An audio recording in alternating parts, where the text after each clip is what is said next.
Hey everyone, how are y'all? Mar, how are you? Hey Michelle, how are you? Commander, how are you tonight?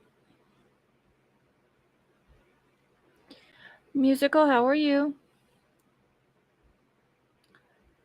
Hey Emerald Queen and Werewolf Queen, how are y'all? Hey Lori and CJ.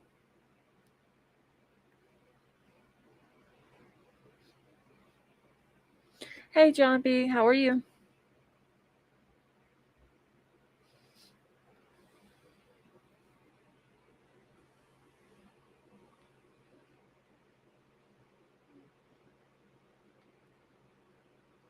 Hey Cujo, how are you tonight?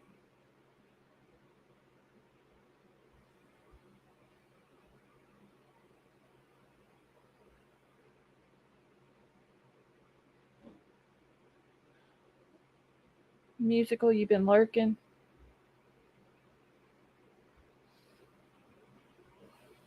Michelle, yes, I'm doing good, thank you. Hey Julie.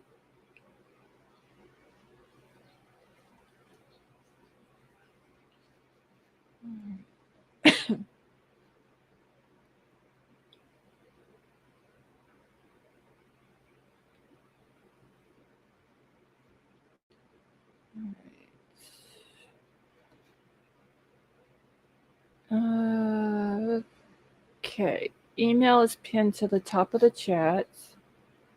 If anyone needs to get in touch with me.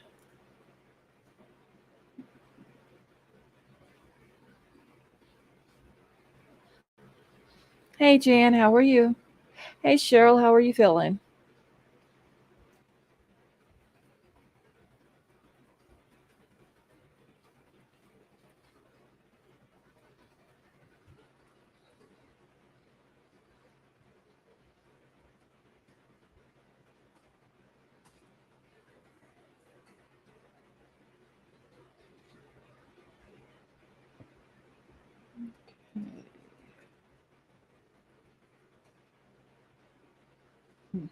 Hold on, y'all. I'm looking something up here. This evil is Australia's cannibal woman killer Catherine. Oh wow, musical.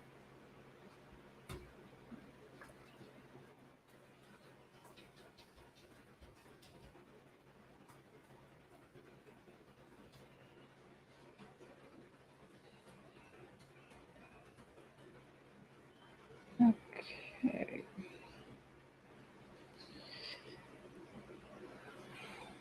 Oh, Cheryl, you eating some pizza?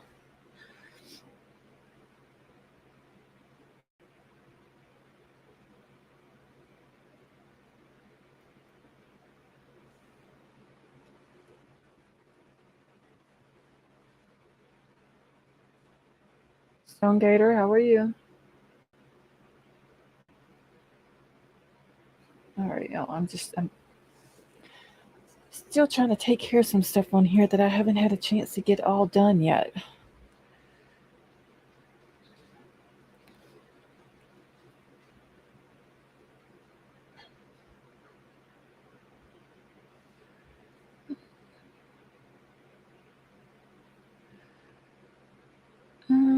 Okay, let me get back in chat now so I can catch up with everybody.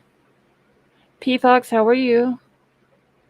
Alyssa Dadaman, Adama. Oh, P Fox, I'm so sorry. Hey, Marissa, how are you?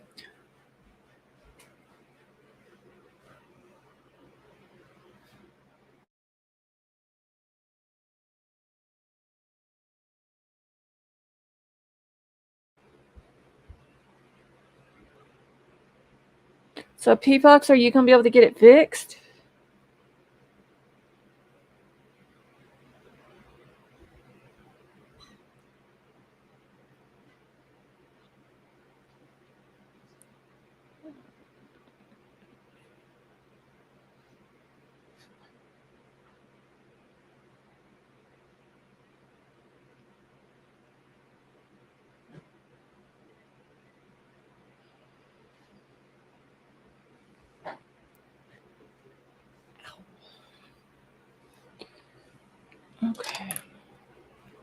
Lord, y'all.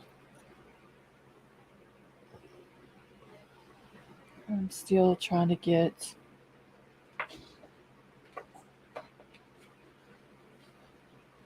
everything situated on my desk. I have insurance to the fact that yeah, PFOX, I completely understand. Hey Ted, how are you? Big Al, how are you?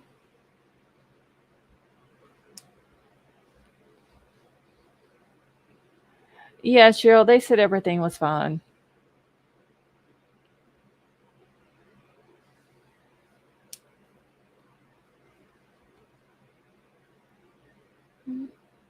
Wasn't eggs we were looking for. Oh, PFOX, I feel so bad for you, honey. I am so sorry.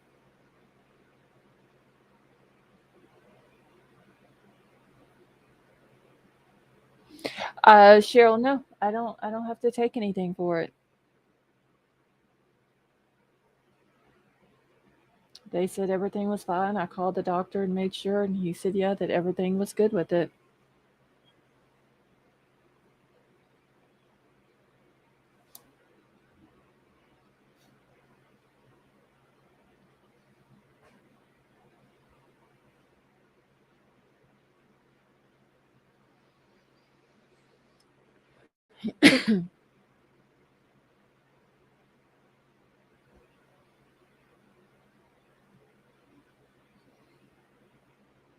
Yeah, I'm glad I don't have to be on any type of medicine.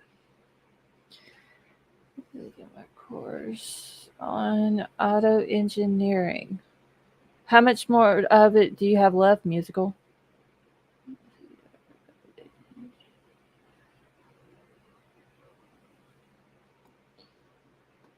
Okay, I'm going through my emails real quick, y'all. I don't know if I want to start out with my notes. I literally stalked Twitter today and uh, Nate Eaton's Twitter account, taking all the notes down that he was putting out about Lori Vallow's trial. Maybe I wait. What a baby! I drank plenty of water in my tea. What do they think you're sleep? What did they think?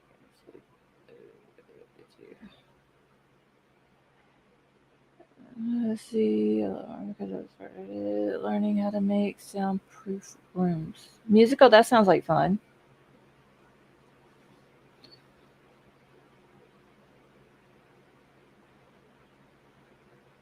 And basically, J Luck, he just told me I just need to go to bed earlier. Honestly, I don't even know what sleep yet. So tea is good as long as it's sweet tea. JLR talked to the grandfather outside the court. I also seen where he talked to Lori's attorney. I didn't get to see what all was said, but he said that he talked to the attorney. I did see when they were, I call it the tail end of it, when they went on lunch, broke for lunch today. Larry was outside and was talking to some of the reporters.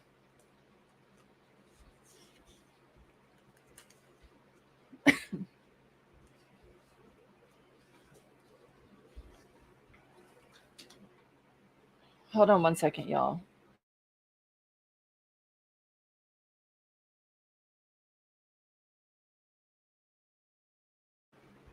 Obsessed for Disneyland. How are you? Uh, Obsessed. I hope you get to feeling better soon. So, the opening statements today, I thought y'all they were gonna be like take forever. They really didn't. They were super short. Uh, Lori's attorney, his opening statement was very weird.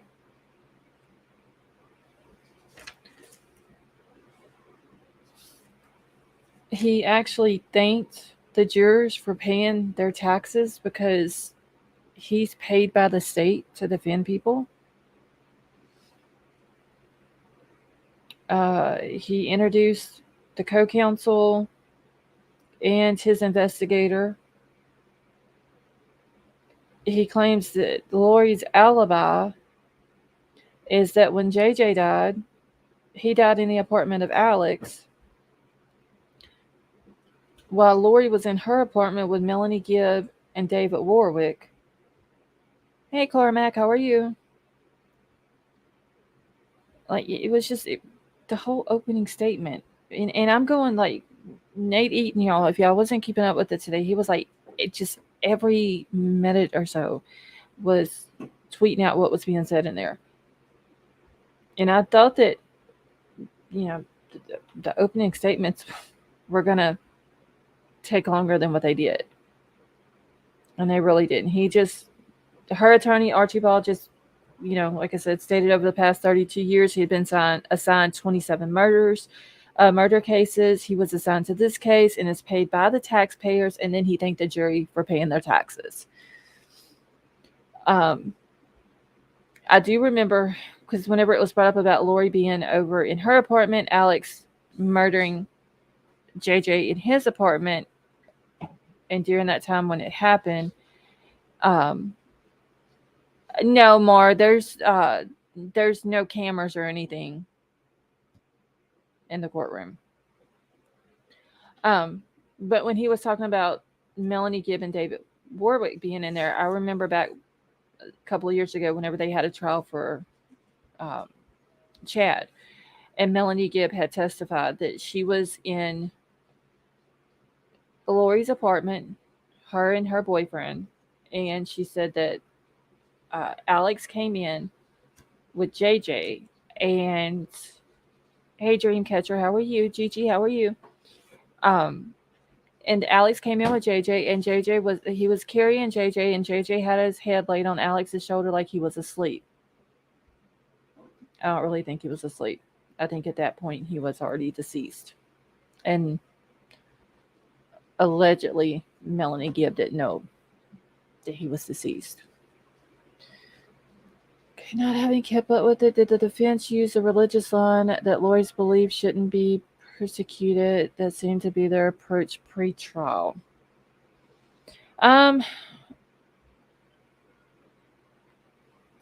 Basically, he talked about when he did his opening statement, he talked about where Lori was born, how many kids she had. He talked about his 32 years. She's been assigned the 27 murder cases. Of those 27 murder cases, I don't know how many of them he has won. I do need to look into that. Like I said, he thanked the juror for paying their taxes, introduced John Thomas as co-counsel, Brandon Hobbs as his investigator. He claims that Lori was in her apartment when JJ died. In Alex's apartment, he did tell him that the jurors that they're there to focus on what she did and not what Chad or Alex did. You're here to determine if there was even a conspiracy. The publicity has tainted so many people throughout the state and stresses the media exposure is not evidence. That was pretty much it. And I think what took it as long as it did was how slow the man talks. Now,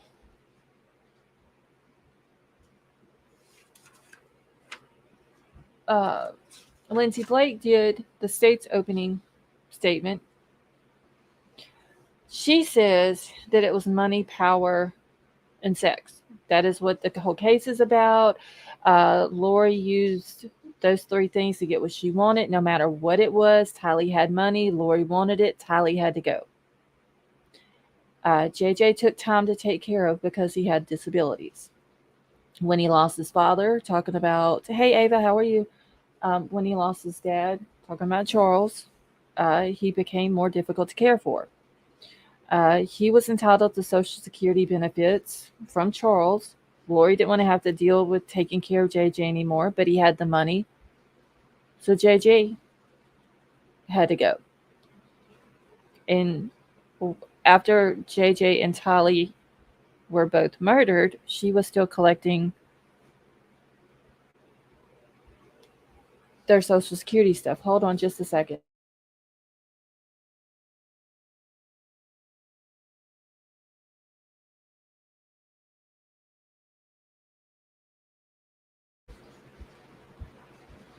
1 second. I'm going to bring this picture up here to y'all.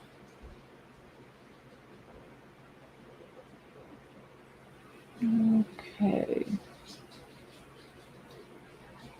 Because it may be hard to understand for those who haven't kept up with it. Let's see. She did explain that Tammy Daybell had a life insurance policy. Lori wanted Chad all to herself. Tammy's gone. Then they explained how JJ was found in Chad's yard. They explained how Tylee's remains were found. Give me just 1 second. Okay.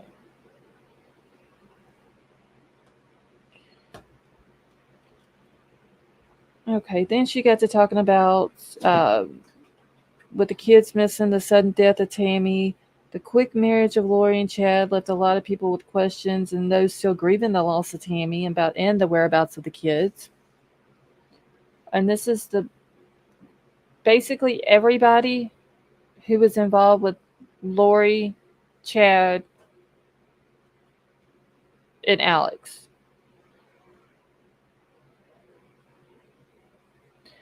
Okay, there's a call of Lori talking to a life insurance company and then telling her she didn't get it.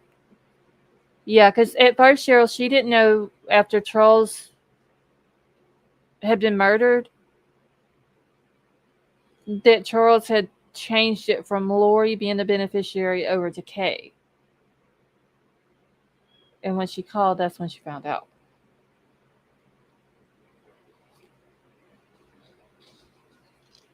Okay. So Lindsay Blake also describes the financial transactions that occurred with money being moved from accounts, and she's claiming that started back in October 2018. That's when Lori had first met Chad. Yeah, Cheryl, he changed it over to his sister Kay, JJ's grandma, and Lori never knew about it until after Charles had passed away. All right, let me just make sure I haven't missed anybody coming in. Okay. Jayla, Charles Vallow had $1 million life insurance policy on him. And to begin with, he had Lori as the beneficiary. Lori ended up leaving for like 50-something days, 58 days, I believe it was. He had no idea where she was at. It was just him and JJ. Her and Tylee left. He ended up getting Kay to come out and help him with JJ. And he changed the beneficiary of the $1 million life insurance policy. Hey, No Way, how are you? And he took Lori off of it and put Kay on it. And Lori didn't know, like, that was pretty much the whole point of them murdering Charles, is because she thought she was going to get the $1 million life insurance policy. So her and Alex come up with this whole big plan that they were going to murder him and then claim self-defense. And Alex ended up getting away with it.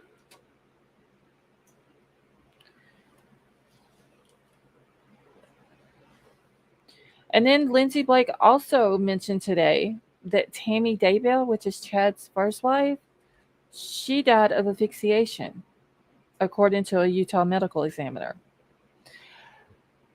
After Tammy had passed away, and actually the day that they had exhumed her body, Alex had made a statement that he hoped that he wasn't going to be their fall guy, referring to Chad and Lori. And hey, the amazing Tiff, how are you? And the day after he said that, which was also the day after they exhumed Tammy's body, is the day that Alex passed away.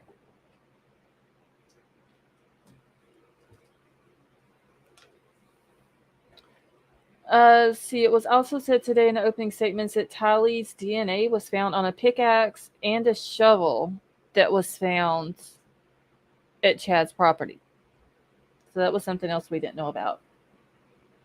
Let's see what else came out to the opening statements.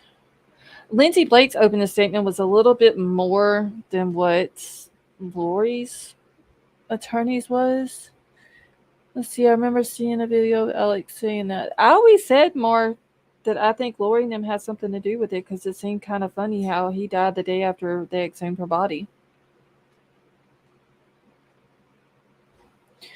No, Marissa, the only ones that are still alive that is on this chart. Colby at the top, left corner. Then you got Lori and Chad. You got Kay and Charles. Zulema, Lori's niece Melanie, and her husband and her ex-husband. That's the only ones that has to do with this case that are still living today. And they actually tried to murder Brandon Boudreaux, which was Lori's niece Melanie's first husband. They actually shot at him, and Alex missed. But they did try to murder him as well. Tree Baby, how are you?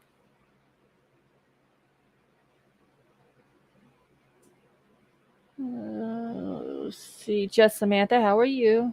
Brandon saying he got married and then had to go identify JJ's body. I'm just Samantha, yes. I believe he said that they found the bodies the day before he was supposed to get married. He ends up getting married the next day, and then the day after he gets married, he goes to Idaho. And he went and identified JJ.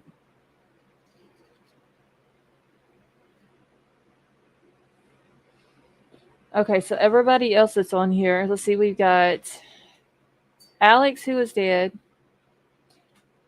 Melanie's mom, who passed away. Then you've got Lori's third husband, which is Tylee's biological dad, Joseph Ryan. Then you got Charles Vallow. Then you've got Tammy Daybell, Tylee Ryan, JJ Vallow, who are all deceased. And like I said, they tried to take Brandon out. Let's see. You met the grandparents in the hotel, yes.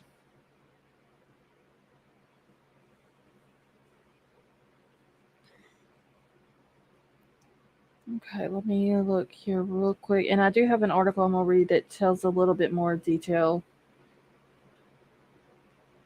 of what was actually said today. Now, Lindsay Blake also did say that Alex's purpose was to protect Lori, and that he would do anything for Lori. If Chad or Lori asked, Alex did it, no matter what it was. See, Emerald Queen did the different color X's over the victim's faces mean anything. Okay, so Emerald Queen, all the pictures that have the red X are the ones who are deceased. Well, and I don't know why they have a yellow X over Tylee and JJ. So all the red X's are deceased. JJ and Tylee are deceased. The one over here, I don't know if y'all can see my little mouse thingy, but Brandon, he is not deceased. Vapor, how are you? See, I could compare Lori to Lady Macbeth, but that would give her too much credit. Dreamcatcher was just like, I don't know, like the death that surrounds her is it's creepy.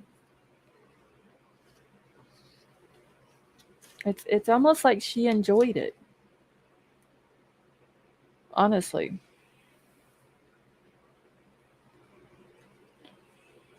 Okay, and then also we did hear Melanie give back when she testified in Chad's trial. When Melanie had asked Lori where JJ was, and Lori responded she knew exactly where he was, which was true. She knew that he was deceased and that he was buried on Chad's property. So Lindsay Blake also told the jury that they're going to hear about the rating system of light and dark, and Lori told others that with Chad's help, she could rate people as light or dark, and the whole number system and like what happens to them. They think that they become possessed, and at that point, the body has to be destroyed. Emerald Queen, you're welcome. Yeah, I don't know why this one here has yellow X's over Tylee and JJ. Because, I mean, I get why Brandon, but I'm not sure why they have it like that over Tylee and JJ. Okay.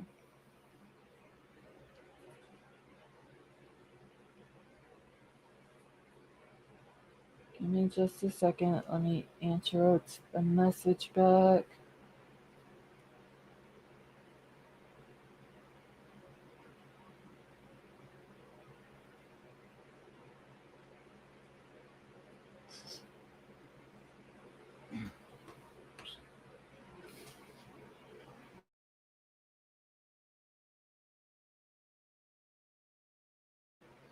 Okay. So what is happening to Idaho death penalty? Clearly, out west people can't act right. Okay, so Jayla, Lori did have the death penalty on her. The judge ended up taking it off because the prosecution turned over some evidence too late to Lori's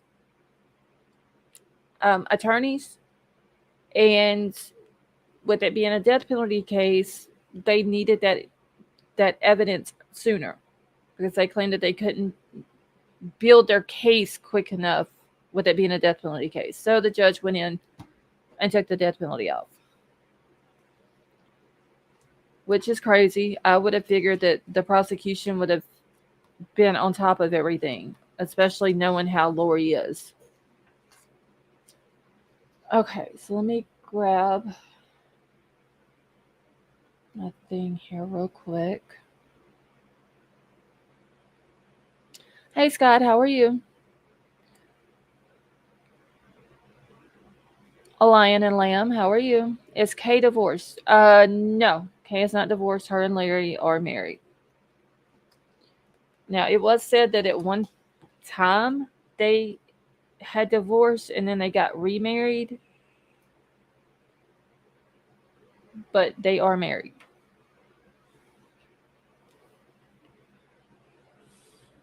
The devil is definitely in Idaho. Cheryl, something's going on in Idaho for sure.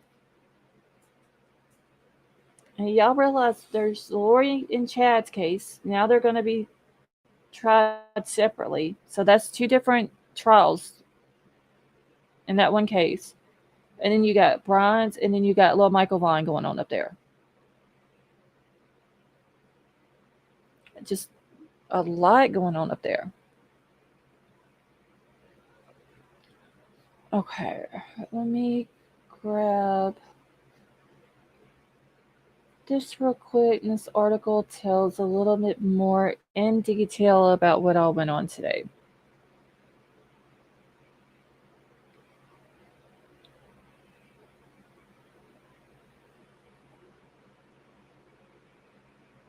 Okay.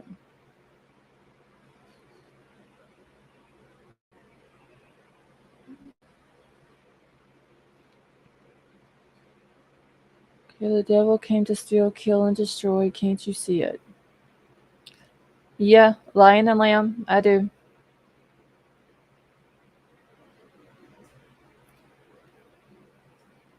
Because obviously Lori is completely full of the devil, honestly.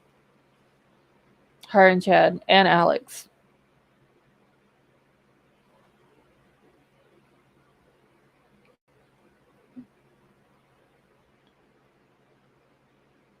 Okay. So it says money, power, and sex. Prosecutors say Lori Vallow Daybell removed obstacles to get what she wanted.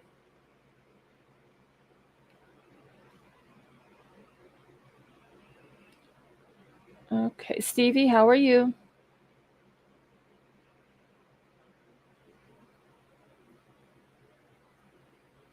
And this is one of the sketches from today. There's Lori sitting there beside of her attorney. And it kind of looks like Rob Wood sitting there also included in the sketch.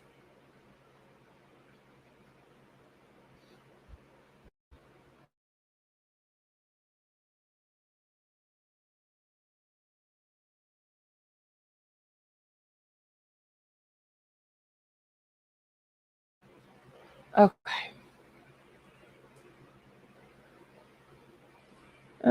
See, my opinion, wickeder than Letitia, not by much.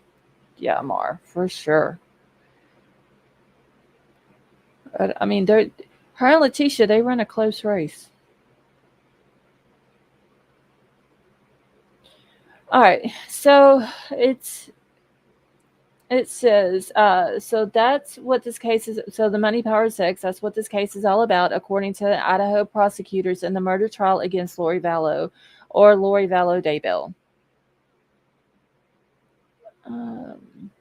So the web of intricals in Lori Vallow's life has been ongoing for over 4 years, and as soon as Lori Vallow's children, Tylee Ryan, who was 16, and JJ Vallow, who was 7, when they went missing from Rexburg in September 2019.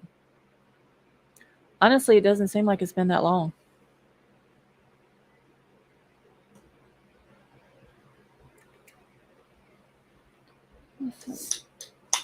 Oh, Gigi, I'm so sorry, honey.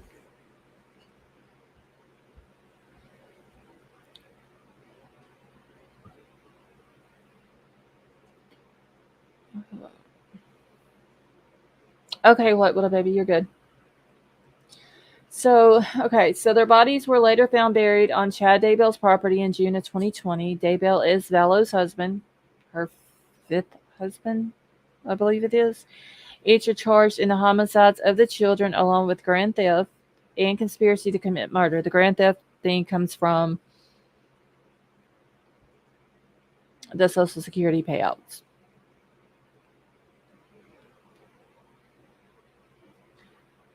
So Vallow and Daybell are also charged in the murders of Tammy Daybell, Chad Daybell's previous wife, who was killed in October of 2019 by asphyxiation. So according to the prosecution, how did it happen? So during the opening statements, which begin today, the prosecution will first present its case that the state is the one who has the burden of proof in the court of law. It all started in 2018 when Lori Vallow met Chad Daybell at a religious conference in Utah when he was speaking about his books, and he was an author at the time. And then also it was stated that Melanie Gibb was with her, and Zulema was also with her when she first met Chad for the first time.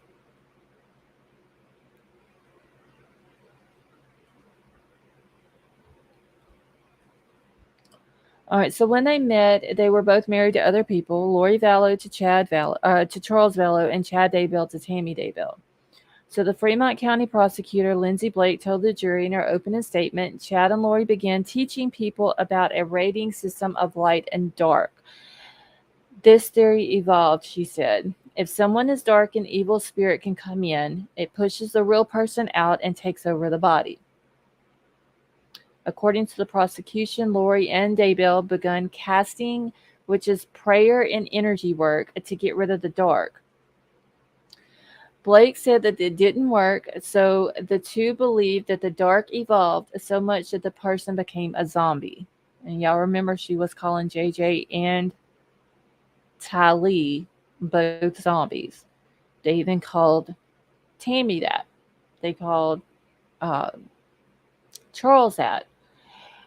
It's funny, though, that it was never said that they ever said anything bad about Chad's kids. He's got 5 kids by Tammy. And it was never anything that was ever said about them. If they had this darkness, if they were zombies, anything like that. So the common theme was that the body had to be destroyed, Blake said. She indicated these people who Vallow taught were dark, who were her two children and Tammy Daybell. What was left with Tylee when she was found, which was only charred remains. That's what was left of Tylee. You will hear it was a mass of bones and tissue, Blake. That's what she told the jury today in her opening statement. Tylee's DNA was recovered on a pickaxe and a shovel that was later located on Daybell's property. Blake also told the jury that when JJ was found, he was wrapped in garbage bags with duct tape around his head and his hands.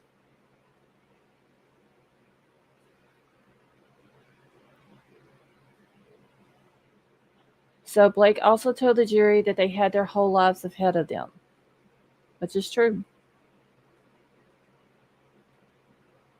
The prosecution said that Vallow would do whatever it took to get to Daybell so that the two could live their ideal life together. And they basically got rid of everybody that was in their way.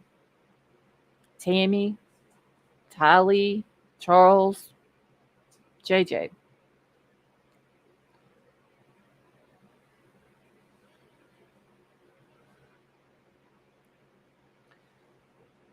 So the defendant used the money, the power, and the sex, or the promise of those things to get what she wanted.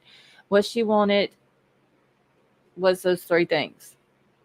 The prosecution's basic premise was that Vallow, while holding those beliefs, still wanted Social Security benefits coming from Tylee Ryan, who was collecting benefits because she lost her father. They meant Joseph Ryan. Or they got that backwards. They should have put JJ's name in there because he's the one that lost Charles Vallow in the shooting of summer 2019. Alex Cox, Lori Vallow's brother, claimed that he shot Charles in self-defense, but that's something that the jury in this case doesn't know.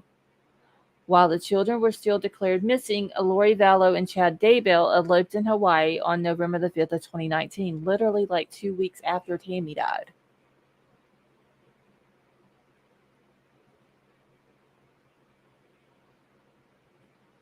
Rosie, how are you? So at that point, Blake said Daybell wanted to add Vallow to his life insurance policy. Blake told the jury that when he did, he and Vallow both said that they had no minor children and that that would be included in the policy. Lori never mentioned kids to anyone that she met in Chad's life, Blake also said. It's been said that whenever Lori was introduced to Chad's kids, that Chad said that Lori had a young daughter named Tylee who had recently passed away. And Lori didn't correct him, didn't say nothing about it, and JJ was never mentioned.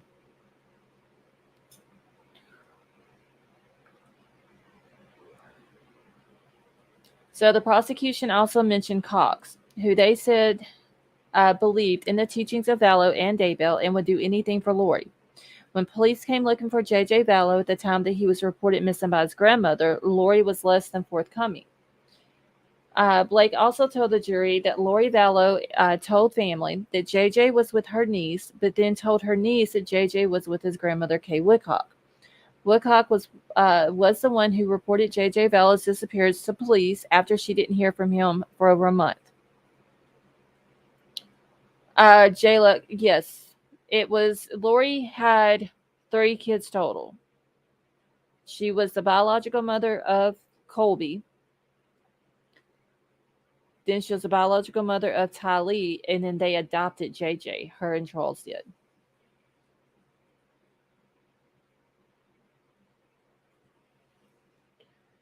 The defendant refused to disclose where JJ was, but claimed that he was happy. That's how sick she was. She knew that this little boy was deceased, but he was happy. Jayla, Colby is her oldest son. He is by it's either her first or second husband. And then Tylee's biological dad, Joseph Ryan, actually adopted Colby, so that's how he has the last name Ryan. So Lori had 2 biological kids and then adopted JJ.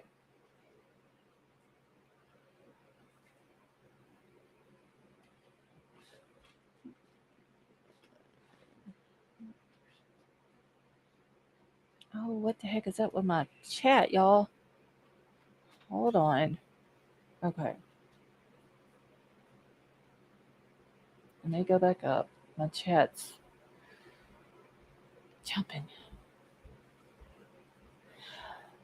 All right, so in the defense's opening statements, they said that Vallow was a loving mother, a responsible one with a vivacious smile who people wanted to be around.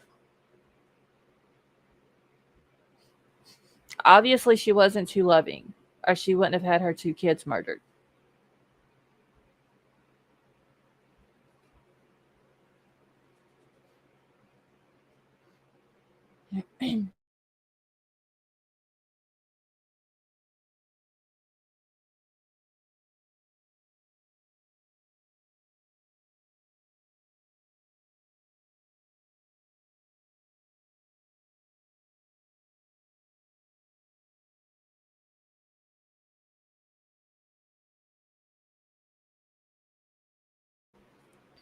All right, y'all. I had to sneeze. I'm sorry. Let's see. Hey, Terry, how are you? Colby makes me think of the TV show Dynasty.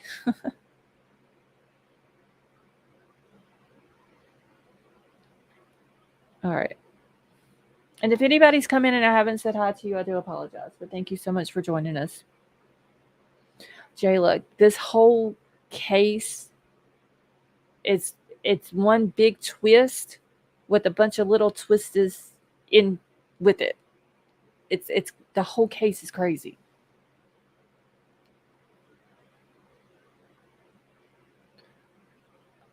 Okay, now I gotta find. Okay, so I read about Lori being like I said, she was must not have been too much of a loving mother because she conspired to have her kids killed. So the defense claimed that Vallow had an alibi when her kids went missing and Tammy Daybell was found dead. The notice of the alibi was only disclosed recently. Now, about the alibi. Hey, Elliot, how are you? It was only said in his opening statements where she was at when JJ died and where she was at when Tammy died. It was never said where she was at when Tylee died. So I'm sure they'll get into that whole thing of where she was at when Tylee passed away during the trial. But for whatever reason, that was the only thing the 2 people that he said uh, about her alibi was Tylee and I'm sorry, not Tylee, JJ and Tammy.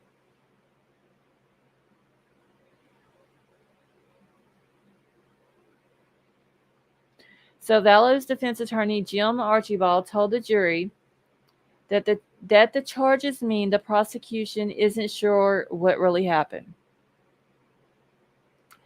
But they want you to be sure, Archibald said.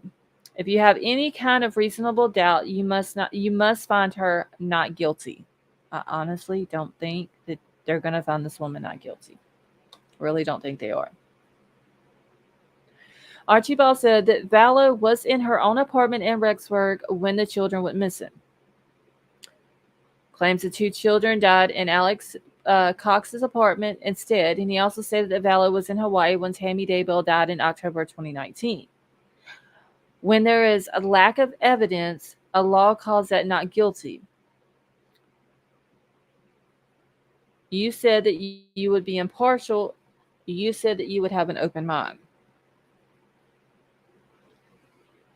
Hey, Ray, how are you?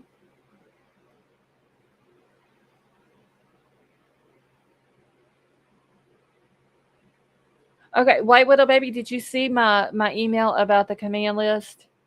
Because I completely forgot to send that to y'all yesterday. Yeah, Cheryl, he did. I'm sure that Chad was right out there with them, with Alex when he was doing it. Rich, how are you? Shallow Vallow, another respectable human being. This woman is just, I don't know, she's crazy. S note and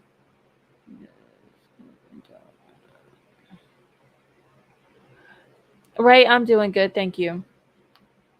And Larry Woodcock did tell Nate Eaton today, whenever they were on the first break, that during the opening statement, him and Lori made eye contact 8 times just during the opening statements. Then Nate Eaton also tweeted at one point that Kay was staring at Lori for like 3 minutes straight. But whenever Kay got on the stand, Lori was watching Kay, but Kay was looking straight at the attorneys. Because I believe at that point, Kay was there to do one thing, and that was to tell the truth about her grandson. And that's what she did. Cheryl, honestly, I don't. Kay and Larry Woodcock are some very strong people, y'all. I honestly don't know how they're able to do it. And Larry was even asked today, whenever they were on the lunch break, and he was out talking to reporters. They asked him if he was going to be there every day, and he said that unless the good Lord had other plans for him, he would be there every day.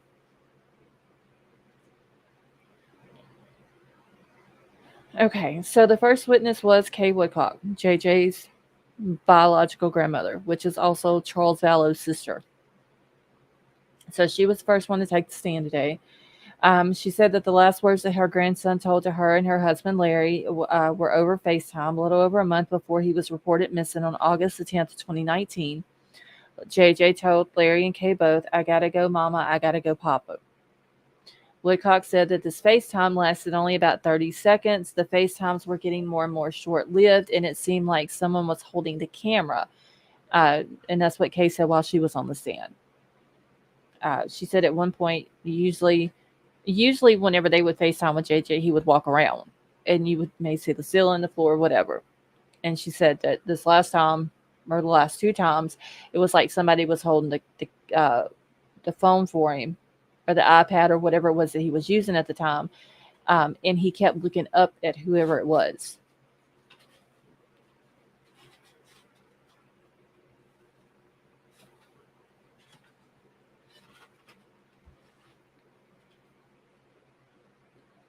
All right.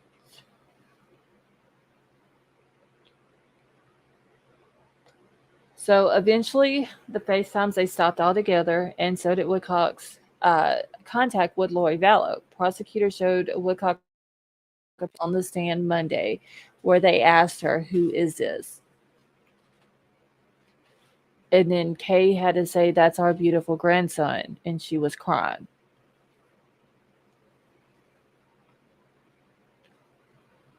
I feel bad for her and Larry. Really bad. Sunflower Dragon, how are you? Okay, I heard that the portal is open and Vallow and Letitia will now be transported. Rich, she may have a portal in her cell. Who knows?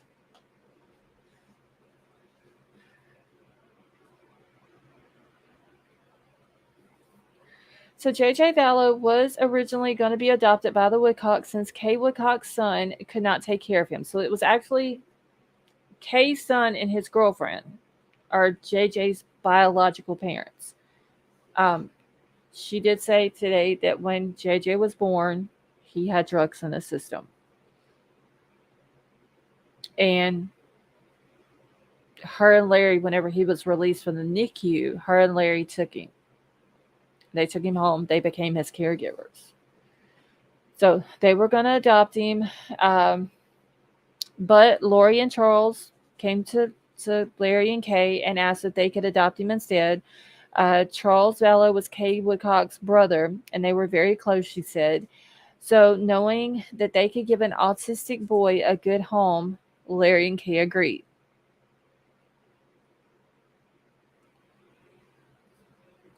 So Kay described Lori as a doting mother who was engaged with her children. She was a doll, Woodcock said. The Vallow couple eventually split up, and Woodcock recalls that Lori Vallow being out of touch for 58 days. Kay later told the defense that she believed the lack of contact meant that she didn't care about her son. So when Charles Vallow was shot and killed in the summer of 2019, JJ went to live with his adoptive mother. Kay still cannot get into much contact with Lori. She stated that at one point, Lori did text her about Charles Vallow's life insurance policy, which Woodcock was the beneficiary of because Vallow was removed from the policy. Werewolf Queen, thank you so much for that super chat. And she says, put this money towards our community supports you give fund for the victims and the families they've been ripped away from. Those families need compassion. Werewolf Queen, that is very nice of you. Thank you so much for that. Kelly M., how are you? Caught up with y'all. Hope y'all had a good weekend and doing well. Yes, Kelly, we are doing good. Thank you. Cherokee Raider, how are you? Okay, let's see. It's interesting that Chad and BK could end up on death row together. Each one of them probably would think the other is a psycho. BK probably giving him info on what he did wrong. If they both end up on death row together, they would end up at the same prison, right? Would that be right?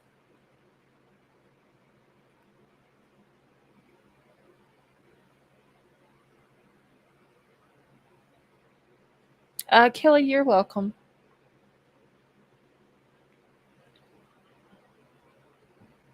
Cheryl, you have a good night.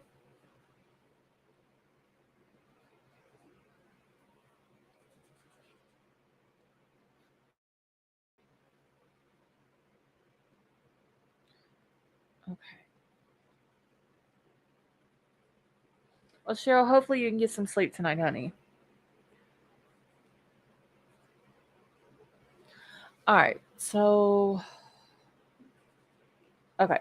So we went over the part where Lori tries to get the $1 million life insurance policy from Charles. She finds out she's not able to. She is actually mad at Kay when she gets in touch with Kay because she starts throwing out this whole thing of how am I supposed to take care of all these kids? And she was even including Charles's older kids. He has, I think, 3 older sons by a previous marriage before Lori. And then also referring to JJ and Tylee. But Charles, it was said a while back that Charles did that because he knew that if something happened to him, and Kay was the beneficiary of the $1 million life insurance policy, that she would use that money to take care of JJ because he was very worried about what was going to happen. Okay, so death row is death row, only one in each state. Okay, well then, yeah, him and Chad could end up at the same prison then.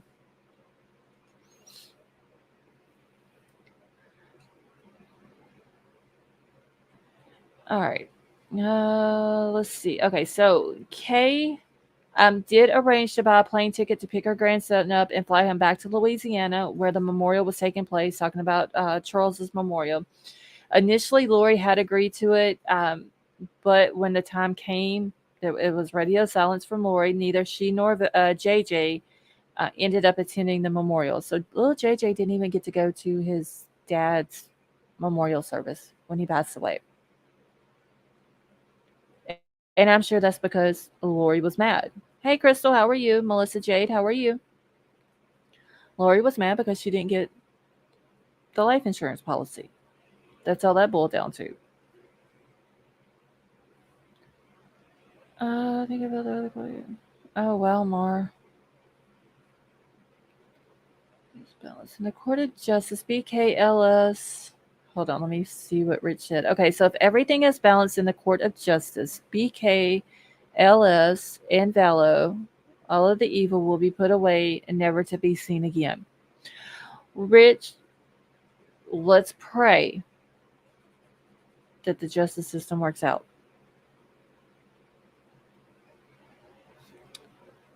With Lori, we know, and Letitia, she's not getting the death penalty either, is she?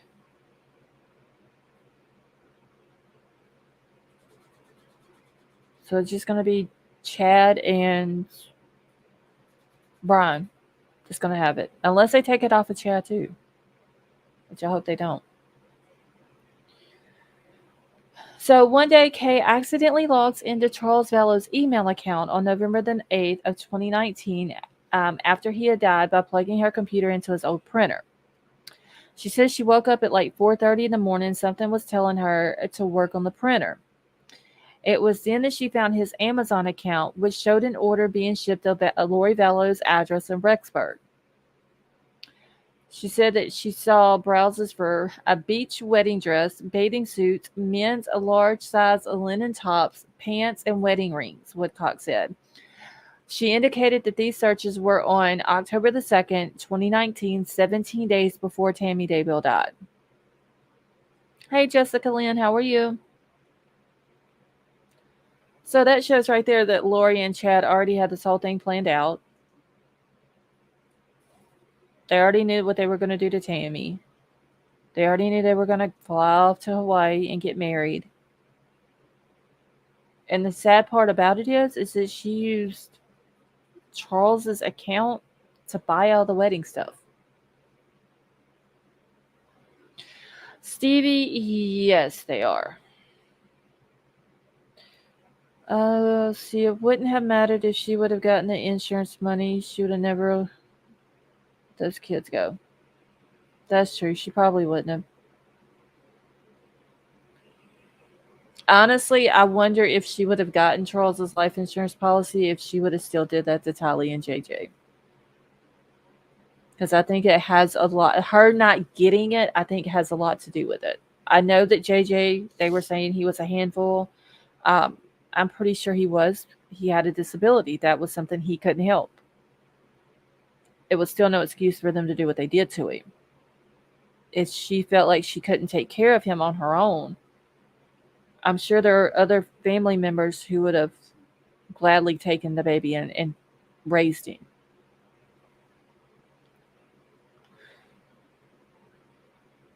All right, so Brandon Boudreaux, he was second on the stand today. Brandon is the ex-husband of Lori's niece, Melanie. And honestly, Melanie is just like Lori, in my opinion.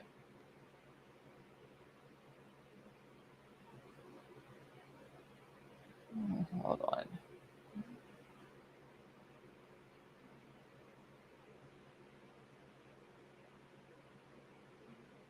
One second.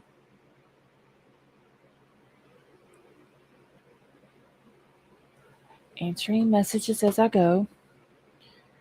Let's see. Okay, so I just want to make sure I'm caught up in chat as well. All right, so Brandon Boudreaux, the second and last witness of the day, took the stand late in the afternoon. Boudreaux is the ex-husband of Lori Vallow's niece, Melanie Pulowski, who she is now remarried to a guy named Ian Pulowski.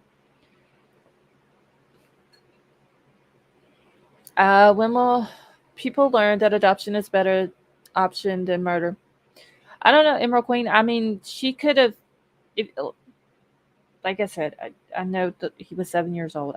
I have an autistic child. I know how they can be a handful. I'm sure JJ was. He loses his dad. That probably didn't help him at all. You know. But if Lori felt that she couldn't take care of him by herself, Kay and Larry would have taken him. Like, she has a daughter who could have helped. Kay does. Kay has a daughter who could have helped. There was other people that could have taken JJ and taken care of him if Lori felt the need that she couldn't take care of him properly, or if it was just too much for her.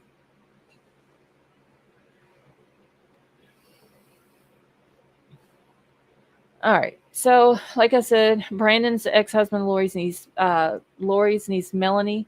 Melanie, who is now remarried to a guy named Ian Pulowski. He stated that his ex-wife looked at Lori kind of like an aunt figure and more like a mom figure. She was always wanting to be like her. Honestly, I think she kind of acted like her. Melanie reminds me a lot of Lori. So Boudreaux said that his family and the Vallows would often hang out and spend holidays together. Boudreaux also said that he watched Tylee grow up and that J.J. Vallow loved playing with his sons. Eventually, Pulaski became very involved in religion around the fall of 2018.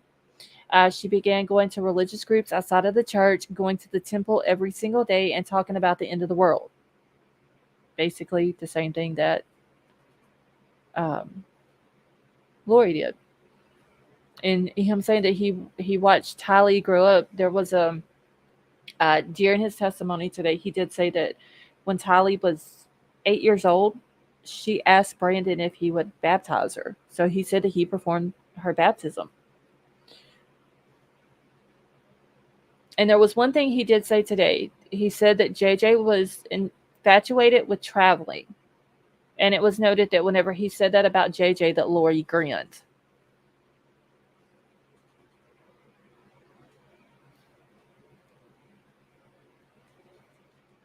All right, so he says she was focusing on the idea that the world could come to an end and that we had a disagreement about that buying thousands of dollars worth of food for storage.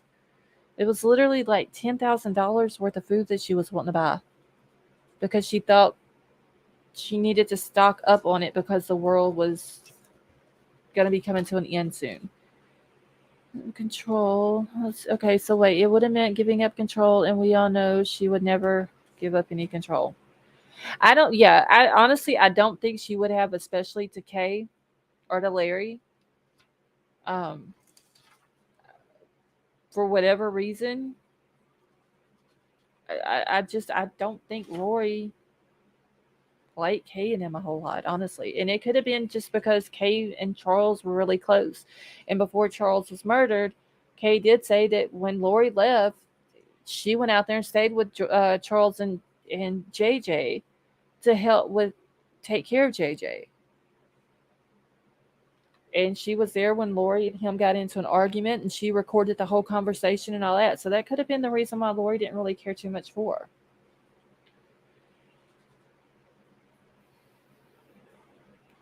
All right, so it said the relationship escalated to the point where Pulaski accused Brandon Boudreaux of being gay because God told her, and said that she believed that he hacked into Vallow's computer, which seemed out of the blue, he said. Pulaski later told Boudreaux that she didn't want him speaking to Charles Vallow, even though the two were friends at the time. The Boudreaux couple later divorced in July of 2019, and I believe it was like 3-4 months later is when Melanie married Ian Pulaski. So prosecutors asked about a shooting in Arizona on October the 2nd of 2019, where someone pointed a gun at Boudreaux from inside a Jeep and shot at his window, shattering it. The defense originally didn't want the testimony allowed, but prosecutors told the judge that this was the beginning of a trend of eliminating spouses leading to the incidents that occurred in Idaho. So the judge did allow him to talk about being shot at, but the judge also told the state that they had to prove that it was the reason why they were needing him to testify to that it was also a trend or a common scheme for Lori, Chad, Alex, and all them. So the state's got to prove that as well. She obviously preferred killing them to giving up her kids anyway. Yeah, Lori's just crazy. Honestly, I don't really know what other words to call it. Just she's evil and she's crazy.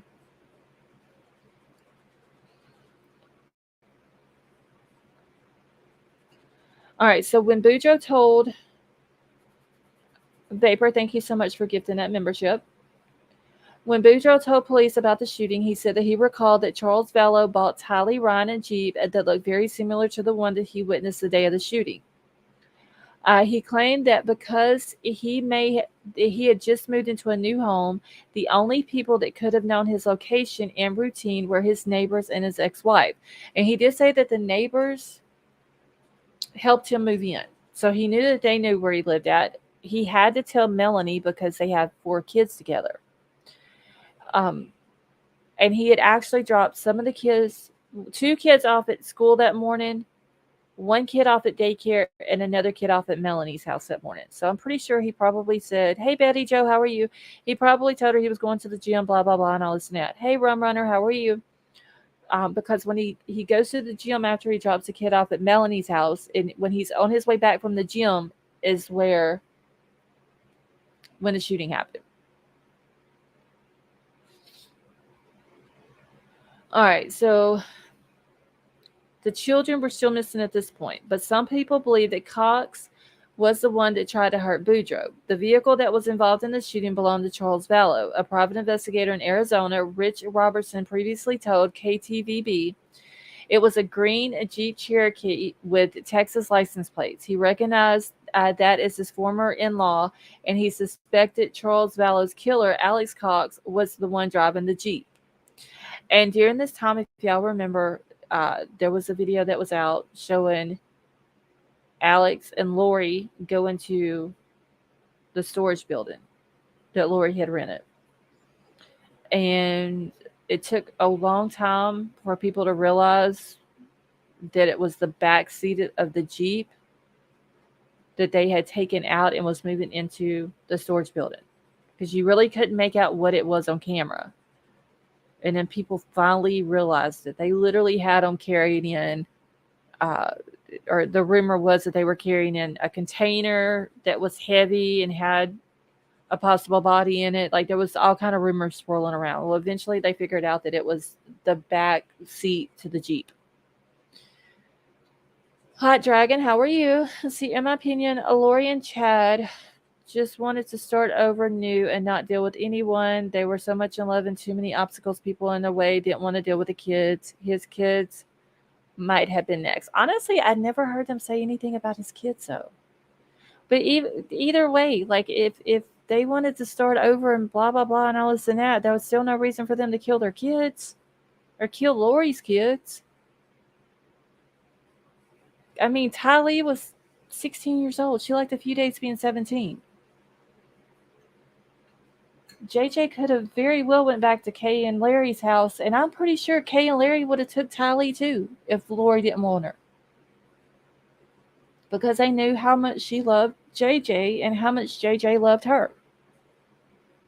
So no matter what, there was still no excuse for them doing what they did to him or to Tammy.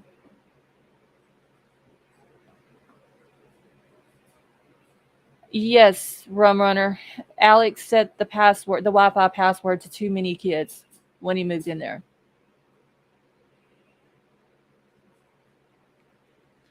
But I mean, if Chad didn't want to be with Tammy and he wanted to be with Lori, then divorce Tammy.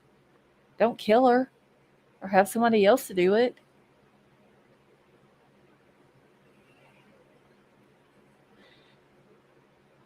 Okay, let me get back to this real quick, y'all. All right, so it says Robertson said that Lori Vallow certainly got Melanie involved into this. By all accounts, the Vallow and the Boudreaux marriages were all idyllic. They were loving couples, but they had picture-perfect families. They were like something out of a magazine until they got involved in this kind of cult situation and things started going off the rails, Robertson said. However, the jury does not know this information either. Boudreaux said during testimony that he was later called to identify J.J. Vallow when the bodies of him and his stepsister were found in Chad Daybell's backyard. Through tears, Boudreaux said, it was a very overwhelming task. I can't imagine having to go and identify a 7-year-old little boy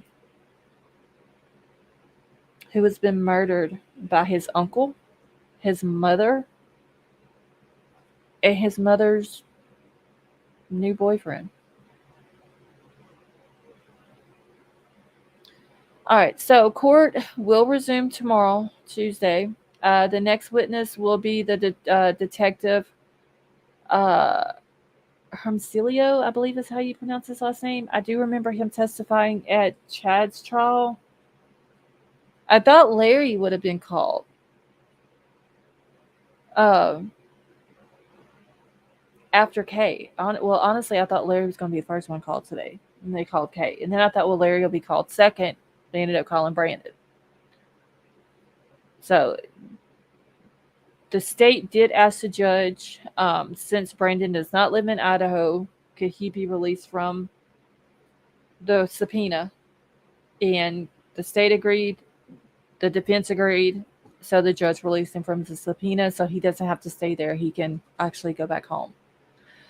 Didn't Chad have a book with everyone he considered light and dark? Yes. I hope prosecutors have the book. It may point to the people who are going to be next. Yeah, there was a book that had all that in there. It was like a what did they call it? I don't want to call it a coding system, but that might have been what it was. Like a number system type thing. Noelle case is going to be identical to this one, only so unfortunate and sad. I did see where they were out looking for Noelle. That's a shame in that one too. All right. So yeah, Ava, I think Larry was called, and I believe he wasn't feeling well, and so Brandon said he would go do it, and so police asked him. Okay, so I'm gonna be keeping up with this again tomorrow.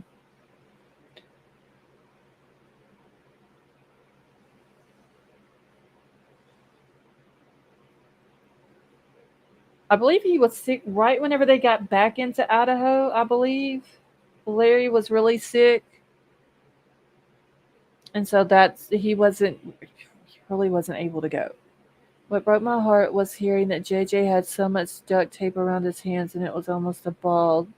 Thought of him going through that kind of rum runner. I know. They actually showed a picture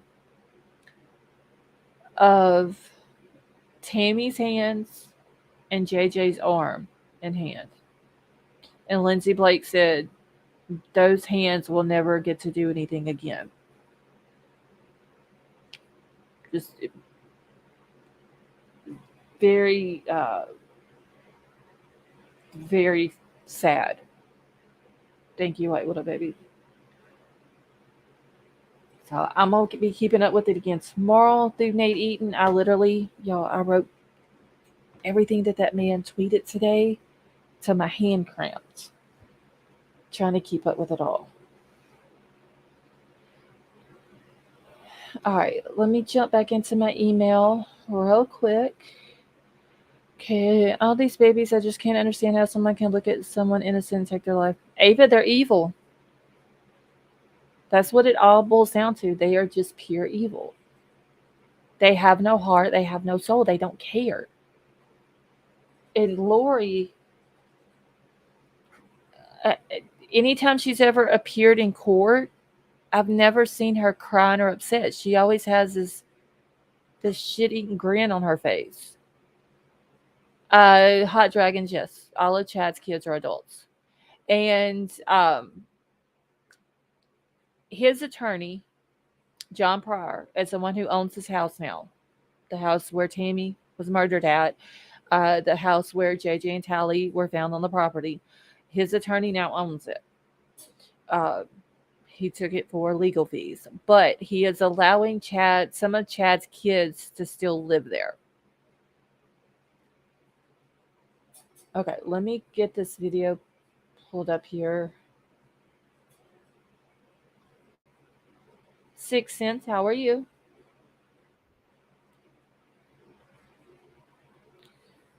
Good evening, late arrival. See, trying to catch up on today's case news. I hope you are doing well. 6 Cents, we are all doing good. I hope you're doing well as yourself. All right, so this video is of Larry talking today. You have to be a soulless monster to be that cool. Yeah. Do you have no heart, Emerald Queen? That's all it boils down to. This whole cultish stuff that Chad and Lori believed in, Alex believed in it, Melanie believed in it. It's a wonder that they didn't try to murder Melanie's kids, say that they were evil. or zombies or whatever, and try to do something to her kids.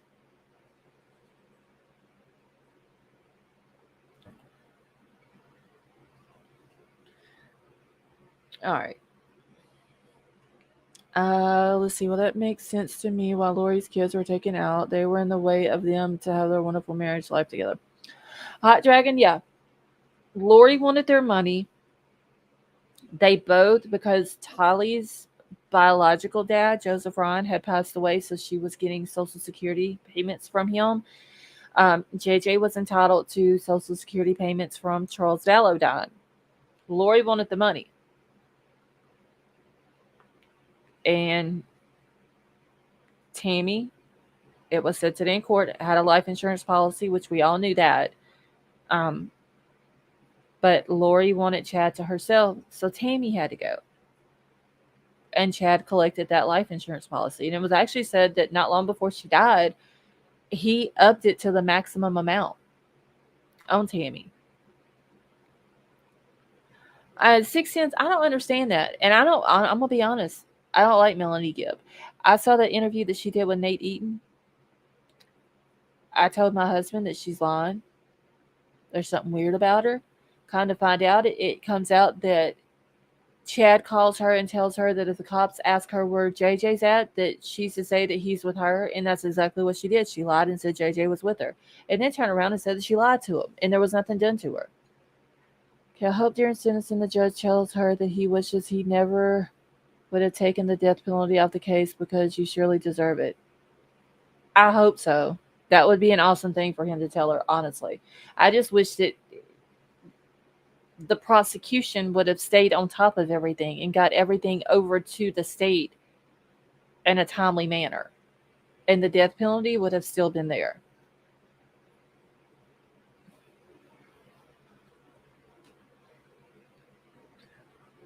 Melanie Sus, there's just something about that lady.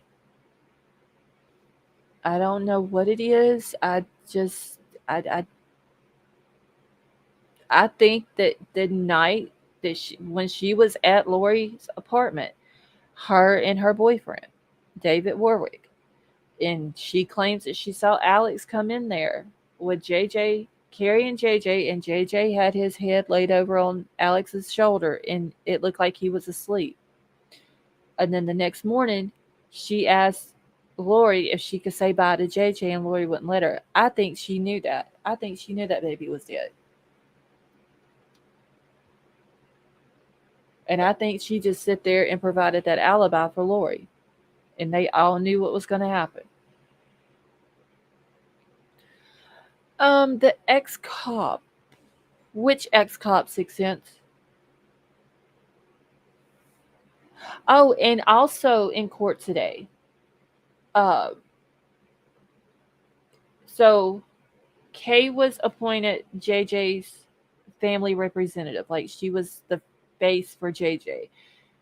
Lori's sister Summer was appointed Tylee's. Joe, how are you? Um, Colby was also able to be in court today. When they first went into court, Nate Eaton did tweet that Larry and Kay were there along with extended family members, but they didn't say, he never said if Summer was there or Colby was there, but he did say that Annie Cushing was there. And Annie is actually Tylee's biological dad's sister. So I wish the judge would have given her that role of being Tylee's uh, family representative or whatever instead of Lori's sister Summer.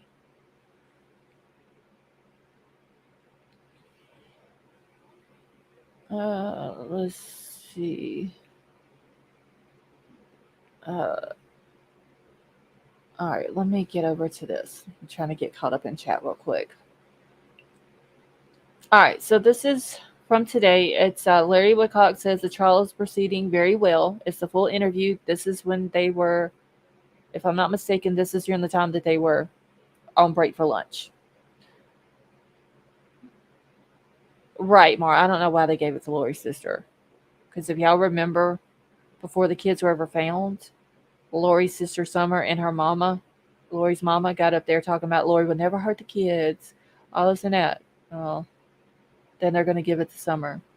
They should have given it to Annie, honestly. Unless Annie's not able to be there every day. Uh, but I think anybody else would have been better than Summer. Rich, you have a good night. Okay, so this is like 8.5 minutes long. So while it's playing, I'm going to mute out. Well, what are your thoughts so far this morning? I think the trial is progressing very well. How are you holding up? How is Kay as well?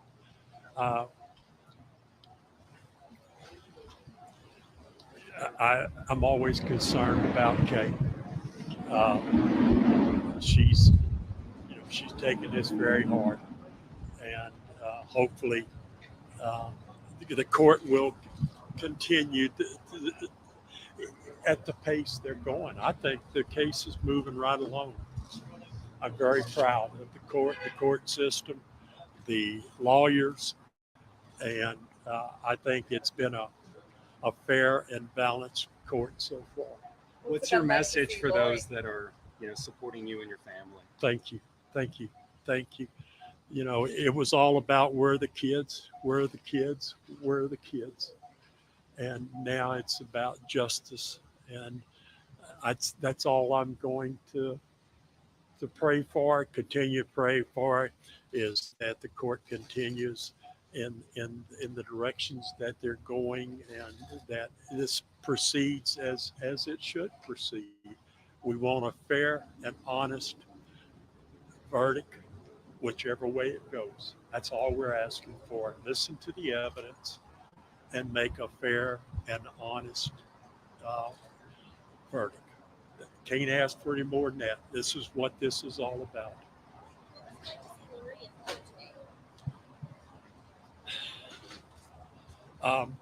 It was stressful. It was. It's what we expected. Nothing more, nothing less. And for that, what else can you ask for? Just give us a fair and just court. That's all we're asking for. Larry, you said you made eye contact with her 8 times before that morning recess. What was that like when she saw you? Did she keep her eyes fixed on you, or did she quickly look away? She looked away rather quickly. And I just wanted to look in her eyes. It's just that simple. I just wanted to just look in her eyes. And at this point, I'm not even asking why. Her why would never be justification. And so for that, I saw what I wanted to see. What did she seem like in her? What was her demeanor like to you? Irrelevant. I think that sums it up. Just an irrelevant relevancy on her part. Thank y'all. And we'll be in and out. So look forward to seeing y'all all. Are you looking forward to testifying? Are you looking forward to telling your side of the story? I don't think they want me testifying. I think that would be my surprise. I just if I do, I'll tell the truth. That's how you do it. You don't make stuff up. You don't give excuses. Just yes, no. I understand. Larry, I had a question for you. What kind of justice do you want to see? Fair, the honest. I want the justice to be a unanimous justice, and I want it to be a fair justice. And I'm not here. I don't have to prove her innocent or guilt. There's 12 good people that have stood up and volunteered for this, and it's not up to me to tell them how to do their business. I would never do that.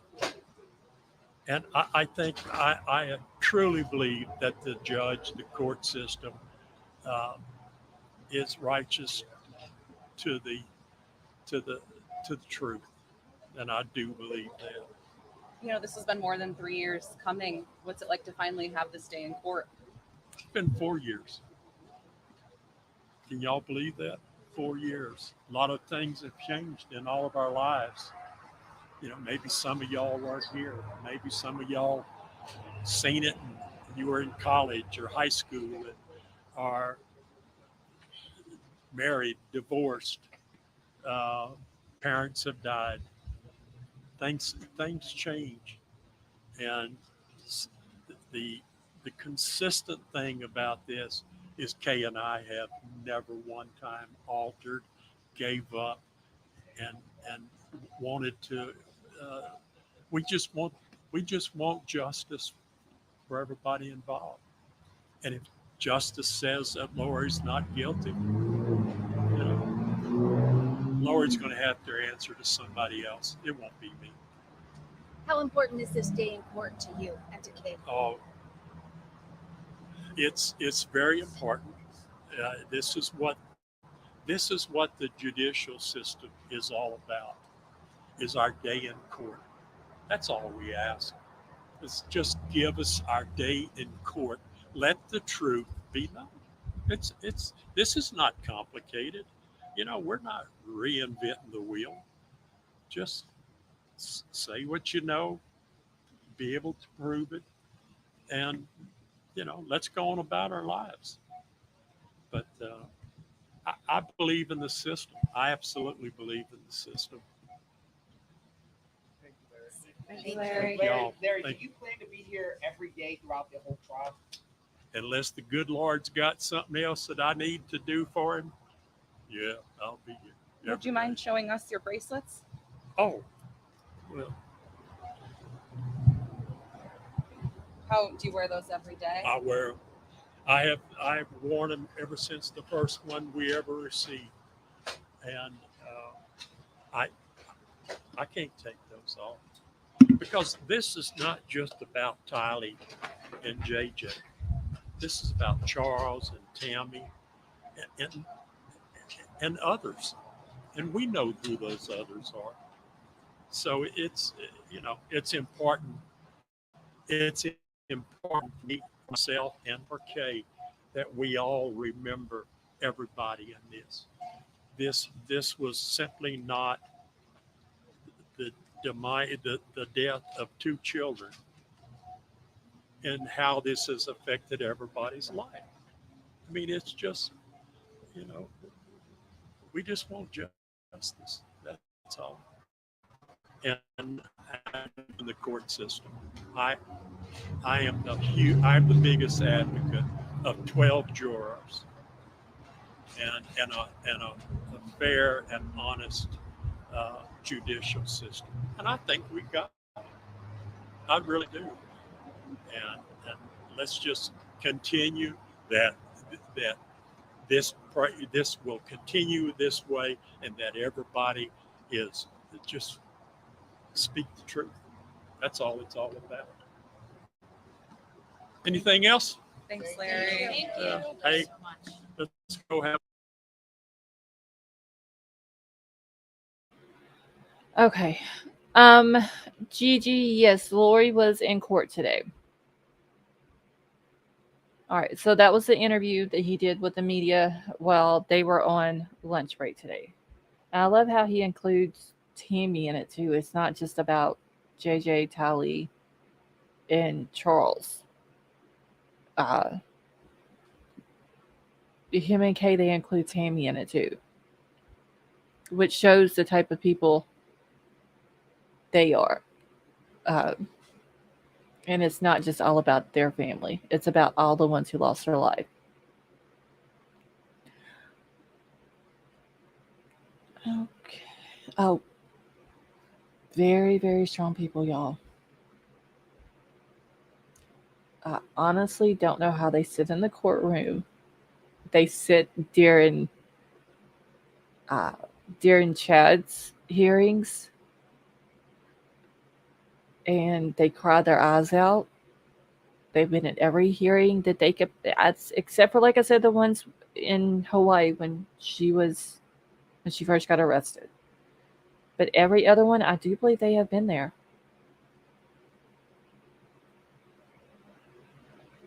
And he has even made the statement that all he wants to do is bury the kids. And it's not just JJ, it's JJ and Tylee. Hey there, Krista, how are you? Yeah, he said they made eye contact 8 times. He was literally keeping up with it. But whenever she noticed he was looking back, she would put her head down. Jess, how are you? You have to give it to Kay and Larry, though, honestly. Some very strong people. All right, let me jump back in here real quick. Back into my email.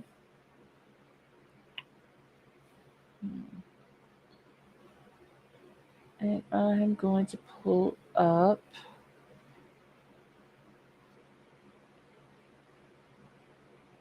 a video from Elizabeth Vargas. Oh, wait, what up, baby? You're very welcome. Thank you all so much for coming and hanging out with me while I do it. I've literally been waiting on this trial to happen ever since this case broke and they couldn't find the kids. They couldn't find Lori to begin with.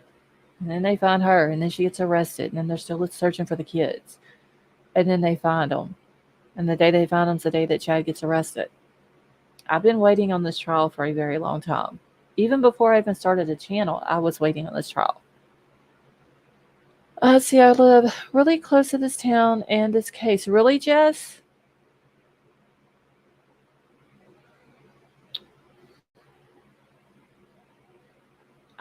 It's got to be very sad around there.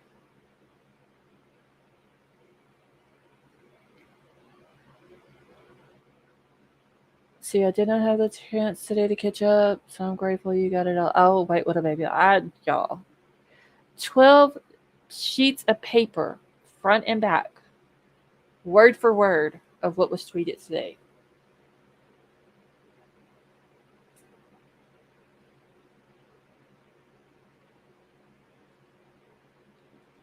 Hold on one second.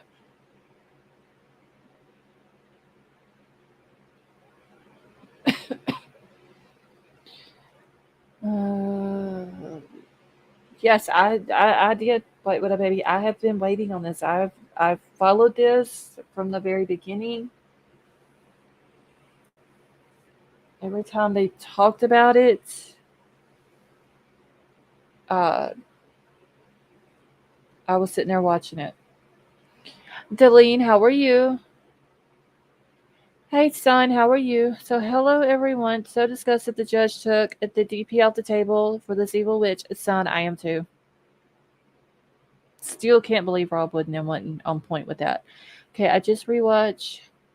Let's see, Tylee's interview after her stepdad was murdered at 12:46. You'll see Tylee break down, very sad.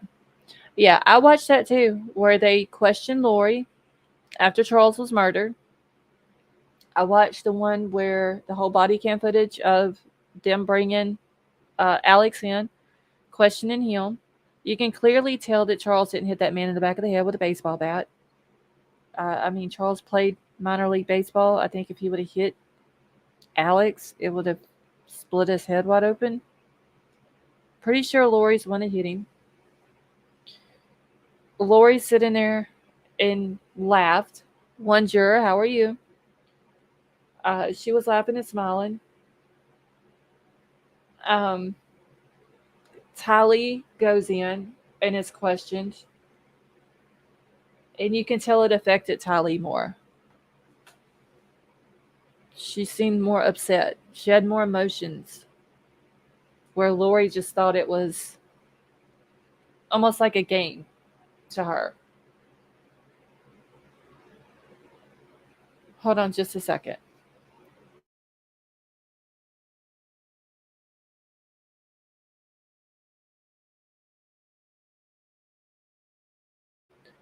Okay.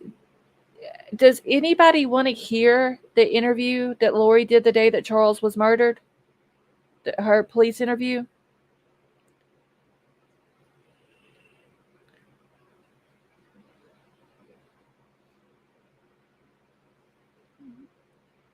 Let's see. I've watched them all. I know, so sad, made me so upset. He didn't hit him. No, I never thought he hit that man. Okay, so y'all want to watch it? Okay, 1 second.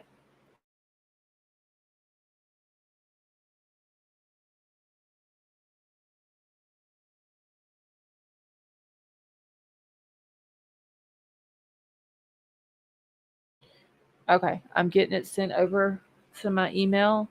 So I'm gonna pull this other video up until I get it. Let's see.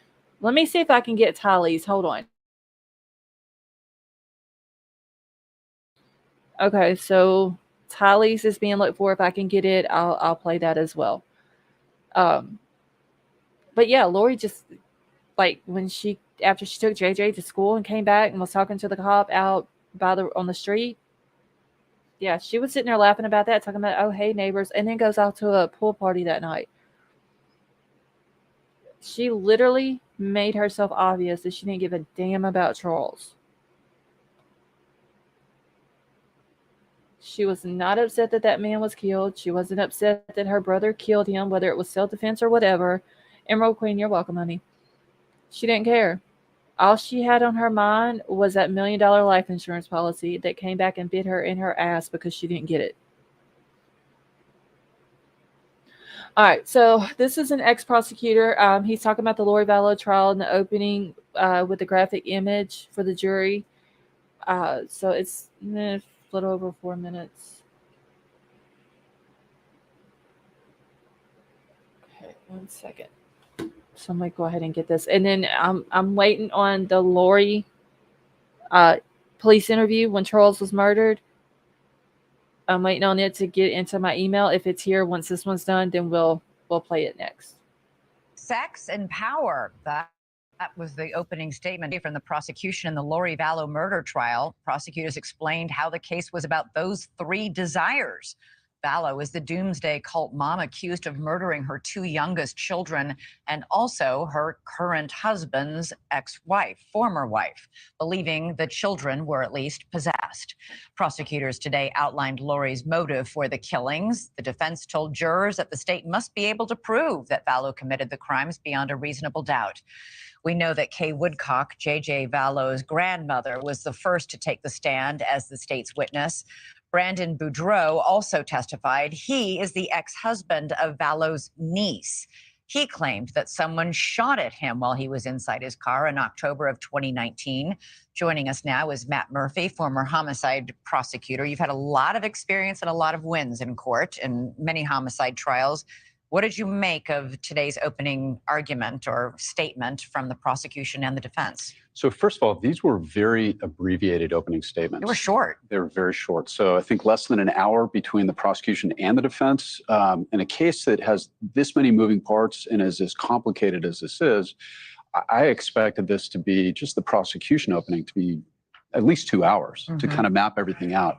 So it's very attenuated, very brief, and as a result, we didn't learn, I think, everything that's coming in this case. We did learn that one of the children was asphyxiated, that was the cause of death. That means strangulation, I'm assuming? Strangulation or a pillow. Also, Tammy Daybell was asphyxiated. They released that for the first time. That was one of the big mysteries. We also learned that there was DNA to one of the children found on a pickaxe, which is kind of it's a graphic image, sort of to leave in the jury's mind. Yeah. I also was surprised that the prosecution showed pictures of the remains of the two children. Right. Of the little boy wrapped in a black plastic bag and of the daughter, and that was particularly gruesome. Is that a good move I'm just not, is that normal to show those kinds of graphic photos in the opening arguments? There are two schools of thought on this. The first is the prosecution wants to hit the jury with some good emotional evidence right at the very beginning. The downside to that, and sort of the second way of looking at that, is to go much lighter on that sort of thing. The problem is as a prosecutor, when you lead with that, number one, you can actually desensitize the jury, as counterintuitive as that sounds. If they are exposed to those images too often, sometimes by the time they're deliberating, it doesn't have the same impact. You used to wait until the very end of the trial. You know, I think that for very experienced prosecutors, they go really light on that stuff and they don't publish it at all. They certainly don't put it in opening statements. And I'm not criticizing the prosecution on this. I think they did a fine job today. But yeah, that's a dangerous move. I didn't try my cases that way. We did have a peek, perhaps, at what the defense may be, which appears to be it was Chad Daybell and my dead brother Alex who murdered my children. We did. It's nice to be right. I told you that they were going to go after Alex. Yes, you did. And of course, the easy part about that is it's easy to go after a dead person that can't defend themselves. And the problem for the defense in this is we're talking about an attenuated theory of liability, that is conspiracy or aiding and abetting. Aiding and abetting means if you do anything to help somebody else commit a crime, it doesn't matter if you're there or not. And same But thing how do with you prove a conspiracy if one of the people you conspired with is dead and the other person you conspired with is about to go on trial for murder himself and isn't cooperating? That's where we get to the term circumstantial evidence. Now, it is a myth that circumstantial evidence is somehow bad evidence. So you prove it with those text messages, I think. Thank you for watching. Go to newsstationnow.com to find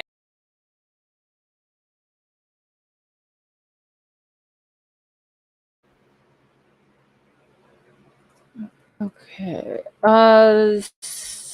Where did the thing go? Sima, yes, that is what the prosecution said. Jamie, how are you? I hope her Jolly Rancher makeup runs. They didn't say what type, like if she had the makeup on and all that. Just that she, hey, Boomer Girl. Hold on, let me see. I wrote it down what she was wearing. Hold on, let me find it in my notes. 2 seconds, y'all. Okay, so Lori was wearing cream color blouse, a dark sweater jacket, black rimmed glasses, and then sitting between her attorneys. They don't say she had makeup on and all that.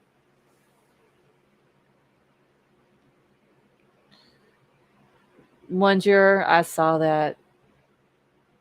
As soon as Alex moved in, he said the Wi-Fi password to too many kids.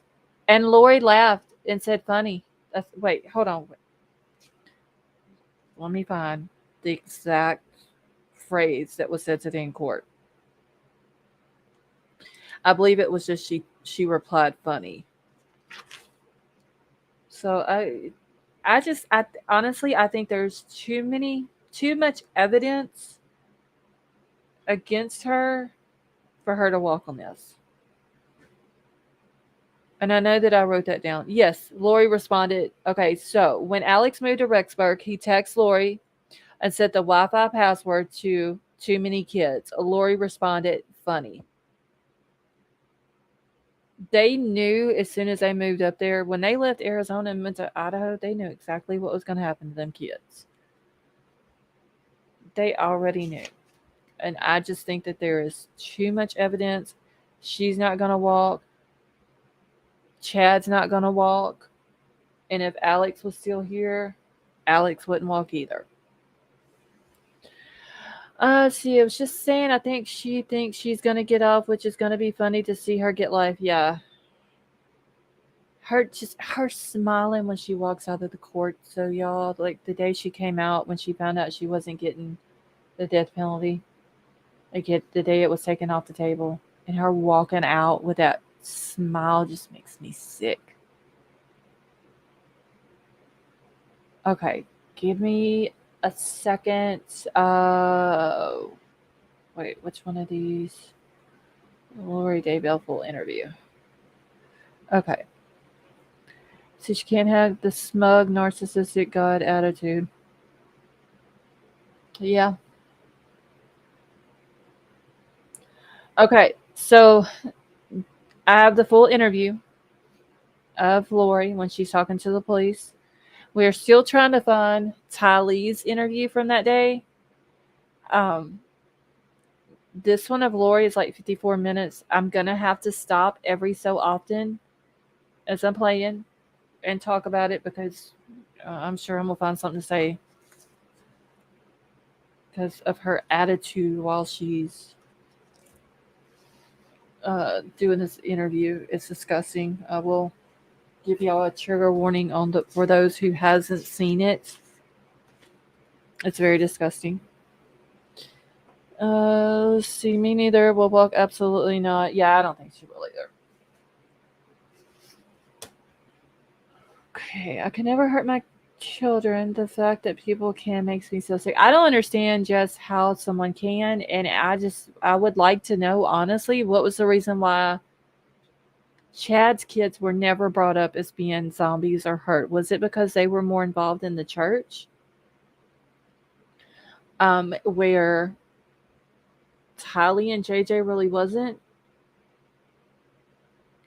I wonder if that's the reason. Or was it because that they were already grown? You know, and so they really wasn't, they wouldn't have really affected Chad and Lori because they were older. That could have been the reason as well. Okay, thank you for putting that out, White Widow Baby. Let me get it pulled up here.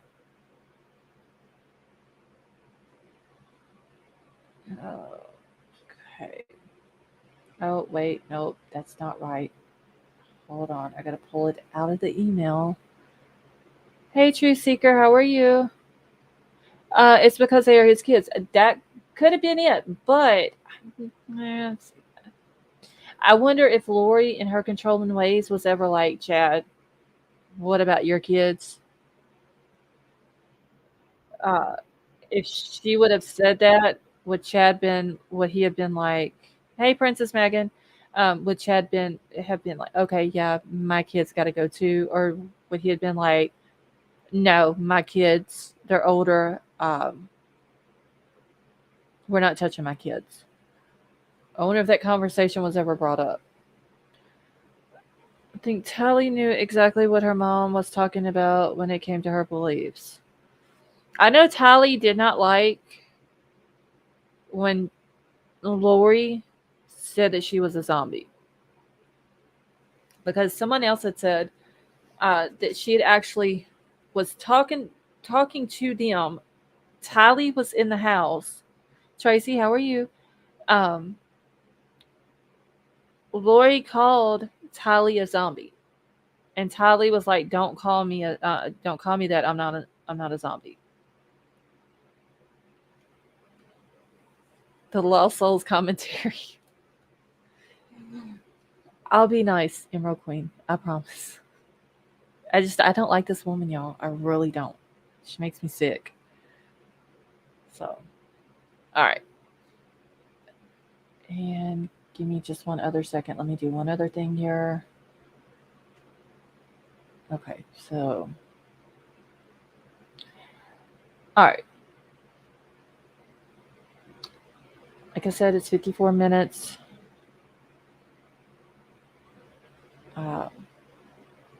And I'll just stop here and there and comment on it.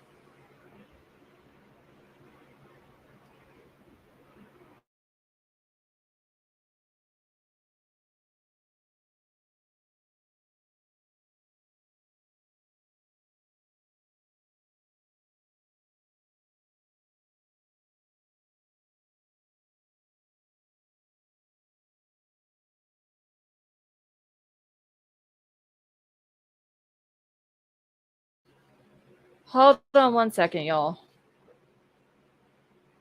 Hey, Tina Marie, how are you? I gotta back it all the way up. StreamYard and YouTube, they need to get their stuff together.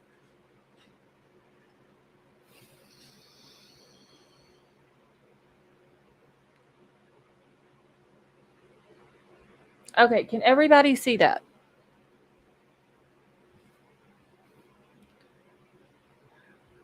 I got it paused right now, White Widow Baby.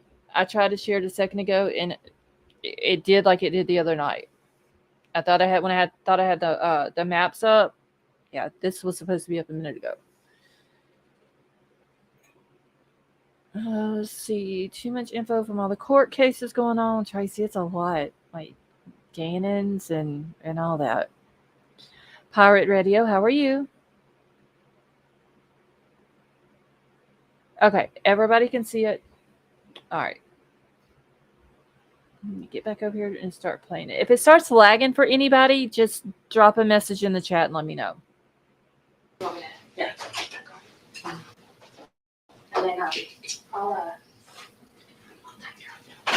so just make it easier so you don't have to. Yeah, you got it. Thank But you. I'll be helping next. So if you want to. Yeah, Margaret's using the other one, Okay. so you'll be, Brendan's gonna monitor for him. Okay, so just run out this way. Okay. If there's anything, but if, you know. Perfect. Yeah, no problem. Okay.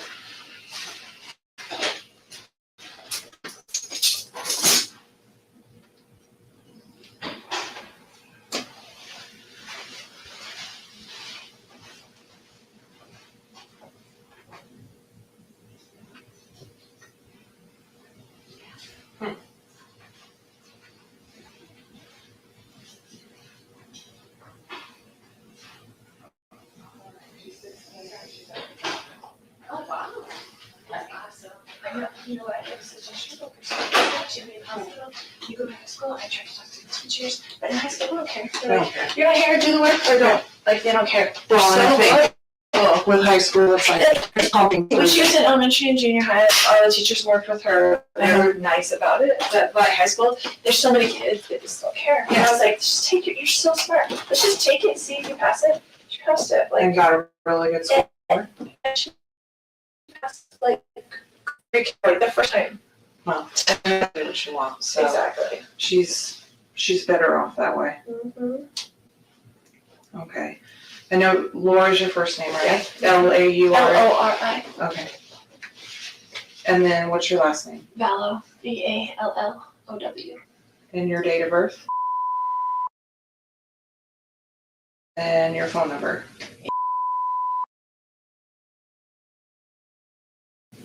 And you live at the house, right? Mm-hmm. Okay.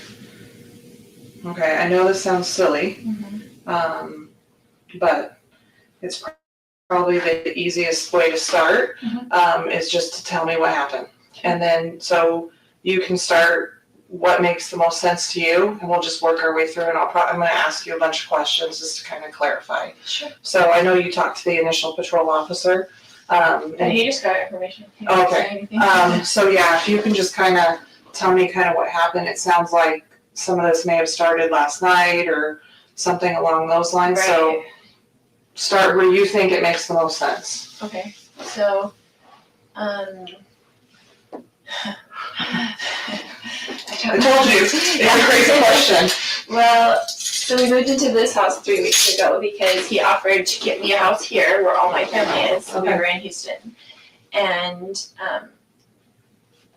so he's like, we had decided to separate or whatever. So he's like, well, I'll pay for a house for you and for JJ and whatever, because he's all about JJ. He's never about Tylee, but he's all about JJ. Because we adopted him together. He's Okay. his great nephew. We adopted him as a Okay. baby. And so we adopted him as a baby, and so we've been raising him together. And he travels all the time for business, so he's used to just going back and forth. So he's always gone like Monday through Friday. So he came when we first moved in and brought me stuff from Houston, like a U-Haul. And then he hasn't been back. But it's all these threats on my phone all the time, you know, like whatever, all these things.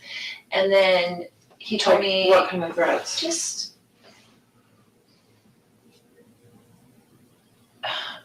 You'd have to read them to see, but he's always mad at me, right? Okay. And he doesn't want a divorce, but I don't like him and don't want to deal with him, so that's just how it is. So we married for 14 years, we've dealt with it for 14 years, of him being horrible to her. Like, he gets in huge fights with her, a lot of things. But anyway, so he said, I'm coming Wednesday night, all of a sudden. I want to see JJ. And I told him, I said, I will never keep JJ from you. You can come see whenever you want to. Come take him to school, whatever. Like, I'm not going to do that. So when you initially moved, he had said he was going to buy you a house. So you moved here with your Yeah, he was going to rent us a house. And so you 'Cause moved. all my family lives here. So Right. we lived here for a long time. Okay. And then he moved us to Houston. Okay. And we were there with my son. He was out of school. He didn't have any of his, like, services, his DDD, his Yeah. anything. He like ripped him out of school and said, removing. Okay. And I didn't go with him at first. And he took him. And I let him take him. Mhm. And I didn't file anything or whatever. And then he filed something against me and said, I'm only going to get supervised visits because I'm crazy and blah, blah, blah, you know, the story. And so I just didn't talk to him for like 30 days and let him take care of him and let him see what I've been doing for the past 7 years, because men need to do that. You know, I have 5 kids, I have grown kids, I have grandkids. Yeah. Like, okay, you're going to threaten me that you're not going to let me see my child without supervised visitation? Right. Okay, do it for 30 days and see how long it lasts. You're Right. begging me to come pick him up. Yeah. Which he did.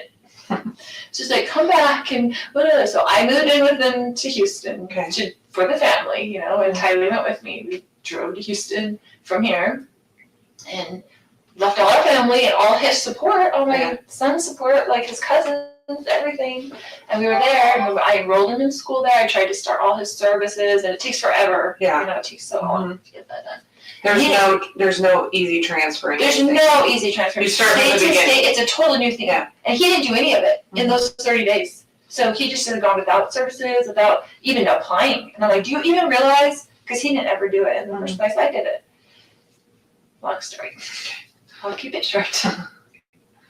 He hasn't been here in a couple weeks since we moved in. Okay. He came. He was very nasty when he was there, but he travels for business. So he went back to the Houston house. Okay. And he's like, I'm coming on Wednesday night. And I'm going to come pick up JJ and take him to school Thursday. Pick him up Thursday, take him Friday, whatever. And I said, Casey wanted to come to the house. And I said, you can't come stay at this house because you can't get along with Tylee. She's a minor. She has to live here. Yeah. So because he gets in huge fights up there. Okay. And she hates him. And so I'm like, you can't stay at the house. So I will book you a hotel, because he stays in hotels all the time because he travels for business and the business pays for it. Right? Uh-huh. So I said, I will book you a hotel nearby. What does he do? He works with teachers in their retirement plans, but he goes to them at their school. Oh, He okay. mostly works in California, Okay. no matter where we live. And we Okay. lived in Hawaii. He'd work in California. He'd work in Texas. He has like books of business in different areas. And so he just goes wherever. Okay. It kind of just gives him freedom that he doesn't have to stay home every day and take care of special needs. Yeah. It's like an excuse, right? So I've done that myself for the last 7 years anyway. And I was a single mom before I married him with my 2 kids. Yeah. And he had 2 kids. We got married, tried to make a family. You know, how it goes. Anyway. So he said he was coming last night. I said, well, you can't stay at this house because you can't get along with Tylee. I'll get you a hotel and you can come stay with JJ. But he goes to school all day. Yeah. I got him back into his school. His services, I met with the DDD yesterday, and they finally are getting his services back. But we're paying $125 a day to have him back at school because he's so out of his routine. He's been a nightmare on the floor, kicking stuff, hitting stuff, walls. Like, he just ripped him out of his life. Yeah. So, anyway, just how he is, because he only thinks about himself. So. He says, how do you get JJ? And JJ's like, I don't want Dad, because he knows Dad took him away. So he was freaking out, right? So I didn't tell him he was even coming. Like, Dad's going to come take you to school, I think. So he didn't bother me last night, which I was surprised. I was expecting kind of an ambush for him to kind of like come over or be just mean and say, it's my house. I'm on the lease. I'm going to stay here kind of thing. Because that's kind of his macho attitude. And so he came this morning, ice skating. And last night he wasn't at the house. Yeah, I didn't hear from him. Except for he texted me and said, I'll be there at 7:30 to pick up JJ. Okay. And I was like, okay, that was good, because I didn't hear from him. And then he came over in the morning and he's like banging on the door. I'm like, oh great, here we go, you know. And I was just gonna be nice. I'm just gonna be nice as possible. And I had JJ stuff all ready for school. And so, do you remember about what time we got there? He said he'd be there 7:30, but it was more like 7:40ish Okay. or 7:35. I don't know. Okay. But I remember thinking, looking at the clock, and he wasn't there at 7:30, and he's usually Mr. On Punctual. time. Yes. So I was like, okay. And then JJ was like, oh, Dad. And then he was like, Mommy, and like ran to me and like holding me. He's like, you're not taking me to school. And I was like, it's okay, Dad, can just drive you to school. It's not a big deal. You know, just trying to make it whatever. Calm. Yeah, calm. And then he was just being real smirky and real like jerky, you know, to me. And I was like ignoring him, whatever. And so he was like, Did your brother live there with you? No, Okay. he had stayed with me last night because I was worried he was going to come over and cause trouble with me. Okay. And just wanted someone else there, like my brother there, because I trust my brother. And it's been a long story. Like, I had to be with my brothers when he took JJ. Late night every night. Thank you so much for that. It says praying that justice is served for sure. It's finally happening after all these years. Thank goodness. But this woman makes me sick, y'all. Just hearing her, what she says about JJ, he was a nightmare. The baby had a disability. He couldn't help himself.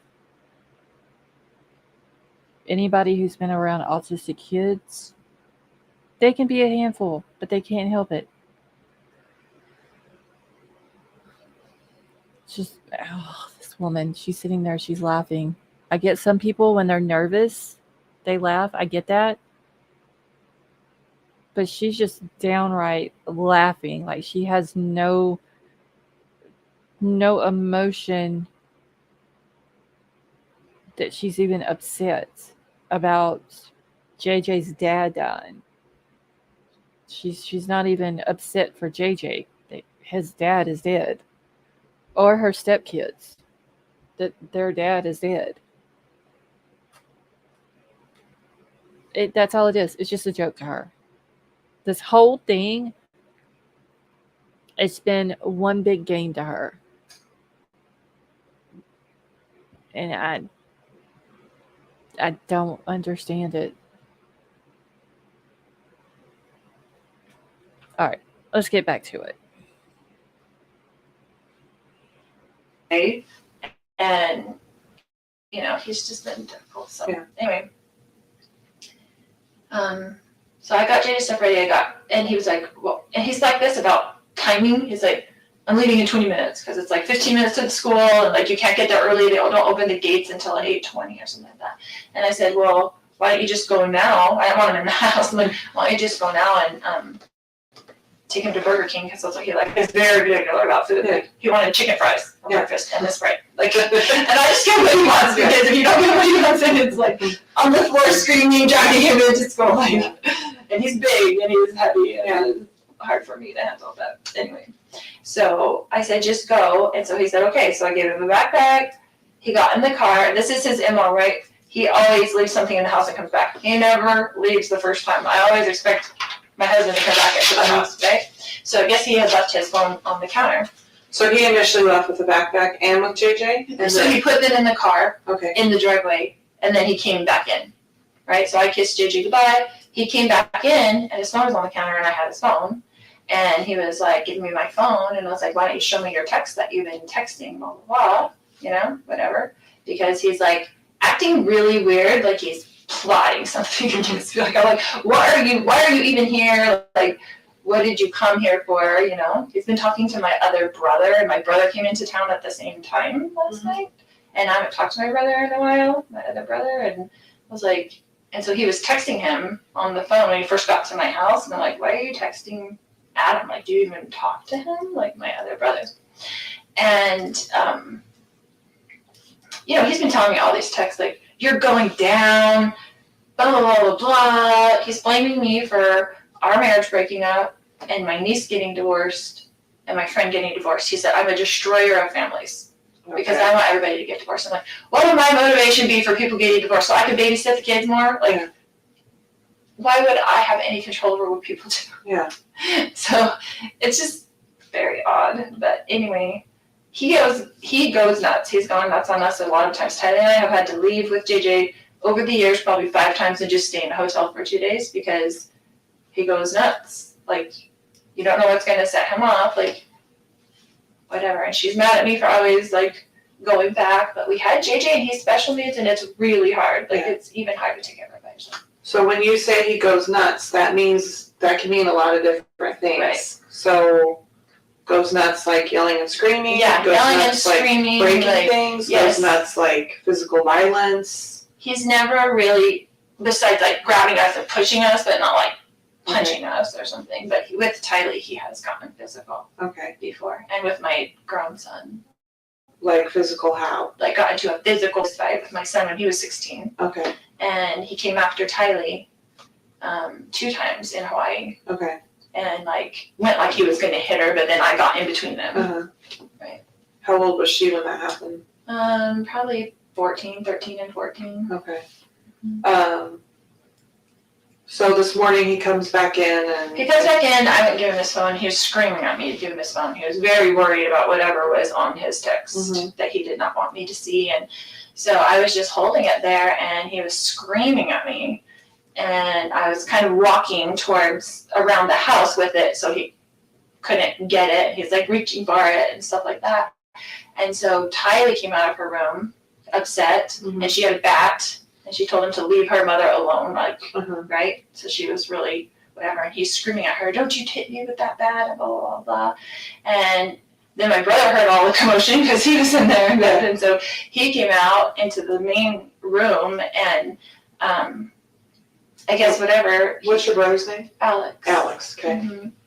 And then he just started, he was screaming and he was super upset and whatever. And he's yelling at Tylee, don't you hit me with that bat, and blah, blah, blah. And so Tylee, I guess, I don't know if she swung at him or what, but he like grabbed the bat from Tylee and then went to like hit Tylee with the bat. It was, and I was right there, and they were right there, and my brother grabbed him from behind, like just to stop him from hitting Tylee. You go like this, like he grabbed him like. Yeah, from behind, like just kind of to pull him back.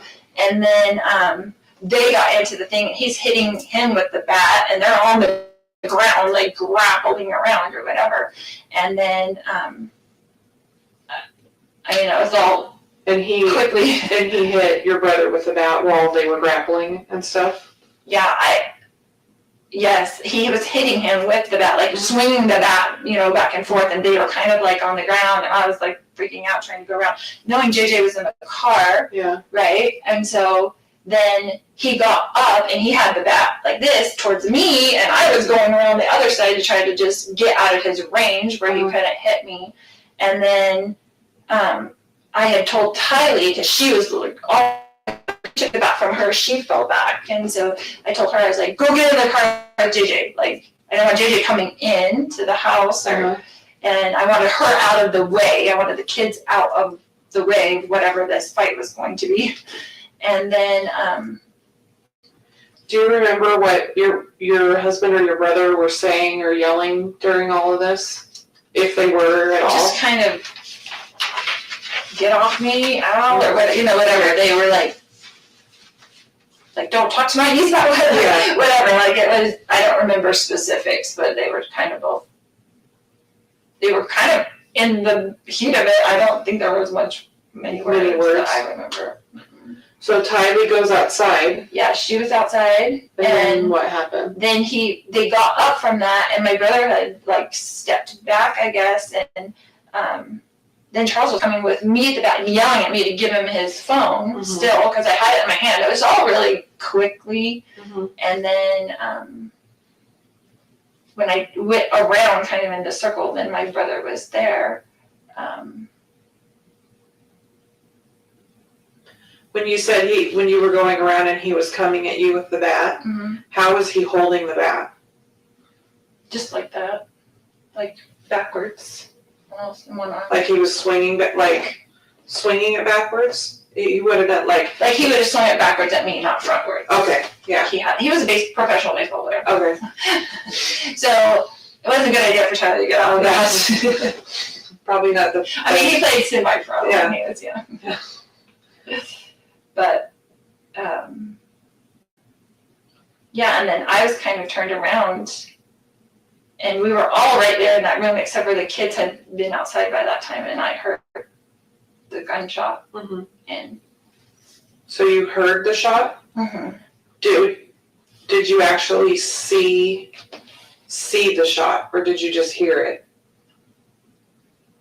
I had gone around to the kitchen to get away from him, and so back around. So I don't know if he went in the house. I didn't, so I'm a little bit of a disadvantage. Yeah, so I didn't see the shot. I heard it, and then I came back around and I saw that he was on the ground. Okay. And was freaking out. Yeah.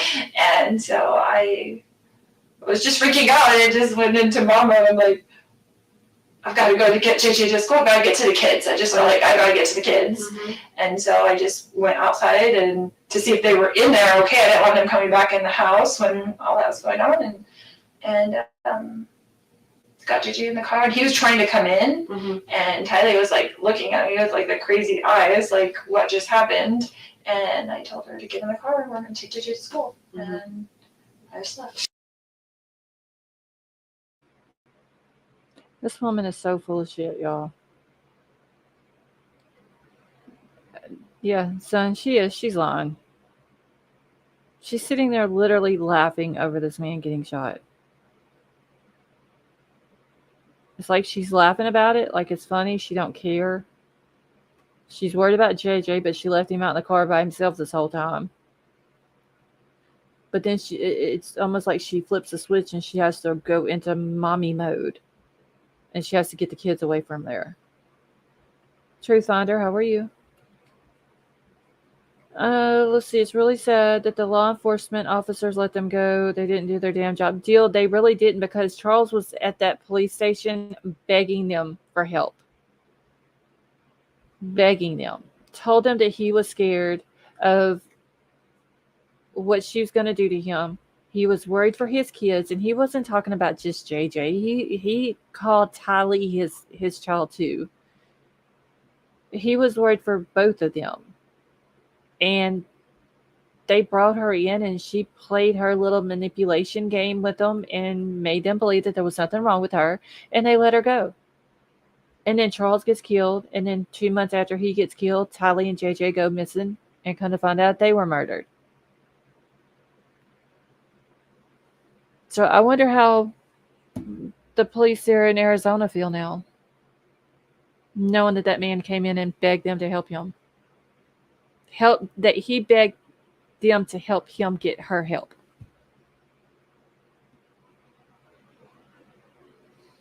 Elaine, yes, he knew that something was going to end up happening to him, I think, and he knew that if Kay had the life insurance policy, she would take care of JJ.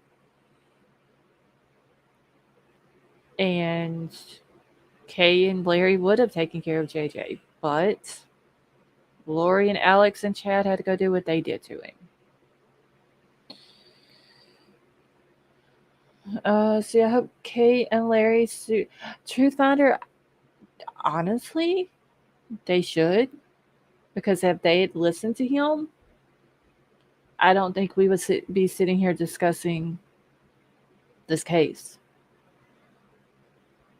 I think Lori would have been locked up in a state mental institute somewhere, getting the help that she needed. Tylee would probably be off at college by now. JJ would be with his dad in a school that's for special needs children, getting his help that he needs to help him become productive when he's older. Neither one would be deceased. Tammy would more than likely still be alive.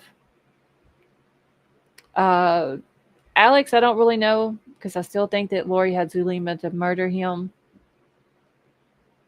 But Tylee and JJ would still be here, and Tammy, and Charles. Had Arizona police just listen to what Charles had to say. Wrongful death. Emerald Queen. Yeah, probably, but more like a civil suit. I mean, there's proof that he came in begging them. Like, there's body cam footage of it. He came in to the house where he was murdered at, and all the stuff. Like, Lori and them were gone, and he didn't know where they were at. He didn't know where the kids were at. And that night he was begging them. He had to get the cops to come there to help him get into the house. And then there's another body cam footage of him at the police station during the day. And he has I think he had a psych hold for her. He had the paperwork or something for it. And they let her go. They was like, oh, there's nothing wrong with her. I'll let her go. And look, by them not listening, by Arizona police not listening to what he had to say, the man who was trying to get his wife help, trying to save his life pretty much and save the life of his kids, they're no longer here. And that ain't just Arizona police's fault either. It's Lori, Chad, and Alex's fault as well.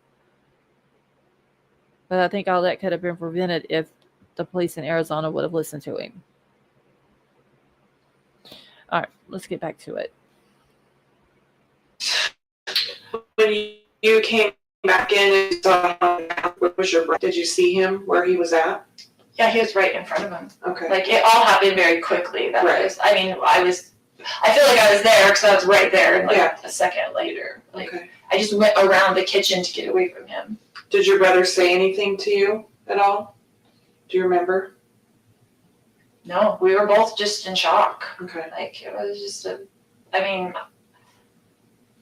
didn't say anything. I went out with the kids just to check on them first, and I was going to come back in maybe, but I didn't. I was like, I just have to get him to school Okay. and call the police and come back, whatever. Did anybody say did you or your brother say anything at some point about calling the police or calling 911? Do you remember? Yeah, he called me and Okay. he said, "Are you taking JJ to school?" Uh-huh. And I said, "Yeah, we need to call the police." And he said, "Okay." Okay. So he called you when you didn't come back inside, basically? Right. Okay. Because I was like in the car for a minute, and then I was like, "What do I do?" Mm-hmm. And I didn't want JJ to go inside, and I didn't Okay. know what to do. And Tylee was freaking out. I was trying Yeah. to get them away from the scene. Understandable. Mm-hmm. Do you, and you may not know this, Mhm. so, because I know you heard the shot, do you know at what point your brother had the gun? Do you know if he had it when they got in their first fight, or did he have to go get it, or do you know that at all? I don't know. Okay. I don't know. And do you remember if you ever heard your brother? I didn't see him ever leave the room. Okay. So it was so fast. All that was so fast. Like, I'm on the ground rolling around and I'm screaming, and This probably happened in a couple seconds. yeah, I mean, it was like super fast. And I don't know if you know this or not, does your brother normally carry a gun? Like, I carry a gun everywhere I go. Right. Like, I So- know he's a gun person. Like, Okay. he has guns and things. Okay. He's good with guns. Did you know that he had one with him when No, he came over? no, but Okay. I wouldn't be surprised if he did, because Okay. he's very, very professional with guns. Proficient, professional.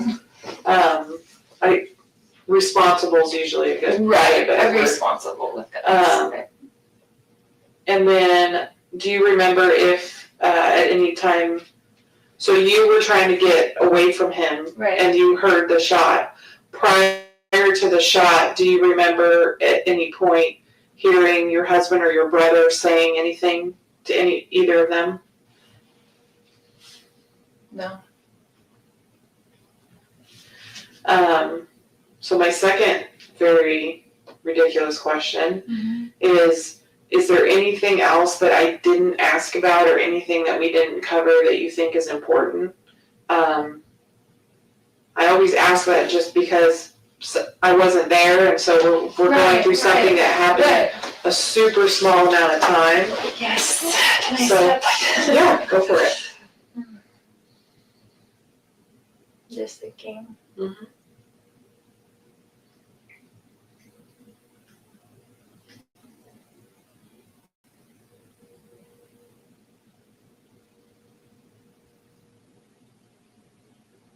Just that.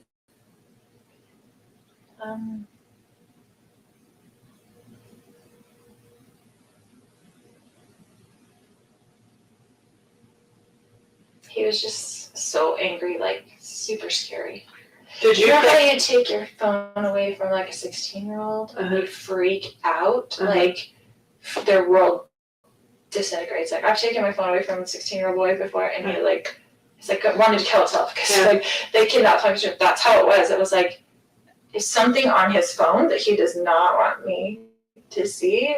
That he was like freaking out, Mhm. like to the point where I thought he would hit me in the back of the head to get the phone. okay.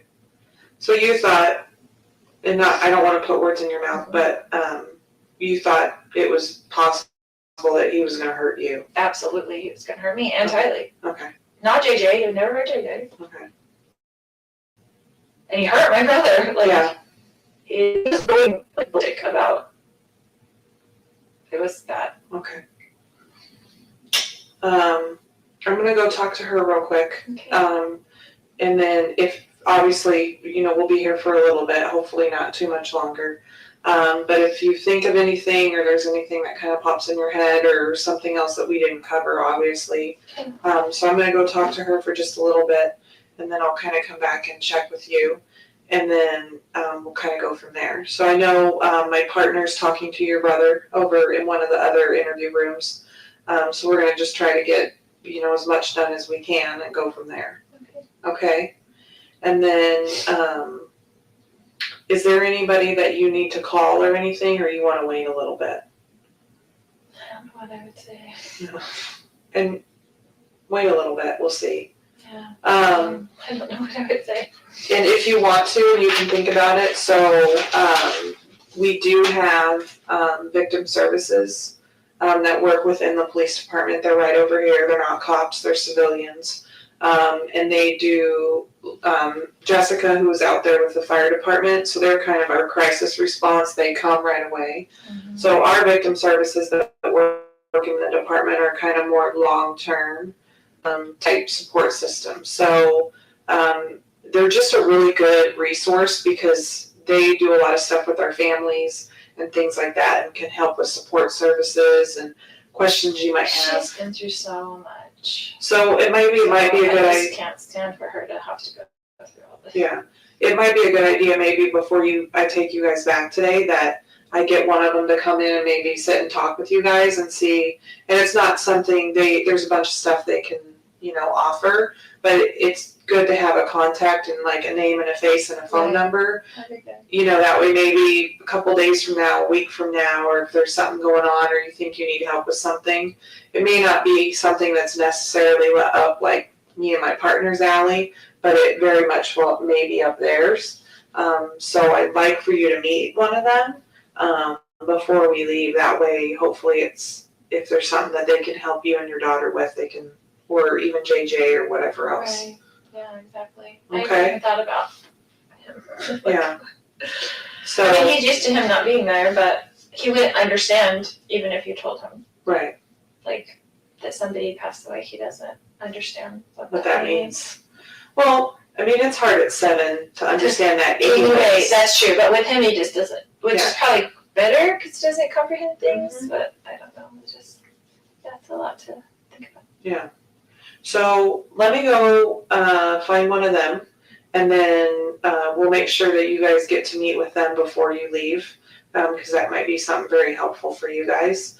And I'm going to go speak with your daughter for just a little bit, and we'll kind of go from there. Okay? And if you need anything, let me know, okay? Okay.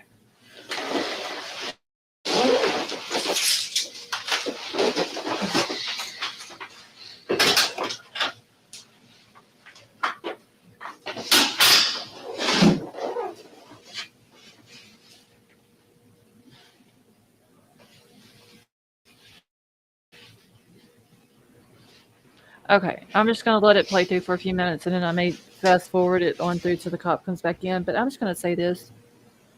Lori and Alex made this law enforcement department or police department or whatever look like asses. She ain't crying. She knew that there was a camera in there watching her the whole time. Now she wants to play all this fakeness. And just hadn't even thought about JJ. She never thought about JJ or Tylee throughout the whole thing and how it was going to affect them. The cop should have just sit back, shut up, and let her tell the story, asked a question here or there, and been it.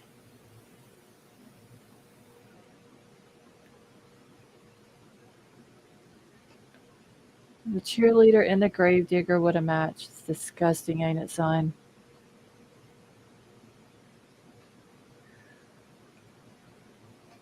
Just disgusting, honestly. All right. I'm going to fast forward it a little bit, y'all. I really don't want to sit here and just watch her sitting here. the whole time thinking to herself, her and Alex just pulled off the ultimate crime. They murdered her husband. She's getting the life insurance policy. Her and Chad's going to have all the money that they want.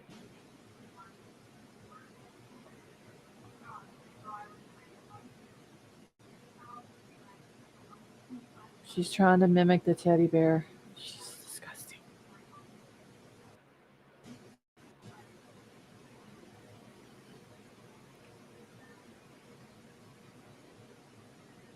And she's not even trying to cry. Okay, so she's sitting there at ease when they leave her alone to see if she has a lie to add. Furthermore, they can question minor children alone without legal or a parent. Yeah, whenever they questioned Tylee, there was nobody in there with her. I think she was just right next door to where Lori was at.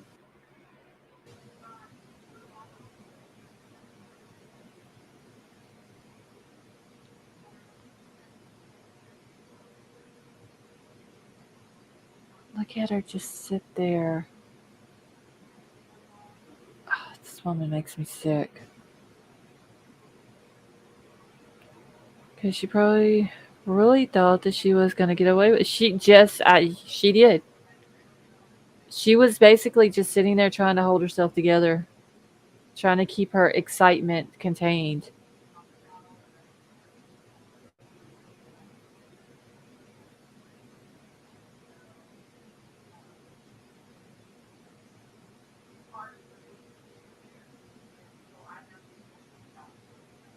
Okay, so the other lady should be coming back in here in a second. Oh, wait, here she comes. So I'll just let it play out from here.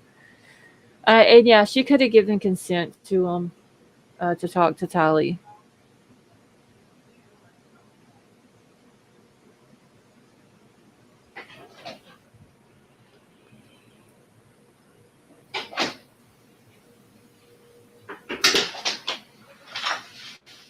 I like your daughter a lot. She's fun. Yeah. So one of the victim services, Denise, is here. So I kind of told her just a little bit of what happened. So if you're good with it, I'm going to have her come over and I'm going to introduce her to you guys so you guys can talk for a little bit, which kind of works well too because I need to run over to where my partner's at and just talk to him a little bit. That way you guys will have a little bit, hopefully, extra support if you need it. So I'm going to go grab Denise real fast and then introduce you guys. Okay?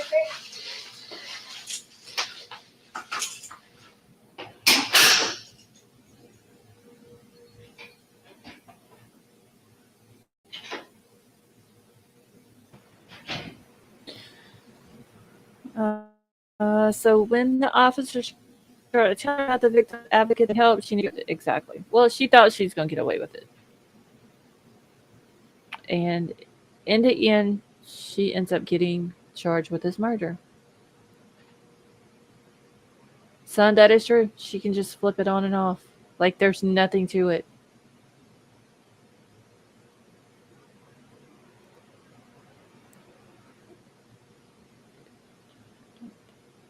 Okay, Jamie, you have a good night.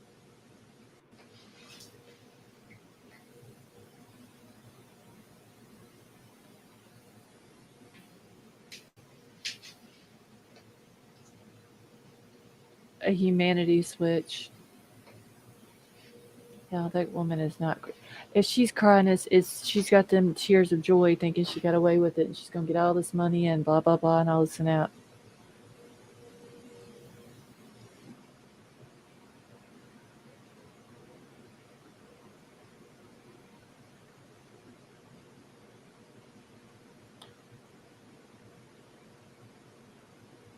Oh, Charles, she was pissed when she called Kay. Lori is. Whoa, what year was Lori born? Oh shit, where's her birthday at? Hold on.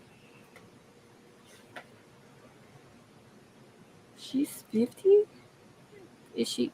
I think she's 50. Let me look it up real quick. Hold on.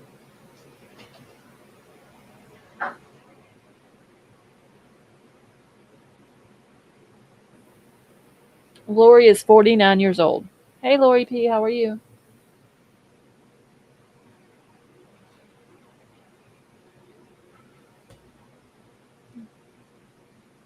All right, Deal, you have a good night.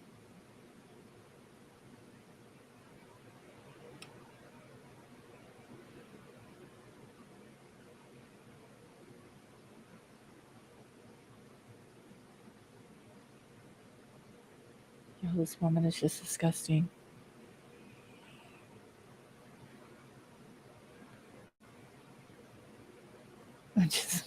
Son, I've been thinking the same thing.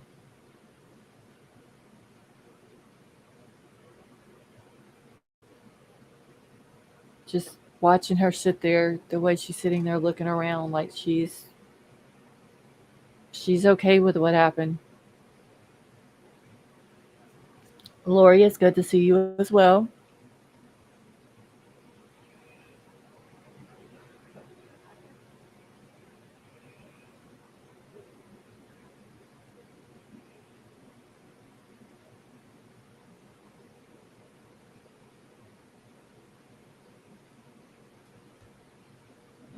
She's like Jody, but 10 times worse.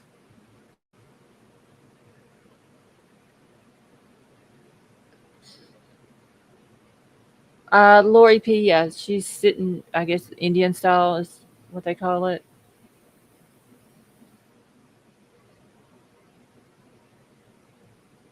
Hey, Jen, how are you? What up, baby? Thank you so much for being a member for months. She says, "Do Lost Souls and like it up. P.S. I've been a member longer than 4 months. YouTube sucks."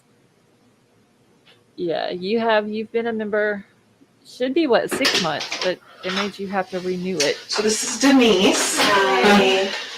Hi. Sorry. That's funny. So she's gonna take you over to like a conference room so you guys can sit and talk and stuff. And then you can just, once you guys talk and kind of, you can decide if you're comfortable with Tylee coming in or whatever. Okay, sure. And then we'll I just don't want her to be left alone in there by herself. Yeah. She's freaking out. Okay. So we keep checking on her. I don't want her to be alone too long. Yeah. We'll be as brief or as long as you want, okay? I'm here to try to, you got lots of choices when you talk, so we'll just get started and then we'll go from there. Does that sound okay? All right, thanks.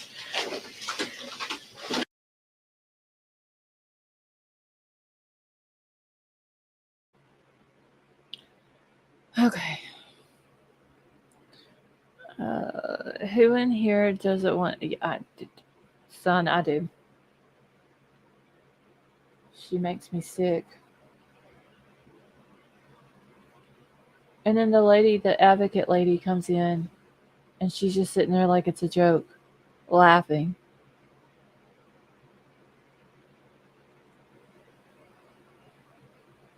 She wasn't worried about Tylee being in a room by herself. She never once asked about her. Like, is she okay? Is she in there by herself? Can I go check on her? Nothing like that.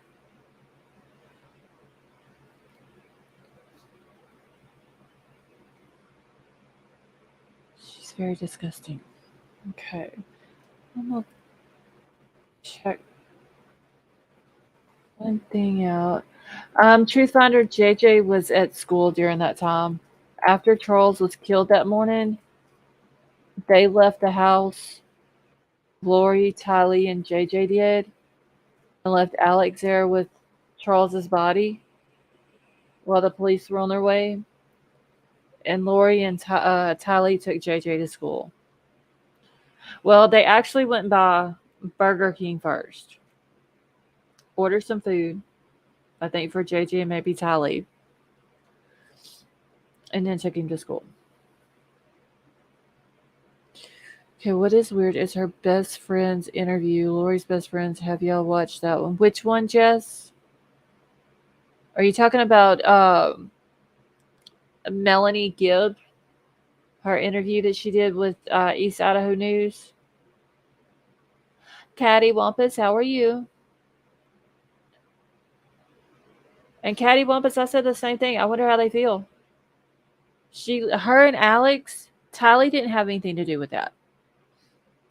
But Lori and Alex, they made that whole department look dumb.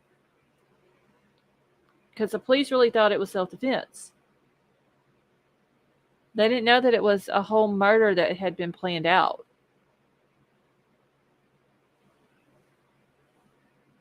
All right, I'm just looking to see if they've came up with anything else. Now let me see if Tylee's interview from that day has been found yet. 1 second.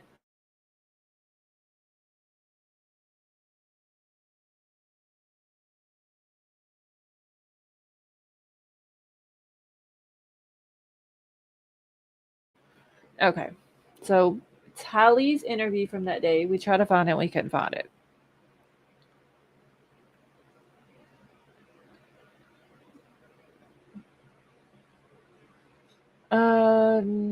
No, it's a police one. Okay, now, Jess, Melanie Gibb also did do an interview with the police. I think, did we find the Melanie Gibb one?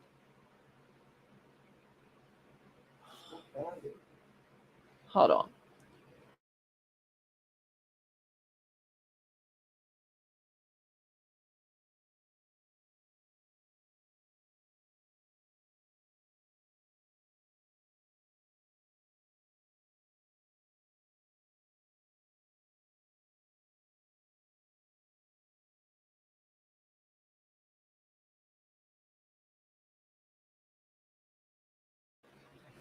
Okay. Melanie Gibb, yeah, she's a liar too. I don't like Melanie Gibb at all. Okay, wait, what a baby. The one of Tylee's that you find, was it like 2 hours long?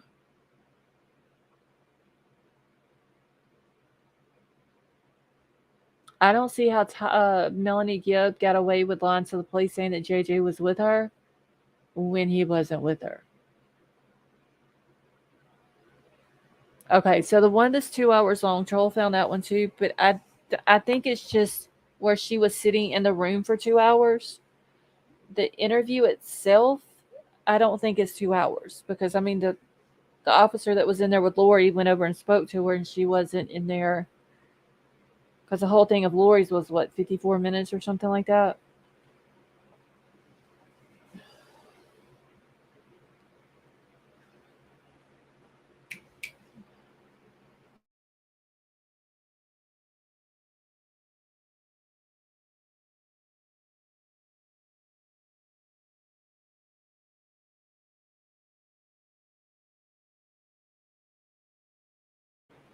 Okay, he's gonna send me Tylee's thing. I just have to go through it. And fast forward it just to the part where the officer comes in to talk to her. That part's only like 15 minutes. The rest of the time is just a camera pointed at her when she's sitting in the room waiting to be interviewed. So he's gonna send it over to me real quick. Oh wait. Okay, Troll, never mind. Wait, little baby, send it to me. Okay. Alright, so let me grab like little babies here. Wait, second link? Hold on.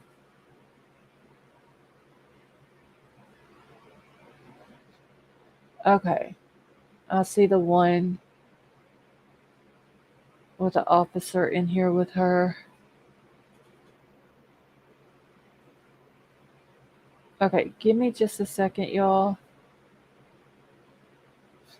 Because the second one I've got here is just an officer in here with her. Okay, I'll play this one.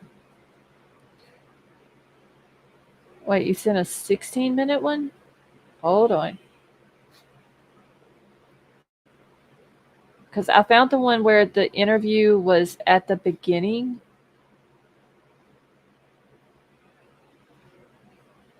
Okay, this is the one I need. Okay, I don't understand.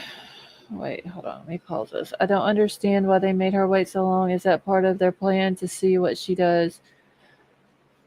Probably just to see how she's gonna act and all that.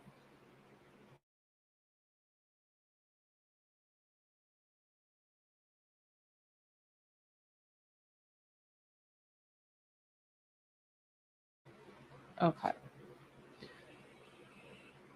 Okay, so I got the one with just Tylee, where it's not the whole thing. She's sitting in a room and all that by herself. Okay, I got the 16-minute one. That way we don't have to wait throughout the whole thing.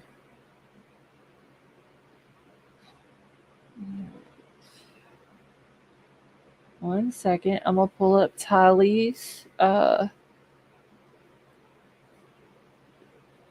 So this is when Tylee was interviewed. The day that Charles was murdered.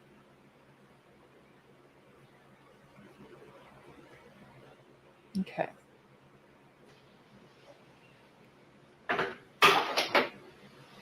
Hi. So you have to spell your name because we're all taking guesses on how to spell it. We're not sure. Tylee. Okay, I was right. And what's your last name? Ryan, Ryan. And your birthday? And then, do you have a phone? Yeah. What's your phone number?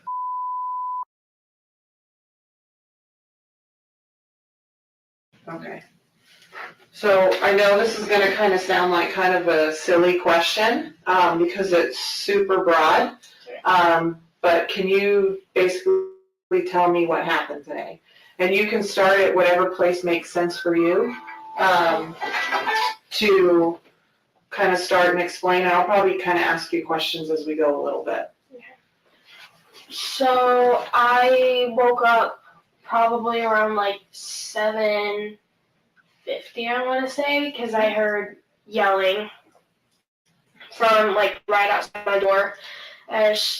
I don't even know what I heard, but I immediately like jumped up, and I have a baseball bat because when I was living at my uncle's by myself, I just wanted something to like feel safer, and I'm not old enough to get like pepper spray or anything, so I was like, okay, I'll get a baseball bat.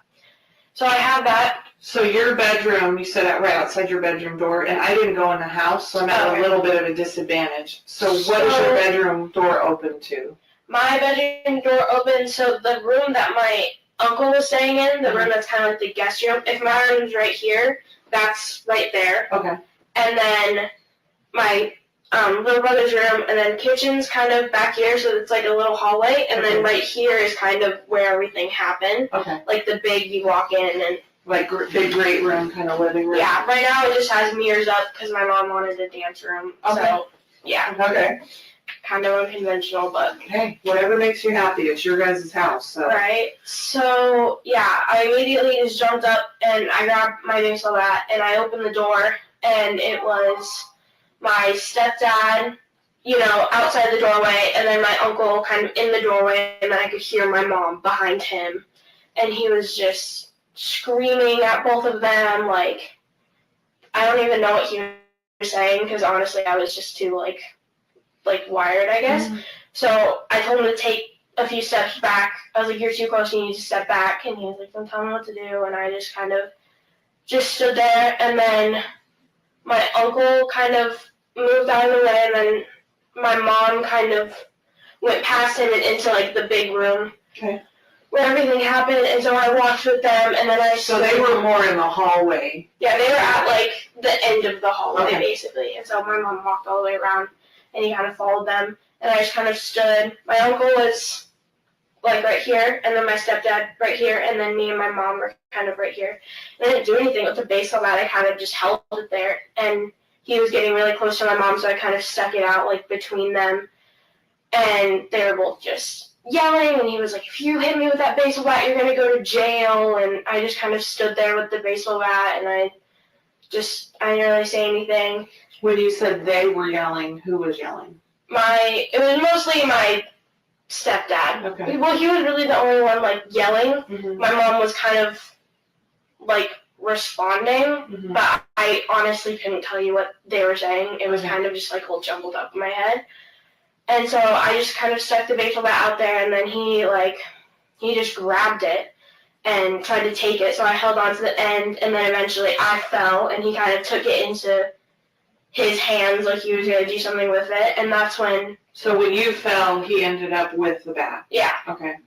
And so I fell to the ground, and then my uncle kind of I saw him take a step back, so my uncle, I think, grabbed him and kind of took him back so he couldn't do anything. You saw your stepdad take a step back? Take a step back, because he was really close to begin with, and then and so my mom said to go with JJ, and so I ran out the door, and then I kind of just stood there with my little brother. He was in the front seat of the car, and so I just kind of opened the door and just stood there, and he was trying to get out, and I was like, no, we have to stay in, and I was like, oh, I told him, do you want to go in the Jeep? And then he was like, no, and then I realized that my car was blocked in, so I couldn't anyways. I was like, okay, just stay here, and then eventually my mom came out, and then we left from there. Okay. Yeah. Do you know what happened inside of the house? Has your mom kind of explained it all to you? I just kind of asked her, because I heard a noise, which I know what it was now, but it sounded because I knew that the baseball bat was in there, it sounded like someone took it and hit it really hard against the floor. Okay. And so I was kind of Al's okay, right? Because that's my uncle. So I just wanted to make sure that my stepdad didn't do anything to my uncle and stuff. And so she was like, no, Al's fine. We're just going to take JJ to school. And I was like, okay. So I just got in the car. And then we went to Burger King because my little brother wanted breakfast, which was chicken fries for some reason. Okay. I do dinner for breakfast all the time. Breakfast for dinner and dinner for breakfast. So to kind of back up a little bit, so you had talked about your stepdad, when you put the bat out, your stepdad was coming towards your mom. Can you describe to me a little bit better kind of what was going on there? Is there a reason you put the bat up? Yeah, he was walking towards my mom, and I just didn't want him to do anything, so I kind of just stuck out the bat. My mom was right beside me, and he was right there, so it wasn't, between them. Okay. It was kind of just, I just stuck it out to be, keep your distance, kind of. When you say you didn't want him to do anything, what did you think he was going to do? Hit her. Okay. Yeah, it's, for the most part, been pretty, mundane, but there have been a few violent times with him when I was really scared that he was gonna hit me or hit my mom, just because everything was kind of crazy. Me and him have always kind of not gotten along, just since I was little, and so there have been a few times that we've gotten in fights and stuff like that, and so so I'm just kind of always scared of that. Yeah. And then so that happened, and he grabbed the bat from you. So kind of tell me that again real quick. So I kind of stuck it out, and this is when he was like, if you hit me with that baseball bat, you're going to jail, and I didn't say anything because I'm like, okay.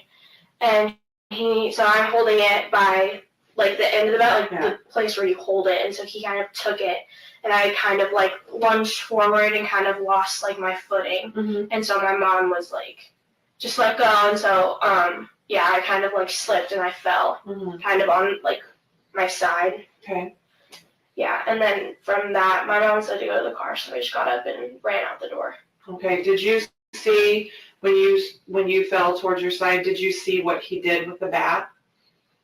No, I wasn't really looking in that direction because from where I fell, the door was kind of more in my line of vision because I fell looking this way and the door was right there, so I didn't look back. So he was he was at a different line of sight than what you were looking at. Yeah. Okay.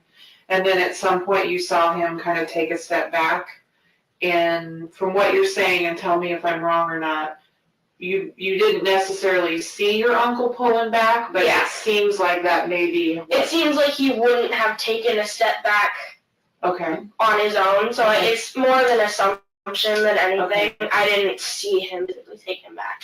And does that make sense based on where your uncle was at that time? Yeah, he was behind him because he wasn't on this side with me and my mom, so he was behind him. Okay. Because that's kind of just the order where everyone walked out. And when that happened and then your mom told you to go, did you see what happened with your stepdad and uncle? No. Okay. And then once you went outside with your brother, you never came back inside? Oh, I went to go get my mom's purse from inside so that we could have, like, her wallet and everything, but this was all happening, like I said, like, in the bigger room right here, and so I went through the garage door, and so the garage door is right here, and then there's, like, a little hallway, and then this is kind of where everything is, and then this is my mom's room. Okay. So when I went in, I kind of, like, just tuned everything out, ran to my mom's closet, ran back, so I didn't see anything, I didn't hear anything. When did you go back in and get her purse? After my mom came out. Okay. So after you heard that loud noise? Yeah. Okay. And when you heard the loud noise, was your mom outside or inside? I'm trying to think. I think she was inside when it happened and the door opened, like, immediately after. Okay. So very quickly after the door opened? Yeah. Okay. So it wasn't, like, a long period of time, because I remember not, like, thinking about it for that long, and if my mom hadn't come out immediately, I would have, been thinking about it for a lot longer than I had. So, obviously, I don't know, like, your mom and stepdad and uncle. I don't. So, can you tell me kind of where the three of them were at, kind of emotionally, and how they were behaving when all this was happening? When all this was happening, or, like, before? When all this was happening. So, like, when you came out of your room and he took the bat from you and... Yeah, so my stepdad was, like, he was, like, I don't even know how to explain it. He honestly just looked like kind of a crazy person. Okay. Like, screaming, and, like, his face was beet red. He just looked, like, really mad. I remember when he took the bat from me, I saw his face for, like, a split second, and I honestly, like, it didn't even look like him. He just looked like pure, like, rage. Like, he was just seeing red. So, I haven't really seen him, like, all the way like that before. That's, like, the craziest I've ever seen him. And then my uncle was kind of calm. Like, not super calm, obviously. It was, like, a stressful situation. But he's, like, I don't know, he was kind of just standing there in the doorway, kind of just being protective of my mom. But he wasn't yelling or really saying anything. Okay. And my mom was just kind of, he was yelling, and my mom was kind of just, like, talking. Okay. So, yeah. But you don't remember, if you do, like, what your mom was saying at all, or what he was mad about? No, not really. I'm sorry. Okay. It's okay. Honestly, like, we're talking about something that probably happened over 2 seconds of time. So. Yeah, honestly, it feels like 2 seconds and 40 minutes at the same time. Yeah. So, I don't remember what they were really saying. I just kind of heard yelling over everything. I don't know. I kind of just do that whenever things are, like, really loud. I kind of just, like, tune what people are saying out, because, I don't know, just yelling isn't fun, obviously, for a kid to hear. And with my biological dad, I always heard him, like, screaming and stuff, so I kind of just learned how to, like, tune it out. So when you woke up to yelling, and you had said you weren't sure what they were actually saying, did you know who was yelling when you heard the yelling? Yeah, I knew it was my stepdad. Well, at first I kind of didn't, like, when you first wake up, you're kind of disoriented. And then I remembered that my stepdad was, like, coming in to take my little brother to school today, so I immediately, like, knew it was him. And then my uncle I knew was staying, so I knew that was him. And then my mom, obviously, I knew that was her. Yeah. And then, so you stepped out of your room and you took the bat with you. Is there a reason why you took the bat with you? Honestly, I think that was kind of just, like, first instinct. Like, obviously, I didn't ever hit him with the bat or anything like that. It was kind of just for like security, I guess, to know that I had it. I didn't do anything with it. In hindsight, I probably just shouldn't have brought it out at all because it caused more trouble. But it was kind of just first instinct, and it was right by my bed. So I kind of just like jumped up and grabbed it. So I'm trying not to put like words in your mouth and No, stuff. you're good. So was there something in particular that you were concerned about that you would have taken the bat with you? Only if he had been violent towards like me or my mom. I'm assuming you're talking about your stepdad? Yeah. Okay. All right. Yeah. But it wasn't like, oh, I'm going to take the bat and like do something with it. It was kind of just like, I need something in my hands to like feel safer. Okay. That makes sense. Yeah. So my kind of second dumb question is, and I don't know that there necessarily is, but I always kind of want to make sure, is there anything that, you know, we didn't talk about or I didn't ask you about or anything that you think is important or anything that I should know? Because it's harder for you because you were there, and so I'm asking questions about something I didn't even see. So I just want to make sure, like, I didn't miss something or anything that you think I should know about. That was pretty much it. Okay. And if you think of something, you know, in 5 minutes and tomorrow or whatever else, we can always talk again. It's totally fine. So I talked to your mom about, we have some victim services people that work here. They're not cops. They're really good at what they do. So I really want your mom to talk to them because I think it would be good that your mom has, and you guys have some, maybe kind of some extra support if you need anything kind of go moving on. So I'm going to check in with your mom real quick, and if she's good to go, then I'm going to introduce one of them to you guys. That way you guys can talk before I take you guys back. Okay? Sound fair? Okay. Do you have any questions for me at all? No. Okay. If you do, let me know, okay? Okay.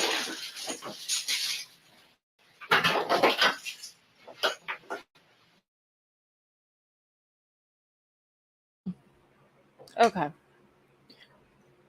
I think Lori told her what to say. When they left the house, taking JJ to school, probably dropped him off. And then Lori probably told her what to say.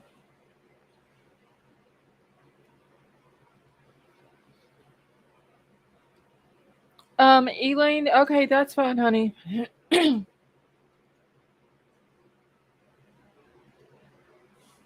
Must have got lost. How are you?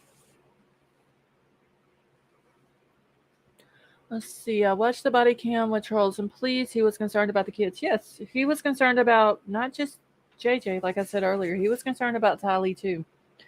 And I don't completely believe the whole thing of Tylee and Charles not getting along. I think they got along. I think she was just told to say that they didn't. Because, I mean, she was driving the vehicle. She was talking about her vehicle was blocked in. That was actually Charles's vehicle that he bought for her.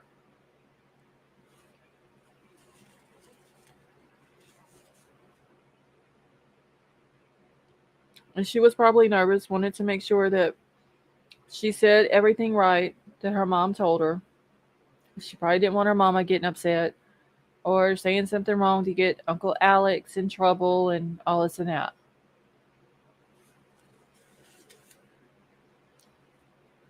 So even if her mom did tell her what to say, it still sounds more genuine than Lori's did. Yeah, because Tylee wasn't sitting there laughing.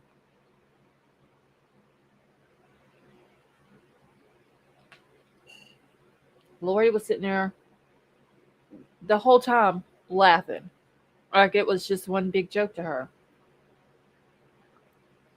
And Colby, Lori's oldest son, has even said that Charles was good to him and Tylee. So I don't believe the whole thing. Now, don't get me wrong. He was her stepdad. They probably had disagreements. There could have been a time or two that they might have gotten into an argument or something like that. But the way she's telling it, I think Lori told her to say that.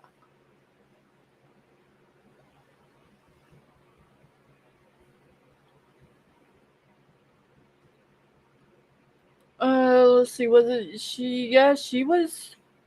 She was young, Jess. I believe when Lori and Charles got together.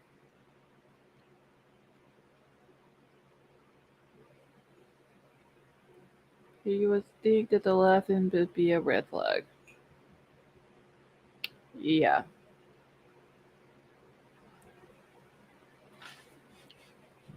I mean, I would have thought.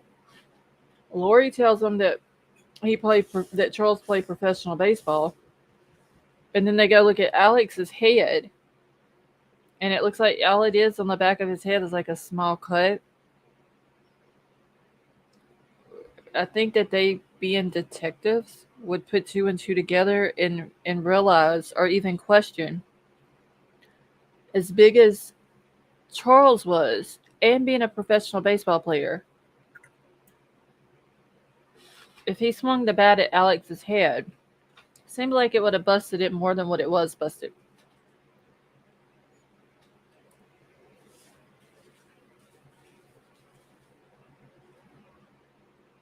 I mean, there was several red flags in Lori's interview, and they didn't catch it. But I mean, then again, you can't catch something if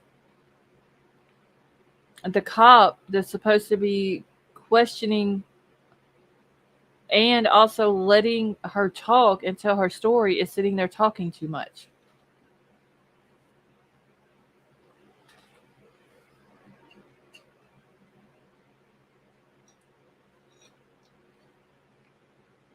I mean, the cops didn't check into it. They didn't investigate it. They just heard their story and then ruled it self-defense.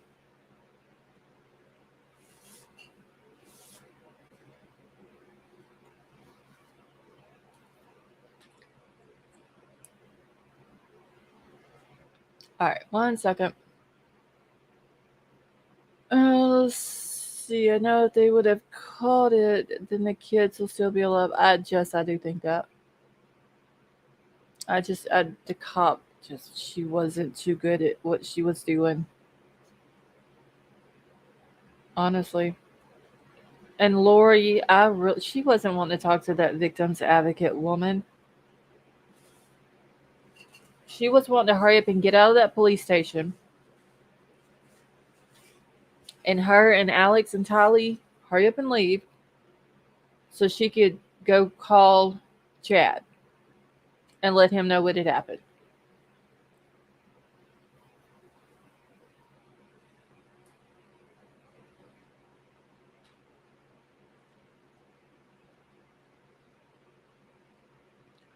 So the person talking to her like this lady cannot do something this bad. They literally just thought she was a victim and that her estranged husband came in acting, hey, crime crazy, how are you? That her estranged husband came in there acting all crazy and all this and that. And went ballistic on him. Chad is not even good looking either, so gross. That is true, Jess. But she was, I don't know. She was infatuated with him. Honestly.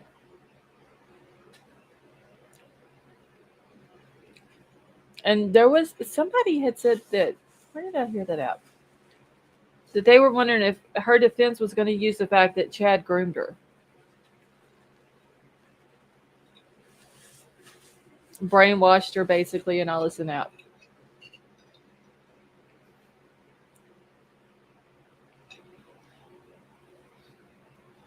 All right, 1 second. Let me grab this real quick.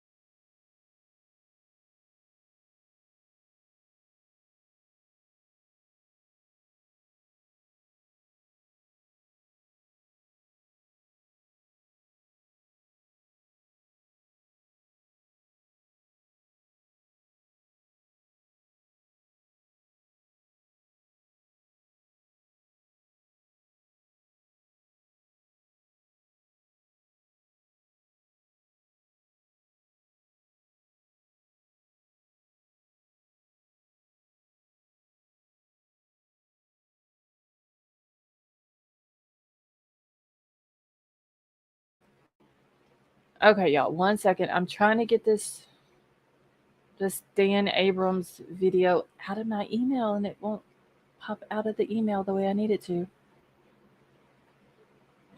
Okay.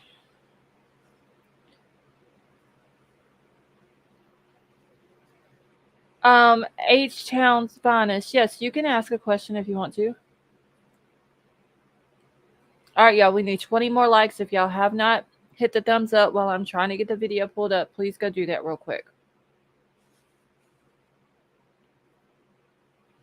Thank you, Werewolf Queen. It's usually I have to pull it up in my email and then pull the video out of my email. And usually all I got to do is just hit the link and it pops out of the email into another tab. But for some reason, it's not want to work right tonight.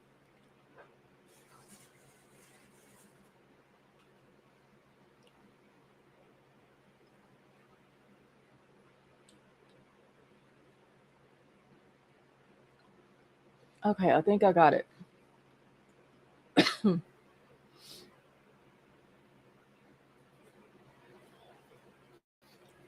Okay, let's see. I think I got it now. Wait, where's the link at now?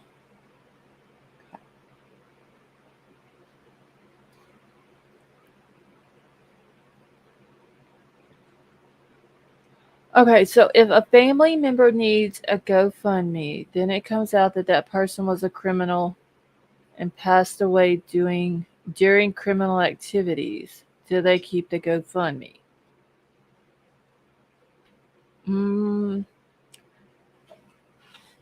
I'm sure that if GoFundMe is made aware that the person was a criminal and or they passed away,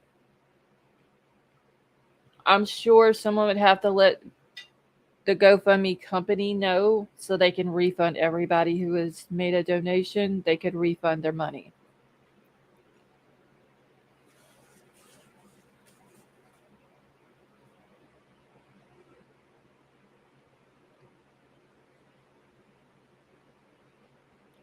Can a criminal get one from the start? I think anybody can make a GoFundMe. But I'm sure that if it's reported that there's some type of criminal activity, I'm sure GoFundMe would investigate it though, because they wouldn't want people being frauded out of their money or anything like that.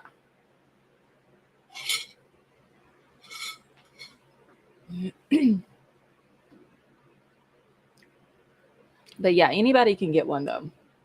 All you have to do is just fill out. I'm sure there's like a form thing that you got to fill out and all this and that.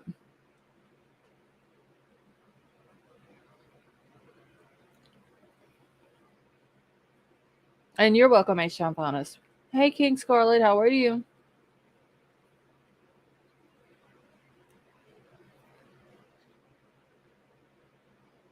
Okay. All right, let me play this real quick. This one's only like 3 minutes long. Okay, if they pass away, who would collect the money? Hoping for answers, I think they would have to, somebody would have to let them know, and then they would have to refund all the donors' money back to them.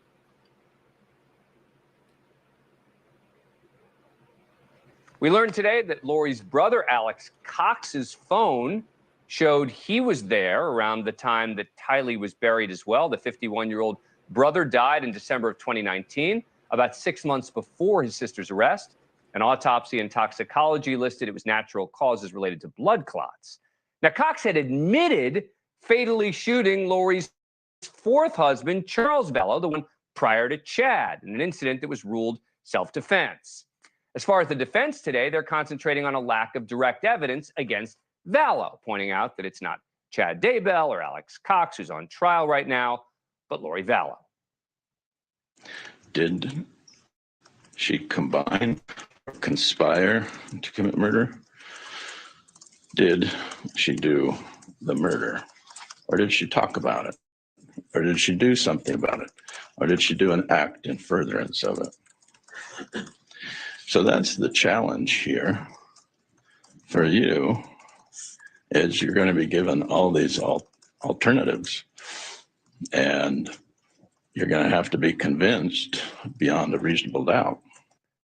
We're just getting audio trial, as you can tell there. Gigi McKelvey is a correspondent for Law and Crime Network. She was in court today. All right, Gigi, prosecution laid out a number of possible motives here. They did. Money, greed, just whatever Lori wants. And if something's in her way, she's going to take it out of her way. That was really the theme of their openings. What about the defense? I mean, that's almost more interesting here. Because there's so much circumstantial evidence against her. What does it sound like her defense is? Her defense is going to be that she was in her own apartment as the children were killed in her brother's apartment, which was in the same complex, walking distance away. She said she was with Melanie Gibb and David Warwick, who were like-minded people that believed in these teachings, and or Chad Daybell. When Tammy Daybell died, she was in Hawaii. So that's her alibi, that she was nowhere near where these murders took place when they took place. But how is that a defense to conspiring to commit the murder? Well, that's a good question, because you don't have to physically kill somebody to conspire and be charged with murder. You don't have to be the one to physically kill the person. So that's going to be an uphill climb, I think, for the defense. All right, we shall see. This was day one. A lot more to come of just this audio coming out at the end of the day. Kind of bizarre. Gigi, thank you very much for coming on the program. As always, appreciate it. Thank you for watching. Okay, I'm gonna play this other video that I have, but it's once I start playing it, I'm gonna need the mods, one of y'all, to drop. Ow, my hand. I'm gonna need y'all to drop a trigger warning. Cherokee Raider, thank you so much, and you're very welcome. And Cherokee Raider, are you feeling any better? Okay, our lawyer does have a point. Hopefully the prosecution has solid evidence of exactly what Lori did and didn't do. The amazing tip, they've already screwed up once, the prosecution, by messing around and not getting that evidence over in time. So hopefully they're on top of everything else. Because honestly, she needs, when she is convicted, she needs nothing less than life in prison. Anything less than that, justice won't be served, in my opinion.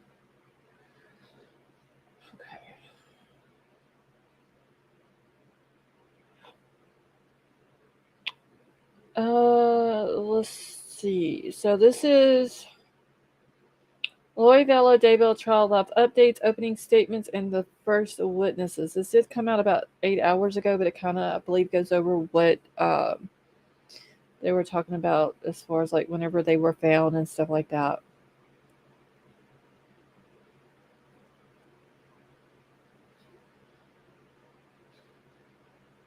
I can get the dang thing. I'm betting she kept her hands real clean, but I hope I'm wrong. She probably, like, I don't think she necessarily actually killed or murdered them. I think she left that up to Chad and Alex. But just the fact that she conspired with them,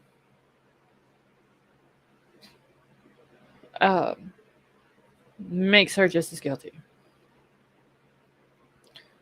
I hope she gets the worst, oldest prison to stay in for the rest of her life. She needs to be miserable. We'll be honest. If she's convicted, which I fully believe she will be, she needs to be miserable for the rest of her life. She took Tammy's life, she took JJ's life, and she took Tylee's life. And not only did she take those 3 lives, and probably her own brothers, if the truth was known, but she messed up JJ's family, Tylee's family, Tammy's family, all because she was selfish and Chad was selfish. She didn't think about the fact that Tammy had 5 kids, even though they were grown, pretty sure there was grandkids in there too. Or she probably knew that, but didn't care. Because she is just selfish. I mean, Lori has a grandchild about Colby and his wife. I mean, she also messed up Colby's life. She messed up her grandchild's life.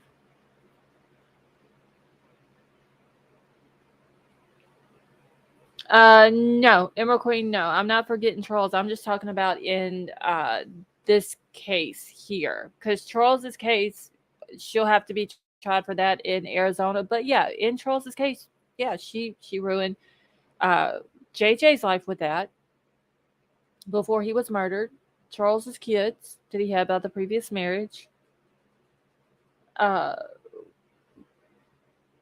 Doubly, if you think about it, she ruined Kay's life twice by first taking her brother's life and then taking her grandson's life. You know, Kay and them had other siblings as well. A lot of people, their lives have been ruined or hurt or whatever you want to call it because of Lori, Chad, and Alex. Yes, Truth Finder, she has been. Okay, what am I... Oh, I gotta pull this video up, y'all. Just want to make sure. No, I wasn't gonna forget any of the victims. I was just talking about just the one up in Idaho, because the one in Idaho is just for JJ, Tylee, and Tammy. 9mm, no. There's people are running with the whole ID being found. That was one of the victims in at BK's parents' house. I don't believe it until unless it comes out in court and says yes, there was one of the victims' IDs found in Brian Kohlberger's parents' house. I'll believe it then, but until then, I don't believe it.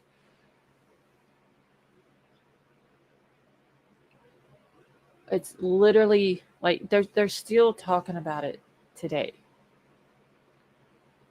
So I'm just going to concentrate, honestly, on Lori's trial for the next few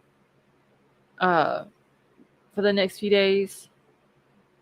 Or I'm sorry, not next few days, next few weeks. I'm going to try my best to keep up with Letitia's.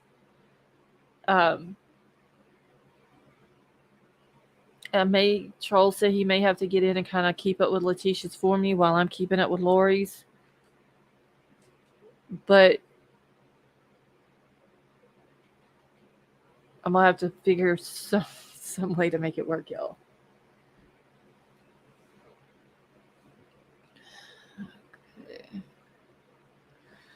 Okay, my guess is that Brian had a fake ID, but it's only my guess. Yeah, I don't know. That whole case is just... I mean, there's a gag order. News Nation, they're the only ones with these sources. You know, like there's no other reputable news outlet that's covering it. If the source knew this, why didn't they talk about it when the house was first searched?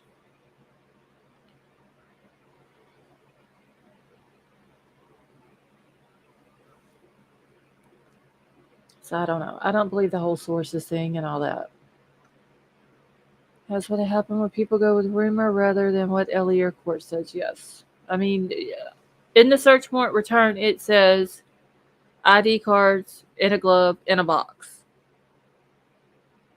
But it does not say whose ID cards they were. They could have been all Brian's for all we know. You know. Could have been old IDs from college, school, old driver's license. It could be anything.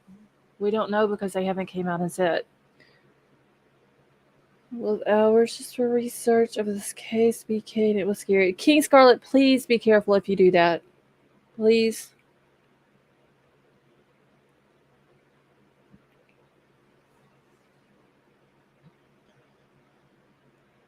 I think I learned a lesson in Summer Will's case. Oh, that is another one. That Summer's case is just Summer's case has really turned out to be just nothing but drama, honestly. Sad. Okay. So this is just some updates on the opening statement, or live updates on the opening statements and the first witnesses. Only 2 witnesses to hit the stand today was Kay Woodcock was first, and then Brandon Boudreaux was second. And then tomorrow, the detective Radu is supposed to be the first on the stand once the court starts back up. The amazing tip, I know who you were talking about. I tried to keep up with that case today too, y'all, but it was trying to listen to that, but also concentrating, keeping up with the tweets for Lori's case, because the tweets were coming in so fast. I literally wrote today until my hand cramped, trying to write everything down, even if it was word for word. I felt like I needed to write it down to make sure that I could tell y'all everything that was said. So, and I'm just gonna, if that's how it's gonna work, to get all of the information of everything that's being said throughout the whole trial, because the judge decided not to let cameras in there. That's just what I'm gonna have to do in order to bring that information to y'all. All right, let me go ahead and play this one. This one is like 7 minutes, a little over 7 minutes. So I'm pretty sure this is going to have some good information. Troll sent this one to me, so I have not had a chance to watch it. But you know what? Give me a second, because I think this one has music in the very beginning. Give me 1 second.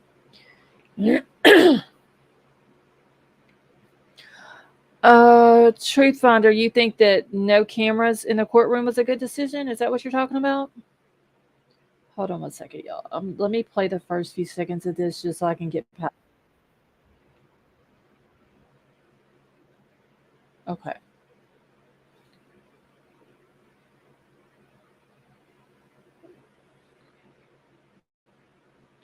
All right, so I got past it.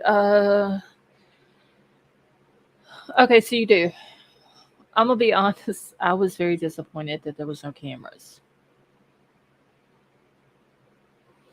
I have waited for this woman and for Chad to go to trial for so long. I hate that Alex died, because I think he should have been right there with them. And going through this whole court proceeding with them, because he was just as much involved in it as they were. I think because Lori, yeah, I mean, I get what you're saying. She's like Brian Kohlberger. She likes the attention. Every time she sees a camera pointing at her, she looks at it and smiles. Blame a YouTube moron for there not being cameras. Which YouTube moron? 9mm.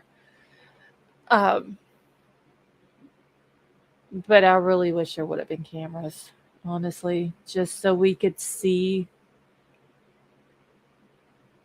her reaction to all the evidence that they're showing, the autopsy photos, and all that. I would have loved to have seen her reaction, the look on her face, to see if she looked at all of those photos or not of her kids. Which I am glad that they do have. Her table is facing the jury. The prosecution's table is facing the judge. So at least the jury gets to look right at her. They get to literally look her in her face and watch her expressions and her emotions and see if she cries or if she's trying to pull an Alec Murdoch and throw out some fake tears. They decided after the shit with Jared. Oh, yeah, I forgot about that 9mm. I completely forgot about that.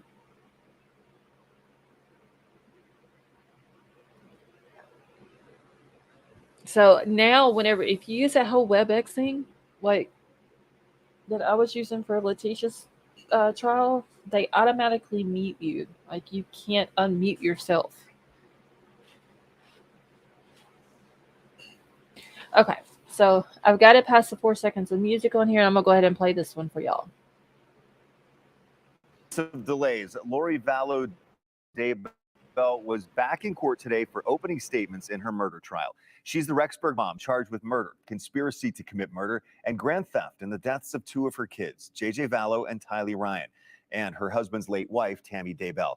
We have team coverage of what happened in court today. Shira Matsuzawa and Morgan Romero have been at the courthouse all last week and today covering the proceedings.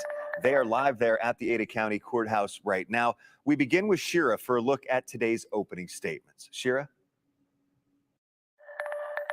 You know, Doug, this has really been a long time coming. And for the families of the victims, this is just the first step to the closure that they've been waiting for. But as you mentioned, opening statements did get underway earlier today, and we want to warn you that some of it was graphic. Now, the prosecution started today, and they addressed the jury made up of 10 men and 8 women, opening with money, power, and sex. That is what this case is about. They say Lori Vallow Daybell used those things to get what she wanted, and it didn't matter what obstacle she had to remove. During today's opening statements, the prosecution also revealed JJ was found in a shallow grave wrapped in garbage bags with duct tape wrapped around him, while Tylee's remains were charred. The state said you'll hear it described as bone and tissue. That's what's left of Tylee.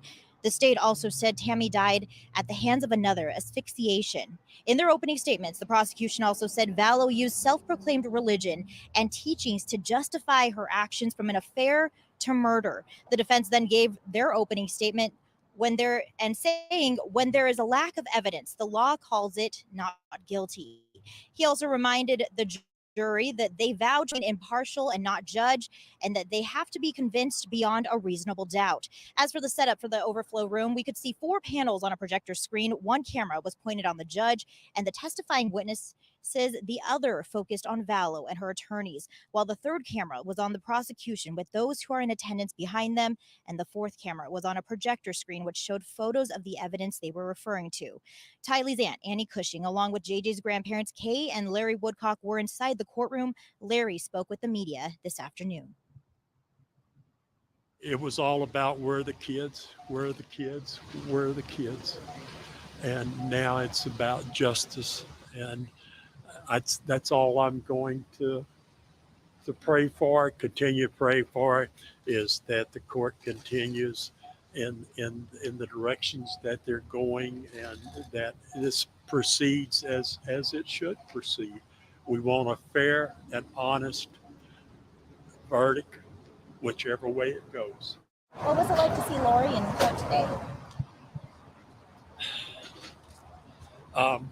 It was stressful. It was it's what we expected.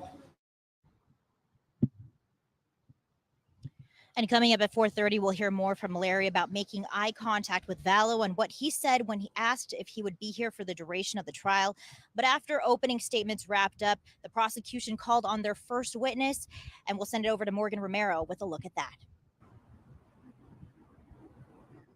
Yeah, share a powerful interview Larry Woodcock did with the media after the prosecution and the defense gave their opening statements, as is standard in trials. We heard from witnesses and we saw evidence for the first time in this case. The prosecution first called Kay Woodcock, the wife of the man you just heard from. She is JJ Vallow's grandmother, and her son actually and his girlfriend had JJ, but they couldn't take care of him, so the Woodcocks then got custody of JJ. When the state was questioning her, Kay explained that her brother Charles Vallow and his wife Lori, the defendant in this case, asked the Woodcocks if they could adopt JJ. The Woodcocks agreed because the Vallows were very family-oriented, active in their church, and, quote, Lori seemed to be the kind of mom every mom wants to be. Kay said after the adoption went through in 2013, she and her husband were always able to see JJ, but things changed after Charles died in July 2019. Before his death, Kay said Charles took Lori off his life insurance policy as they were separated and made his sister Kay the beneficiary. After he died, she testified that Lori texted her about the policy from a number Kay didn't know. Kay said she got the money after Charles died, partly to help raise JJ because, quote, Lori didn't want him anymore. She said that multiple times throughout her testimony today. When being questioned by the defense, Kay said she knew Lori didn't want JJ because she never once tried to contact him while she and Charles were split up in early 2019. Kay said she became worried about JJ because they were having a hard time getting in touch with him and Lori. She also told police that she was worried about him after Charles died. In August of 19, about a month before JJ died, Kay says she FaceTimed him, but only for less than a minute, and it looked like someone was monitoring the call. Then in October, Kay said they hired a private investigator because they hadn't heard from JJ since early August and they didn't know where he was. Former Ada County Chief Deputy Prosecutor Gene Fisher, who has no connection to this case, says witness testimony is considered evidence and jurors can choose whether or not to believe what they say. You know, people get caught up sometimes on, is it direct evidence or is it circumstantial evidence, right? And the jurors will be instructed on what the nature of those are, but they will learn that circumstantial evidence is as good as direct evidence. There's not like it's less reliable, but it's up to them as jurors to decide what weight they're going to give to any piece of testimony, whether it's from a witness or from the way in which something was tested. The state also presented evidence during Kay's testimony, including JJ's birth certificates, his adoption certificate from when the Vallows adopted him, and a picture Kay took of JJ. Kay got really choked up at that point, describing him as her beautiful grandson. The state also called another witness as well, Brandon Boudreaux.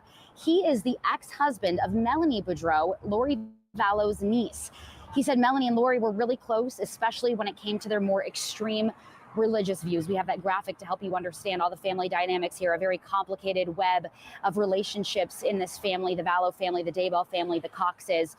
I'll have more from Brandon Boudreaux's testimony coming up in the 4:30 half hour. Doug? So much going on in just the first day now of testimony, what could be an 8-week trial. We'll get back to Morgan and Shira with our team coverage coming up at 4:30. And you can stay up to date on the very latest that happens in the courtroom. KTVB reporters will be at the courthouse every day. We'll also have live updates from Vallow Daybell's trial on our website throughout the next 2 months. For all of our coverage, you can scan the QR.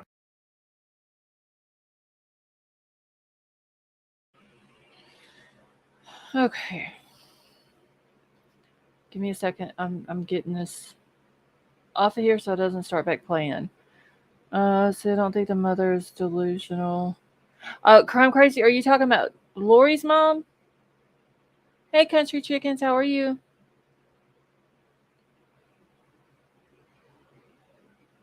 I remember watching, there was an interview with Lori's sister and her mom. I think before the kids were found.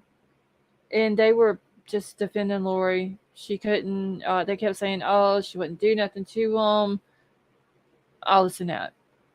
But the documentary things, and the movie, I refuse to watch the movie. I haven't even watched Gabby Petito's thing. I refuse to watch it. Ow.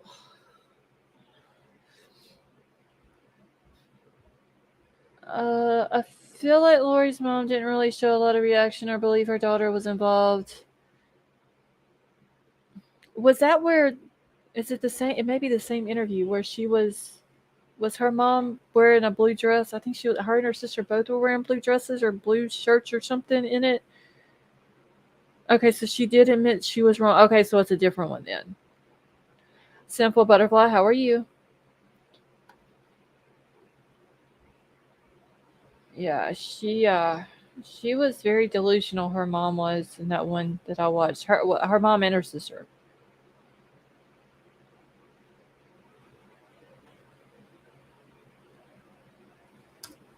What is? I swear, y'all, YouTube and StreamYard is just.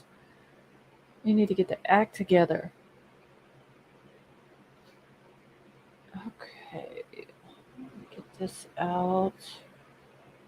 All right, I do have the panel open for a little while because I really would like to hear some of your thoughts on this whole.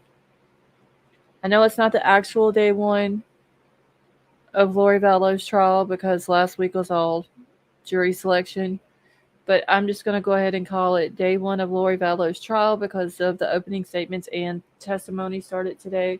I really want to hear y'all's thoughts on it.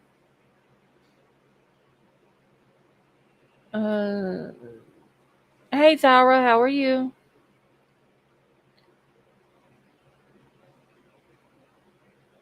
Because, y'all, I'm just going to be straight with y'all. This whole thing is crazy. And somebody, I don't remember who it was. Let me go back up because I saw the comment just a second ago. Let me see if I can find it. Where somebody says she was, Country Chicken says she's literally an SK. I think she's an SK puppet master. Surgery is May 9th. Please pray everything is okay. Simple Butterfly for sure. We will keep you in our prayers. Hopefully everything, which I'm sure it will, everything will go okay for you. And you will recover quickly from it. But anyway, I think she's an SK, but it seems like because she didn't actually do it herself, I think she's just the puppet master of it. She sat back and she told everybody what to do, and whether it was Chad or Alex or this one or whatever, and whatever she told them to do, they did it. All right, Cherokee, I'm bringing you up. How are you? Hey, I'm doing well. I'm looking for my remote so I can turn down the TV. Okay. Can you hear feedback right now? No, you sound fine. Oh, good. Because I have the volume on the TV up. So I think that I came really close to being a juror on this case because when I really? got out of surgery on last Tuesday, I had a text and it said, report for jury duty 8:45 tomorrow morning. Don't be late.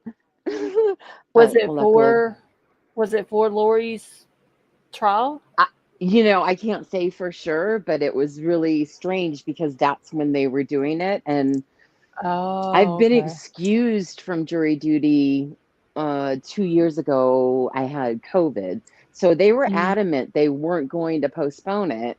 And I had taken them the surgery information, and she still was not going to let me out of this jury. And then luckily, I had the surgeon, their office faxed them something and said, look, she's on pain medication. She can't do it. Yeah. So I got they postponed it for 11 months. But Oh, wow. I kind of had a feeling, that. Well, did you get one of the those questionnaires that they sent out to all the potential jurors? Well, they sent one out, but I had moved, so I didn't get it. So that's why Oh, they were okay. being so, sticky about it. I was going in person to give them the surgery information, and yeah, it was a hassle. She was like, "Nope, sorry, I can't dismiss you." And Oh, I'm wow. like, "I'm not asking you to dismiss me. I'm asking you to postpone it. There's a Right. difference." Right. So anyhow, I'm Well, what glad is your because. thoughts on all this? Like on just hearing what went on and what was said the first day? Oh, I just, I didn't get I've been kind of watching off and on. Um, I seriously believe that it's like you're saying, she's like a major puppet master, that Mhm. she basically, her daughter had to go because of the inheritance, and she wasn't that much, she didn't have a lot of compassion and nurturing skills when it came to her son. So, for her, it was nothing. And I don't know that she was there when it happened. Um, she could have been, but my feeling is that maybe her brother did it under her direction. persistent. Yeah. Yeah. Yep. Mm-hmm. I still Mm-hmm. think, and I even told Troll this whenever, and I don't know if you were in here whenever I was talking about it earlier, but they were talking about that they said today about that Alex, or well, Lori's alibi was that whenever JJ was murdered, that he was murdered in Alex's apartment while Lori was in her apartment, and Melanie Gibb and Melanie's boyfriend was with Lori. And I remember Melanie Gibb testified in one of Chad's hearings that, yeah, they were there. Alex had JJ come in with him. JJ was late, had his head on Alex's shoulder like he was asleep. And I was like, yeah, he was probably already deceased. Mm-hmm. And I think that they might have had Melanie Gibb there, even though I don't trust her. I don't believe anything the woman says. Mm-hmm. But I think that they might have wanted her there that weekend just as an alibi. Right. To say, oh, yeah, Lori was in her apartment when Alex had JJ. And then he goes and he lays JJ down on the bed and she wants to see him the next morning before she leaves, and Lori wouldn't let her. And I fully believe that he was already. He wasn't asleep. He was already gone. Yeah. Did I hear correctly that they pinpointed the brother's cell phone to that exact location? Is that correct? Is that what I heard today? Yes. Hold on, let me pull Judy up because she's sitting backstage. But yeah, they did. That's how they knew that Alex and all them, they had something to do with it, and where JJ and Tylee were both at. Yeah. It's just I don't know. I don't know why there's such a disregard for human life, It's money and greed and her saying that, oh, they were possessed. No, it had nothing to do with these poor children. It had to do with her greed for money, her lust for money and power. Right, because that's the way they explained it today. Tylee had money, Lori wanted it, Tylee had to go. JJ had money, Lori wanted it, JJ had to go. And then when it came to Tammy had a life insurance policy. Tammy was in Lori's way because Lori wanted Chad all to herself, so Tammy had to go. Yeah. They just left a stream of bodies. It's like right. And it was the same thing with Charles, that it was all planned out. And I do believe that the 58 days that Lori was gone, her and Tylee, and she left Charles and JJ by themselves, I think she was planning out how they were going to murder Charles, because she came back. They lived in Houston for a few months, ended up moving back to Arizona, and it was just literally right after they moved back to Arizona when he was murdered. And I think she needed to get him away from Houston, because Houston was only 2.5 hours away from where Kay and Larry lived. And so they murdered Charles because she thought she was getting that $1 million life insurance policy. She was banking. She already had that money. I'm pretty sure they already had it planned out what they were going to spend that money on. 100% agree. Have you shown the body cam video of her husband before? No, I would have to find it. Yeah. I found that really interesting. He's saying all these things about her, and yet nothing was done. Yeah. He begged those cops to help him. 2 different times he begged those cops. He sit there that one night and told them, she thinks that I'm somebody else named Mick Snyder. He said, I have no idea who it is, who that person is, or anything like that. He said, I'm worried about myself and the kids. And he was talking about JJ and Tylee both. Yes. And the cops didn't listen to him. They didn't listen to him either time. Judy, can you hear us okay? Yep, I hear you fine. Okay. Hello, Judy. Good to see you. Hi, So hon. how are you? I'm fine. I'm not up on this case like I am other cases, Uh-huh. but just what I've heard tonight, Uh-huh. that whole story about a damn cell phone pretty much told me what was going on. I mean, Oh, all she had to do is give him the cell phone. yeah. I don't think that's even how it actually happened, though. I think that that's just a story that they made up, her and Alex, just to get by with. I mean, because whatever her and Alex told, they got by with it, and it was ruled self-defense. Yeah. Mm-hmm. Well, Yeah. if she's either gonna fry for this, or it's gonna be another outcome like OJ. Well, they took the death penalty off the table. They were going after the death penalty with Lori and Chad. Chad still Mm-hmm. has the death penalty on him. They took Lori's off a couple of weeks ago, I guess it was, because they March was it March the 6th? I think I don't have the calendar for me, but I think it was March the 6th is when the prosecutor turned over the evidence, and her attorneys was like, "This is a death penalty case. They are giving us evidence late, and we don't have enough time by April the 3rd to build a case on it." And they basically her attorneys told the judge, like, you need to punish the prosecution by taking the death penalty off the table, because we can't build a case in a death penalty case in just a few weeks Mm-hmm. with the evidence that we were just given. And I could not believe Rob Wood and Lindsay Blake knew the games that Lori plays. Like, Mm-hmm. she's been playing on this whole case. I thought they would have been on top of all that, and they dropped the ball on that one, honestly. So what is it? They had evidence that they didn't produce, or Okay, so like in a death penalty case, any discovery has to be turned over within a certain amount of time or whatever. Well, there was some evidence that the prosecution had, and I don't know if they knew they had it and they just didn't turn it over, or they just forgot about it, or it was misplaced and they just found it, or whatever. But they ended up turning it over, and this is after they have done scheduled the trial to start for April the 3rd and all that, and they ended up giving it to her defense attorneys. Like, I want to say it was March the 6th is when they gave it to them.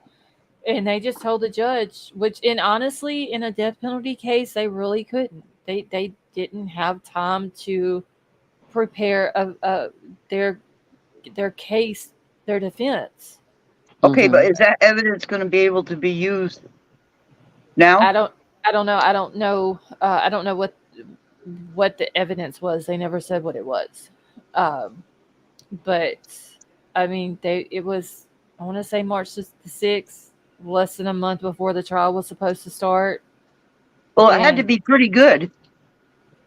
Yeah, I wish they would have told what it was, but they never came out and said what it was. But whatever the judge come out and was like, she has a right to a fair trial, which in the U.S. we all know that you're innocent until proven guilty, and you have a right to a fair trial. And so the judge agreed to take the death penalty off the table. Chad still has it. Hopefully they don't take that off of him, though. So she's going to testify against him. That I don't know. They were supposed to have their cases tried together. Chad wanted them severed. Judge denied that. They were going to keep them together. And then some other kind of evidence or something came up dealing with Chad, and the judge severed the trials. And now Chad's is going to be scheduled after Lori's is over with. Yeah, because she probably can prove that she wasn't there. I think he's going to end up flipping on her. Yeah. Honestly. Oh, I think this is going to flip on both of them. But unfortunately, once she's accused of murder and tried for it, she can't be tried for it again. Right. Mm-hmm. But I think he's going to try to blame it all on her. I listened, let's see, it was Law and Crime the other day, and they had a guest on there that was saying about that maybe they wonder if the defense is going to be that Chad groomed Lori and basically brainwashed her. I don't know if they're going to go with that. We already know what the prosecution is saying, that it was the power and the money and all that. Isn't she the one that they put in a mental place for a little while? Yes, they said that she was not competent to stand trial. They sent her to the state hospital. She was there. I thought it was 9 months, but they said it was 10 months that she was there. During the course of the 10 months that she was there, they kept, I guess, reevaluating her, and it kept coming up that she wasn't competent. Well, then finally she was found competent to stand trial. So she got out, and then that's how where we're at today with it. Yeah. So I think my assumption is I'm going to go with my first gut feeling then. She's either going to hang for this because she screwed up somewhere and they got her, or it's going to end up with the jury letting her go. They may not want to let her go, but you know what I mean. Yeah, I hope they don't. I think the evidence says that they've got. I think they've got some stuff that the jury's gonna be like, I don't know, like she's guilty. Yeah. But I don't know. I had to wait till and see because they've only had 2 witnesses on the stand, just Kay and Brandon today. Tomorrow the detective is going to be the first one on the stand. So let's talk about this for just a second, though. Mm-hmm. You've got evidence that possibly is not going to be able to be put into court. Didn't you say just a few minutes ago that she was in Hawaii when certain things were going on? Okay, so her attorney says that her alibi for when Chad's wife Tammy was murdered, she was in Hawaii with her niece Melanie, because she's also being tried for Tammy's murder. Well, that's what I'm saying. You start throwing a few cases mixed up in that, and the jury hears that she couldn't have done it. They have no proof to say that she conspired to do it. And I think that's where they're going with it. Not the fact that she was actually there when Tammy died, but the conspiracy part of it. Well, is where then, they're going with it. but if you got like several people you're being accused of, and you can get a couple of them on a jury's mind that they don't believe or can't say honestly that they believe she did it, or the state didn't prove that she didn't, that she did it, basically is what I'm saying, then you put a couple seeds of thought in their head and it's hard to come back from it. Yeah. We'll have to see where her defense goes with it. But I mean, she's dumber. I mean, let's be honest. She's dumber than a box of rocks. Yeah. But yeah. But that doesn't. That's not going to affect anything in court. You know what I mean? Mm-hmm. But the fact that she went to a institution to be evaluated, that's going to say something that possibly she was brainwashed, or she's suffering from PTSD or some darn thing. And that's what I'm saying. Is either going to be the crucifixion or it's going to be an OJ case. Mm-hmm. Yeah.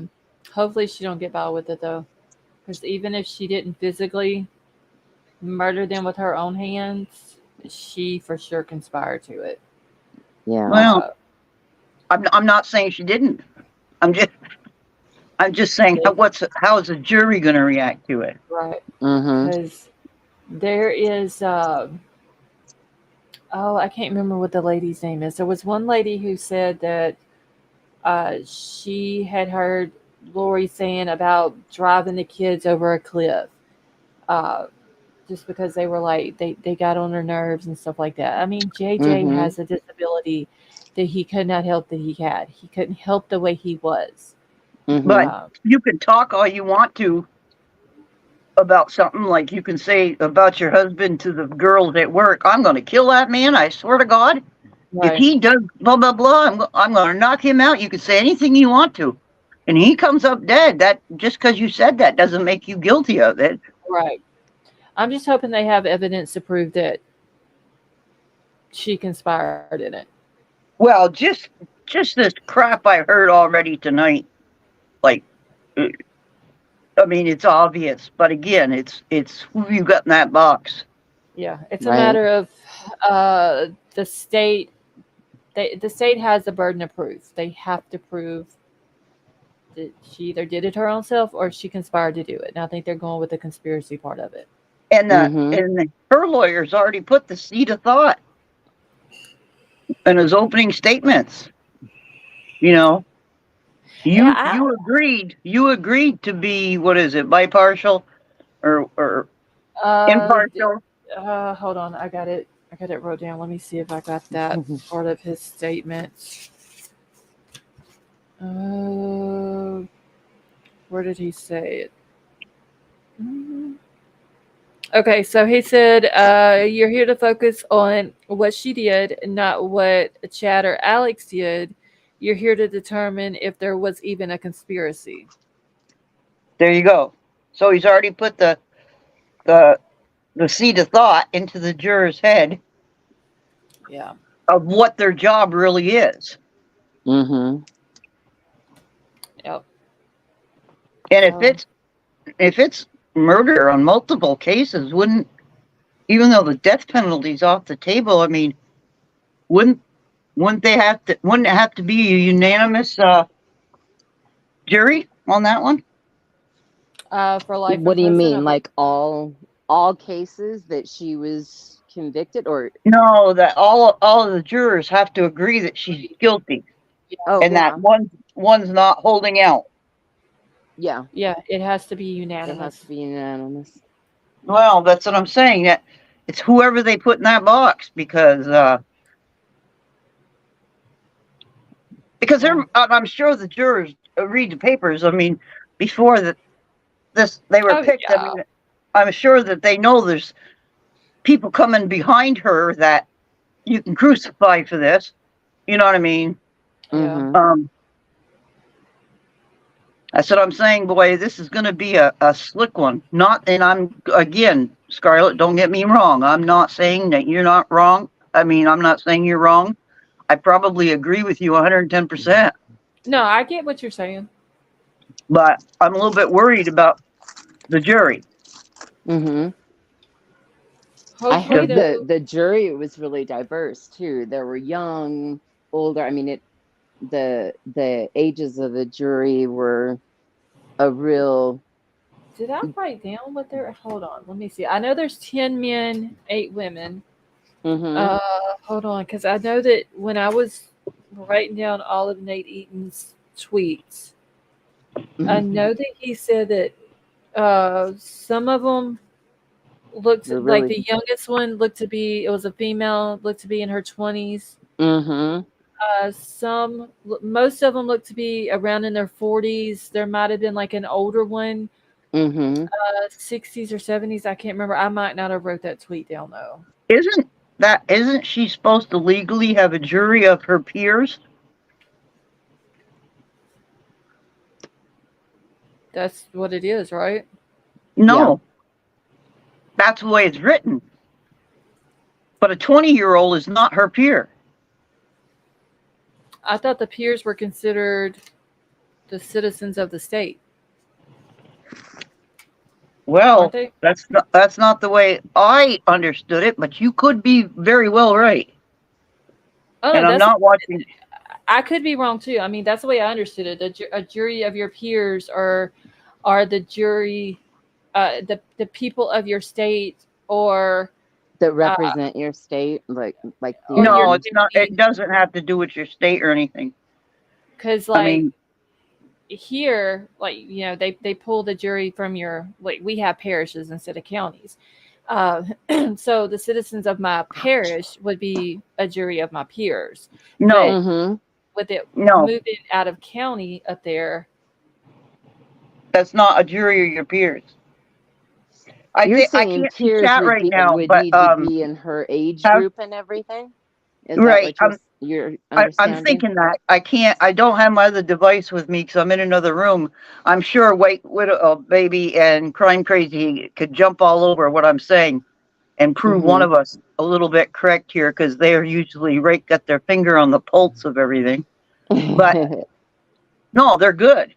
And but I always now see right there my interpretation of a jury of your peers versus your interpretation of the jury of your peers.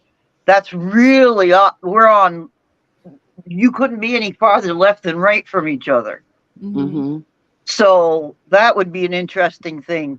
But I always thought a jury of your peers would have to be people of about your age or lifestyle or social class. So whenever I Google it, just what is considered a jury of my peers, it says a jury of one's peers today in the United States refers to the right to a trial by an impartial jury chosen from a cross section of the community. The Sixth Amendment to the U.S. Constitution guarantees this right. Okay, so we're kind of both right. Yeah, it doesn't say that they have to be like your age or anything like that. Yeah, okay. Well, I just went to the right, you went to the left as usual, so we're okay. Everything's normal. That's why we work together. Okay, so in a legal context, peer most often refers to anyone who is an adult citizen, such as in a jury of one's peers. Generally, a jury of one's peers is a random selection of other citizens from a similar geographic location. These individuals do not necessarily share traits similar to the defendant. So it's based off from the similar geographic location. Okay. So that's what I was saying. Like here, which parishes and counties are the same thing, just Louisiana had to be different. So if you go to court in my parish, you have a jury trial or whatever, they pull the jury from within our parish, unless it has to be moved to a different parish. Like in Lori's case, they moved it from Rexburg down to Boise. Well, I think what it really boils down to is, like in your case, you guys live in the South and you have alligators, you know what I mean? Or Right. crocodiles or whatever the hell you have. Oh, we have gators. We don't have crocodiles. But if I was, they couldn't pull me down there to be on a jury because I don't know, I don't even know a crocodile from an alligator. So, you know what I'm saying? Right. It has to be, I think geographically means you have to understand what the hell these people are talking about. Pretty much, it has to be within the same state. I don't think they can move a trial out of state. It would have to be. I know you can't, but I was just going over the edge on comparison. Yeah. Here. So I think that's pretty much all it is. Well, again, if the state keeps screwing up and missing out on evidence, they're every little piece of evidence on her has got to count. Right. And if you've got now, we're just guessing that maybe this evidence will be able to be brought to this court because it's not a death penalty. But I'm telling you, her lawyer's got to fight for her any way he can. That is true. And I mean, I know she's entitled. It's her right as a U.S. citizen to have a fair trial. I understand that. I just hope that whatever it is that the state has, that it's enough to convict her. Well, yes. But again, I still hold claim that I believe she's dumber than a box of rocks. Oh yeah, she is. She's dumb, but then she's smart to a point. Yeah, she knows how to use her personality and her looks Mhm. Yeah, but to get what she she's wants. manipulative. Yeah. But she didn't know that the first case was she wasn't going to get the money. No, well, see, she didn't know that because Charles didn't tell her that he took her off of the life insurance policy. I know, but what I'm saying is that she's chasing money, and you'd think she'd make sure it's there before she go do something crazy. Right. You know what I'm saying? Right. Yeah. Like You know, she should have fact checked her information before she jumped the gun. yeah, because I'm not going to jail for stealing a candy bar. I'm going to jail for stealing from Fort Knox. Exactly. Like if I'm gonna go to jail for something, it's got to be for something good. Right. Yeah. Now, I don't think that's why I think she's dumb in a box of rocks. She hasn't figured that part out. But Yep. and the She fact is. that her children got involved. I mean, and they're unalive. Is she? She's. I'm telling you, she's out of dumber in a box of rocks. Yeah.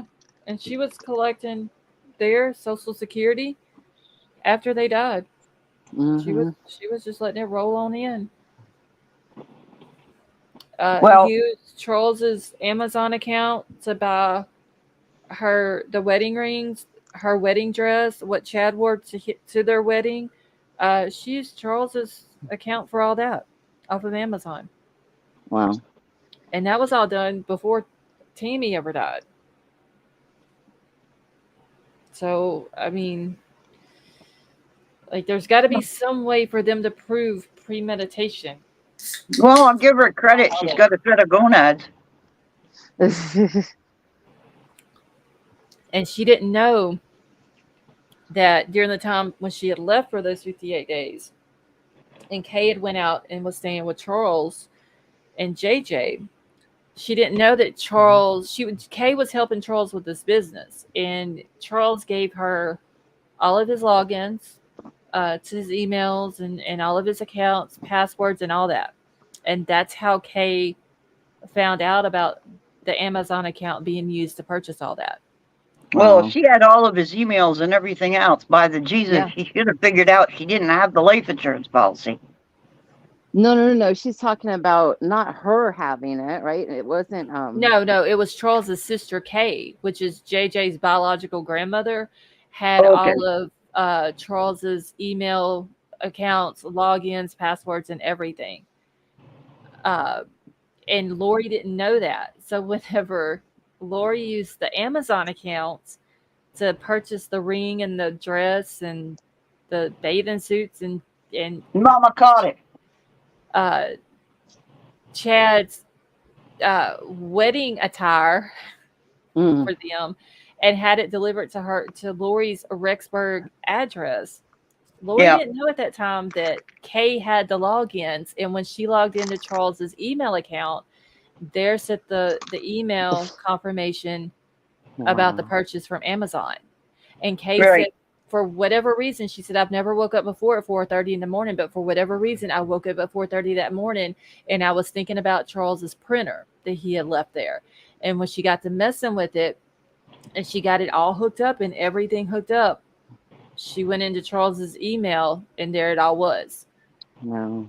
Was the ring and the wedding ring and all that. And that was done before Tammy died.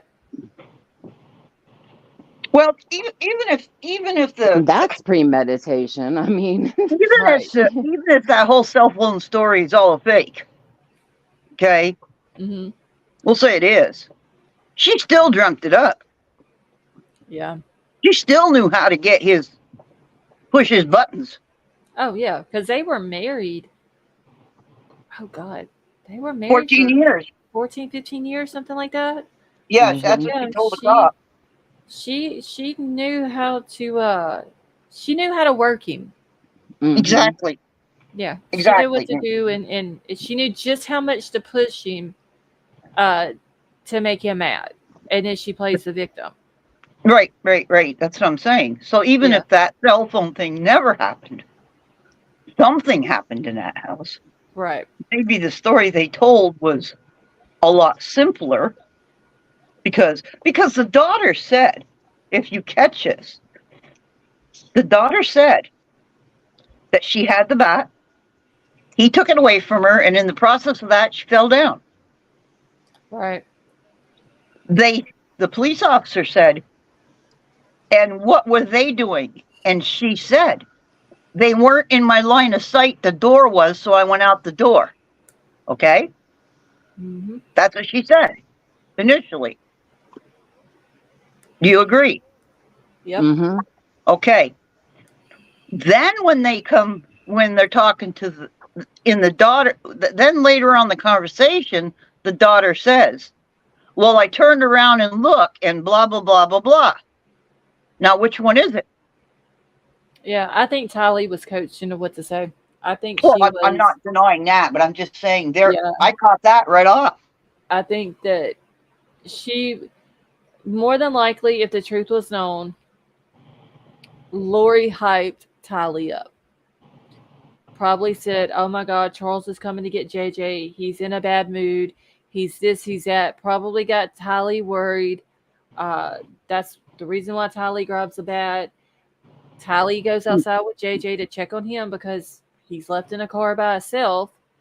And But see, that's where they screwed up, because all the girl had to say is, I was in a sound sleep and I was awakened by yelling. So I didn't know what was going on in the house, so that's why I grabbed the bat. It wasn't until I got outside of my room did I realize that it was my mother and my stepfather. You know what I'm saying? Right. That's what she should have said. Yeah. That she was confused and not even awake yet.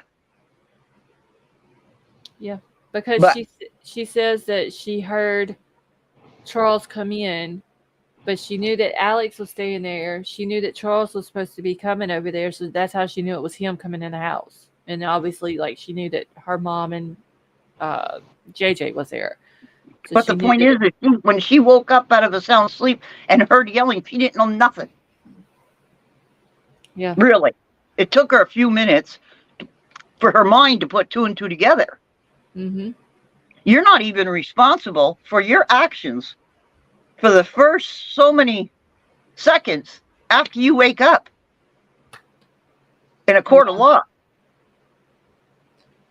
And I think that whenever Tylee went outside to check on JJ, whatever went on in the house is Lori fed her a story, and that's what Tylee went with. Yeah, that was a Burger King trip. Yeah. And I want to say, didn't they stop and get flip-flops somewhere?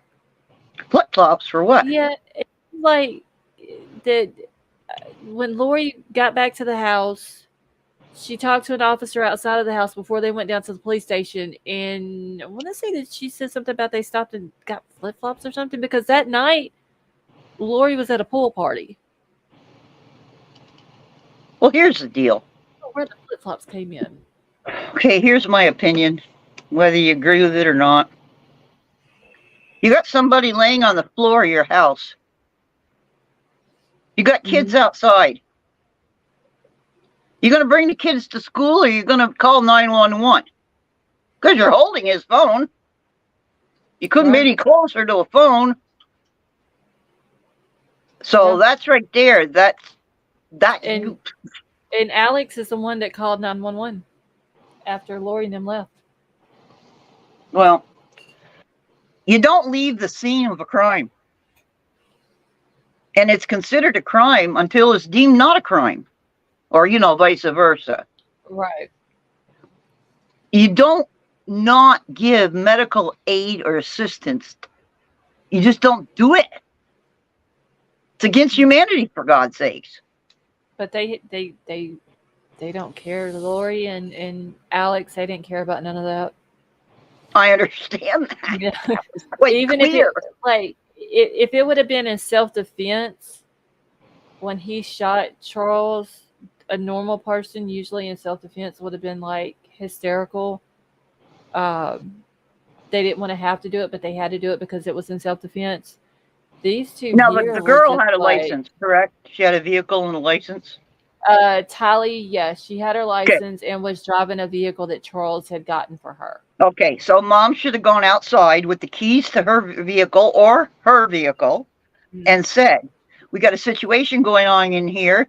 Could you, don't tell anybody and say, would you, not them not tell, but don't tell the kids and say, would you please drive him to school and come back home and I'll explain everything, okay? And see, that's the thing. Lori, when her and Tylee took JJ to school, Charles had drove a rental vehicle over there. They took JJ to school in Charles's rental vehicle. They didn't even take their own vehicles. Well, They took that's what I'm Charles's saying. rental vehicle.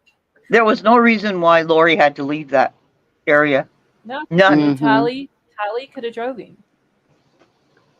None whatsoever, unless this was nothing but to set the story straight. I think that's what it was. Because I can see her concerned about the kids outside, not knowing what's going on, okay? I can understand that as a mother. We'll give her credit for that. But her leaving the area is unheard of.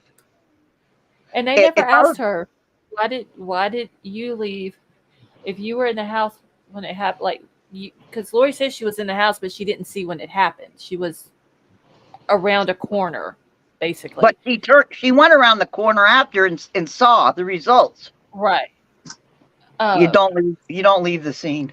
Yeah, they never asked her, why did she leave? Why couldn't Tylee take JJ? They never asked her that. Well, maybe the detective will know that answer. Let's see, maybe. Yeah, now, okay, so the cop did ask Tylee something about her vehicle, and Tylee said that she couldn't take her vehicle because it was blocked in. So I don't know if it was blocked in by Lori's ride or by Charles's ride, but Alex's truck, when the cops got there, was backed into Lori's driveway. So I don't know if maybe Tylee's vehicle was in the garage and then Alex's truck was backed up to the garage and she couldn't get out. But yeah, for whatever the whole reason, point is you could have given that girl a key to something. right? I mean, she could have even taken Charles's car. But what don't make sense is JJ would have had to have been in a car seat. So did Charles have a car seat in his car and then Lori have a car seat in her car? Or did Charles was going to take him to school, so right. So did they switch the car seat out and put it in Charles's car before the whole incident? Like, that wasn't even talked about. Well, and we're just talking about one case. And then how many cases in total? Okay, so she's got Charles's murder against her, but it's going to be after the whole Idaho one is completely done, because it's in Arizona. And then in Arizona, she's got JJ, Tylee, and Tammy's deaths that she's on trial for right now. Plus the whole, was it the fraud case or whatever for the Social Security stuff? So Right, there's no cameras in that court, right? No. Well, the minute they show the autopsy pictures, the pictures, depending upon her emotion, will tell the story. Yeah. Now, no, there wouldn't be cameras in there. I was going to say, I don't know if there's if they completely took the cameras out or if they are recording it but not letting the public see it. But they did say that there are monitors, where the jury and all that is, but that's just for the evidence. I'm just saying that this is going to be a tricky one. Now, she's got charges pending in 2 states. Then, unless she can prove the Arizona one, she wasn't even within miles of what happened. That's the only chance she's got. Yeah, because the Charles one, she was in a house when he was murdered. Her defense is with Tylee and JJ that she wasn't in Alex's apartment, and that's where they were killed at, that she was in her apartment. And then Tammy, she was out in Hawaii. Okay, well, that's what I'm saying. It's going to be touchy. It's going to be very interesting to watch this, Scarlett. Mm-hmm. Yeah, and I've been waiting on this since it dropped. And they started looking for these kids, and then she gets arrested, and then they found the kids on Chad's property, and and all that. Because I remember watching before they ever found the kids on Chad's property, and they went Yeah. out there, and it was snow on the ground, and they kept Chad is her boyfriend. Chad. She married Chad 2 weeks after Chad's wife died, and he killed his wife, him and Alex. She died by asphyxiation. That was announced today. But when she first died, Chad didn't ask for an autopsy. He just had her buried. And then whenever this whole Tylee and JJ case come about and all this and that, they decided they were going to exhume Tammy's body, which is Chad's first wife. Well, the day that they exhumed her body, Alex, which is Lori's brother, makes a statement, I hope that I don't become their fall guy, referring to Chad and Lori. He said that the day that Tammy's body was exhumed, the next day he was dead. And they Yeah. claimed it was a blood clot went into his lungs. That's possible, but what drug they give him to have that happen? Right. The woman that he was married to at the time that he died, this Sulima woman, is really good friends with Lori. She believes the same beliefs that Lori and Chad believe, and she's into all of this holistic medicine stuff and all Trucky. that. And so I don't know if Lori and Chad got scared and thought that maybe Alex was going to flip on them Turn. because they thought that because he thought he was going to be the fall guy for them. So they thought, okay, well, Chad or that Alex needs to go too. Dead men don't talk. That's what I've been thinking. Hey, Daylight, how are you? I've been saying that from the beginning. It seems kind of weird the day after they exhumed Tammy's body, and I didn't even know about him saying that he hopes he's not their fall guy. That wasn't brought out until today. But literally the day after Tammy's body is exhumed, he dies.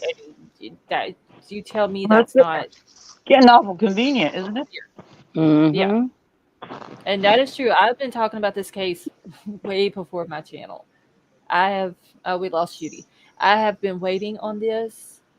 I remember me and Troll watching it when they were searching for the kids. East Idaho News over in Hawaii found Lori, Nate Eaton did, found Lori and Chad over there, followed her around, asking where the kids were at. And like I said, I remember the cops went out to Chad's house. Judy, I just posted this right above your comment. And the snow was still on the ground, and they was like probing the ground next to the house. And there stood that tree behind them back there where JJ was at the whole time. But they was on the right property, just not in the right spot on the property. And they were going through the house and everything. And they didn't find nothing then. And they just happened to go back when it was summertime. And they said that what drew their attention was the vegetation, or the grass was different. Exactly where he was, which they wouldn't have seen in the snow. Right. Yeah. It was weird though. Like they were on the side of his house, and you could see that tree that JJ was buried under behind him. Yeah. Like they were that close. And see, it was never said about Tylee's DNA being on a pickaxe and a shovel at Chad's property either. That came out today. So, And what about the text that he had sent to Tammy?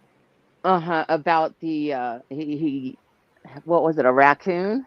Yeah, okay, so they had a pet cemetery out behind the barn, which is where Tylee was buried at. She was dismembered and burned, and I'm not trying to be graphic, but it's just that's the God's honest truth. And they referred to her. They said today, when you see her autopsy photos, it's going to be nothing but a pile of tissue and bones. That's how they refer to it. She was buried in the pet cemetery. Now, I don't know how often. I'm sure Tammy lived on the property. She probably went back there her own self. And so he tells her that there was a raccoon out in the back pasture behind the house. He went and got his gun and killed it, and then he buried it in the cemetery. So I think he Mm-hmm. just told her that just in case she goes back there and she sees a freshly dug gravesite, Yep. and she wouldn't ask questions. And the neighbors Mm-hmm. even said that they remember about them, their Chad and them having a bonfire, and so that's where Chad comes in and says he burnt all the different stuff before it rained and all the limbs and stuff like that got wet and they wouldn't burn. Well, Mm-hmm. he threw that excuse in there too, just in case Tammy says something about burning or somebody else around there says something about burning. Well, it Mm-hmm. might have been sticks that they were burning, but it was other things they were. Remains. Yeah. Yeah. And the the Zulima woman, it is being said. Somebody in here in the chat the other night said she has immunity. Now, I don't know why she would be given immunity unless she's told something on Chad and Lori, Mm-hmm. or possibly on Alex. So she's supposed to testify though. Her and Melanie Gibb. Yeah. When someone smelled burning flesh, I would think so, White Widow baby, but because she was dismembered, um, I But it don't know. wasn't like it was in a residential area either. You know what I No, mean? It was. it was in a rural area, but they lived on the Mm-hmm. corner of two roads, and on the opposite corner there was another house, and then there was houses across the street in front of their Mm. house. Like they lived Mm. like at a I guess you could like a T intersection. Mm-hmm. Chad's house was on one corner of the T. There was a house on the other corner of the T, and then across the main street there was a bunch of houses. Um, Mm. and the neighbors on the opposite side of the T part of the intersection said that they remember seeing a bonfire out there, and they didn't think anything of it. Mm. They didn't know that that's what they were burning. Right.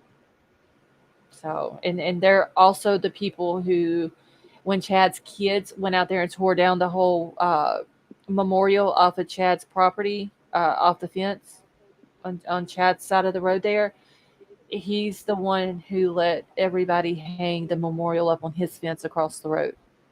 So Mm. the memorial's still on that little road that goes beside of Chad's house. It's just not on Chad's side of the road. It's on the neighbor's side. They let him keep it there. And Nate Eaton was even out there. Well, the weekend before the uh, the jury selection started, before they left to go to Boise, they stopped by there, and all the pictures of JJ and Tylee, it's all still there. Hmm. So it's, I don't know. The whole case is just sad. Yeah. It really is. It honestly, I. it is. Mm-hmm. I have a Go feeling. I ahead. mean, my thought is she's going to be convicted. Yeah, I do too. I mean, people don't It's like her in the beginning, like when she was first arrested, her little kind of, not to slant Barbie, but her, her need to be glamorous and laughing, and people didn't yeah. like that at all. And No, that's. it rubbed everybody the wrong way Mm-hmm. because of the Mm-hmm. way she acted. Um, and she still does it. Yes. She'll be walking out of the courtroom and she'll see that camera pointing at her, and she'll have to look right at it and smile. Mm-hmm. That's like her. I believe it was her first court appearance when she got back to the mainland from Hawaii. Mm-hmm. Yep. And Kay and I Larry was there, remember. and she walked in the courtroom right by him and looked at him and smiled. Mm-hmm. It's just she has no remorse whatsoever for what she did. None. Mm-mm. Because if she does, when she sees those pictures of her kids, whether it's autopsy photos or just regular photos of them, she will show some type of emotion by crying. Yeah. Like She. it will upset her, and Yeah. I don't think It it won't will. happen. I don't think She's she's gonna like, cry. I really mm-mm. don't. Nope. I mean, even if her attorneys said you need to cry, she's not capable of I it. don't think she is. No, I really don't think she will. And like when the news reporters were there, like she didn't have a care in the world when she was in Hawaii. Your kids are missing, and you're just gallivanting Yeah, and that's when he was following her around when he finally mm-hmm, found where she was at on the island that she was on. mm-hmm, And he was like, "Where's your kids at?" And all she would say is no comment. Well, what do you mean you have no comment? Your kids have been missing all this time. Like you're not worried about them, and she wouldn't say a word. She just kept walking like he mm-hmm, was a fly flying around her. It's really what mm-hmm. she acted like he was just a nuisance, and she wanted to swat him away. Yeah. I wonder if they can bring that, those if legally they can bring that information in, like, just to represent her as a person and her response to her missing children, if that would be, I don't know why they couldn't. yeah.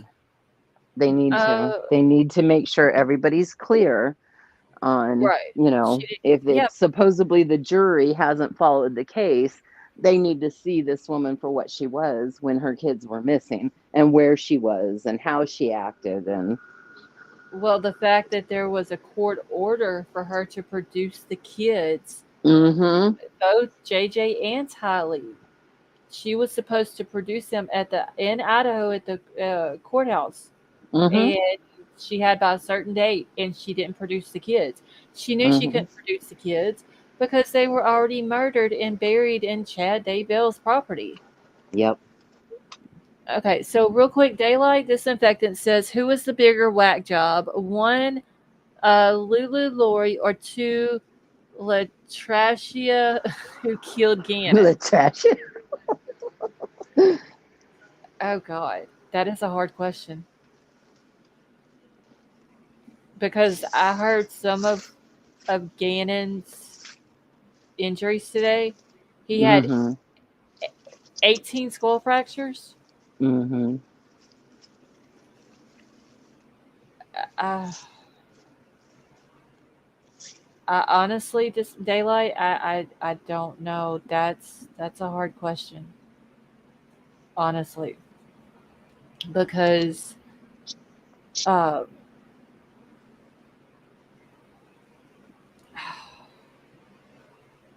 I don't know. I can't answer that one. I would have to say they're equal. I would just have to say they're equal. I can't say that one is any worse than the other because Letitia did Gannon bad. I mean that little boy had stab wounds. He had been shot. Mm-hmm. He had all that head trauma. Broken Drug. ribs, yeah, Yeah, drugs in his system, yeah. he had a back injury that was so bad that it fractured his sixth rib. Mm-hmm. He had been drugged and he was given hydrocodone less than 12 hours before he died. And then Lori having to do with what she had to do with her two kids, and then Tammy and Charles. Letitia shot him, stabbed him, burned him. Yeah, she did. She did that with her own two hands. Uh, Lori didn't do it with her own two hands. I don't believe she orchestrated Alex and Chad to do it, but she knew how Tylee was done. Tylee was dismembered and burned and buried in a pet cemetery in a bucket. And then JJ, how he was wrapped in plastic, and uh, his hands had so much duct tape on them it was almost in a ball. So I think she, Judy wants the, sorry, I think she wants oh, the link again to come back up on panel because she okay. dropped. So Lori knew how, even though she didn't do it herself, she knew how JJ and Tylee was. So I would have to say her and Letitia, I can't say one's any worse than the other because they're both the same. Mm-hmm. I would have to say they're equal. Yeah, I'm in here talking to you all, and I couldn't figure out why you weren't answering me. Oh, I threw the link out to you whenever you first dropped down. I Yeah, threw the link out to you. I know, and I thought I was on live. See, that's Okay, now see, something's up with StreamYard then because the other night when I tried to share, I forgot the map, when I was doing the map, I I pulled it up and it just shows like the little orange button that says stop sharing, but the map wasn't up. And then tonight when I tried to play a video, it done the same thing. So I don't know now what's what up I with was trying to say to you is not to change the subject because this subject's only going to last for a second. I saw on the news that Louisiana had quite a big little shake up there a little while ago. About that, what? That they arrested the people that took that child out of the hospital. Oh yeah, they got the little boy back. He was alive. They took him to the hospital, have him checked out, but the mom and dad, they got arrested. Yeah, I was pretty happy over that. Oh yeah, Mm-hmm. they found them down in South Mississippi.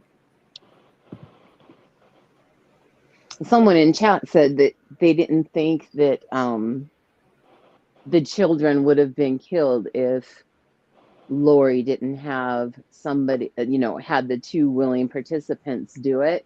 But I think that she would have found a way. You know what I mean? Did they have an insurance policy on those kids?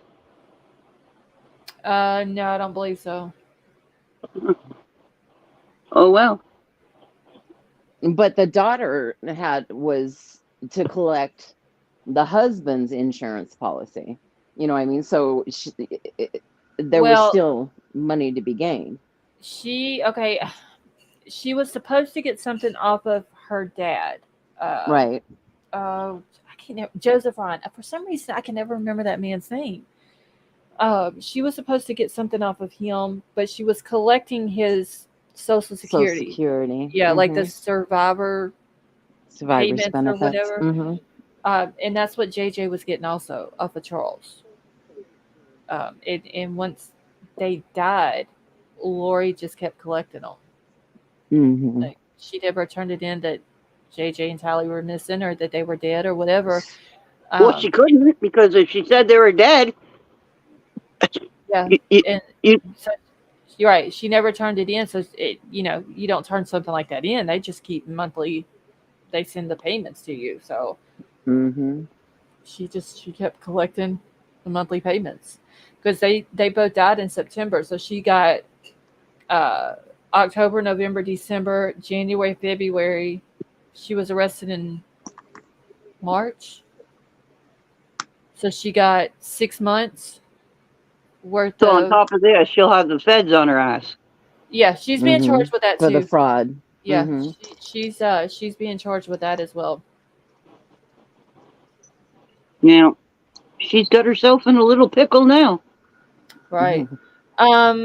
Country chickens. Yeah, a few months ago, I don't remember exactly when it was, but this little 2-year-old, a little boy, he had gotten into some cocaine and OD'd on it. His parents brought him to the hospital. They were from New Orleans.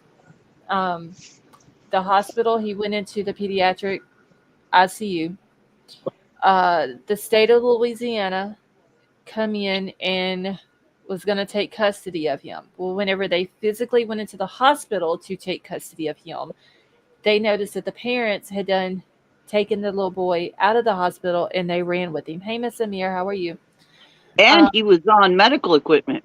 Yeah, he was intubated when he first went into the hospital. So he was missing for probably I don't know, over a month maybe. And I covered the story. We looked into it. I think some of us even said that more than likely they're going to be in Mississippi because they had a lot of acquaintances down in southern Mississippi. Yeah. And I kept checking back for updates and never anything never popped up. And I think it was on Newsbreak. It popped up that on that app on Newsbreak, and it popped up and said that they had caught him and had been arrested. And the little boy was okay or whatever. So I honestly, I didn't think he was going to make it, but thank God he did. Could you imagine the parents taking the innovative tube out of his throat? I couldn't. That is super, super dangerous. Yeah, there's proper procedure to do that. Right. Because I'm over here. That's how I knew I wasn't on, because I'm over here going, girls, Troll's making a valid point. Troll's making a valid point. And no one's listening to me. I'm like, what? Because you can't even cook in your own house a roast, and everybody knows you're cooking a roast. Exactly. Now, if you're cooking a ham, everybody knows you're cooking a ham. For sure. Now, granted, you don't have the skin. Oh, my dog! You don't have the skin on it, and you don't have any fur or hair, but it's still what's burning is burning. Right. Yeah. Yep. I don't know. Chad and Alex standing there where that's happening. You know what I'm saying? Mm-hmm. And the sad part about it is that Tammy lived in that house and on that property with those two kids buried in that backyard for a month before she died. And she never knew that they were back there. Never. Well, I'm telling you right now, I don't know how this trial is going to end up, but I got a perfect solution for it, though, Scarlett. What's that? If she gets off,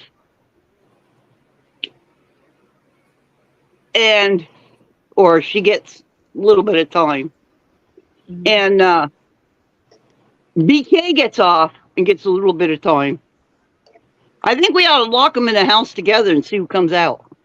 Right. God, can you imagine Lori Vallow and Brian Kohlberger together?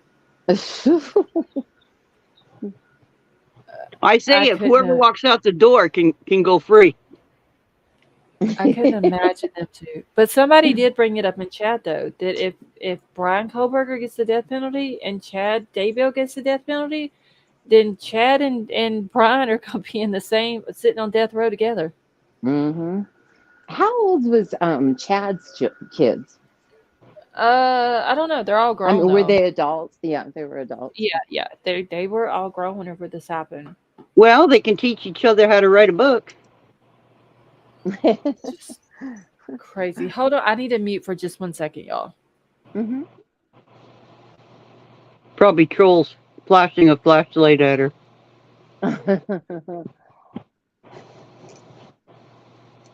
Wasn't his professor the professor writing a book on BK?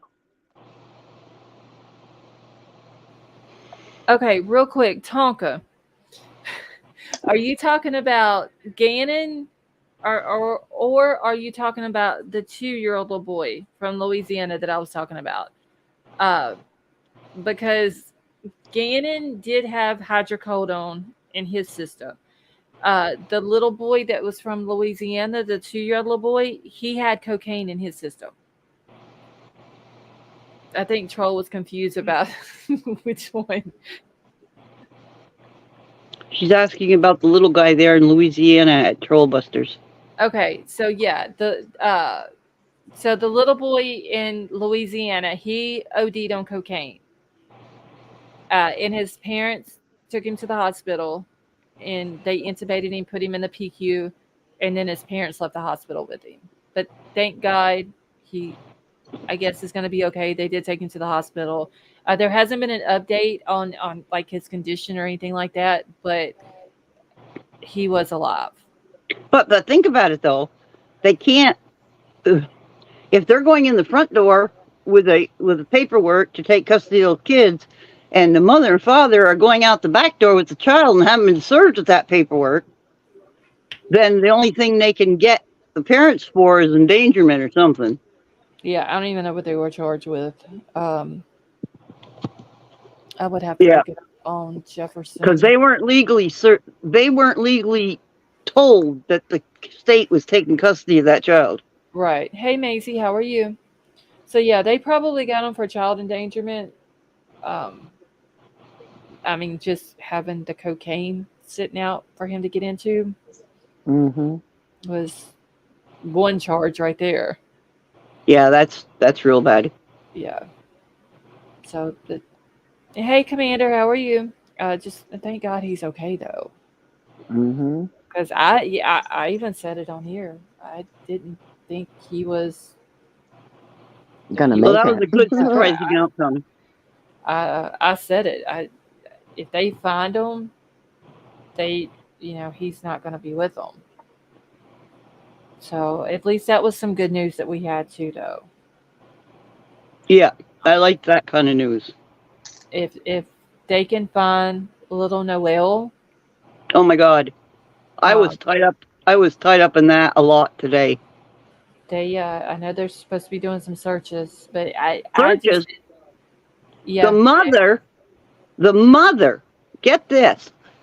The mother, when the landowner told the police that the mother paid with her own money to put a cement oh yeah, they pad dug it up. down. Yeah, they Yeah, dug it up. but she paid with her own money to put a slab down for a what is it, a porch or a play area or something. Yeah, they said it was a concrete porch. Yeah. Yeah, And then the kid comes up missing, so now they're thinking that yeah. might be where he is. So they dug the porch up.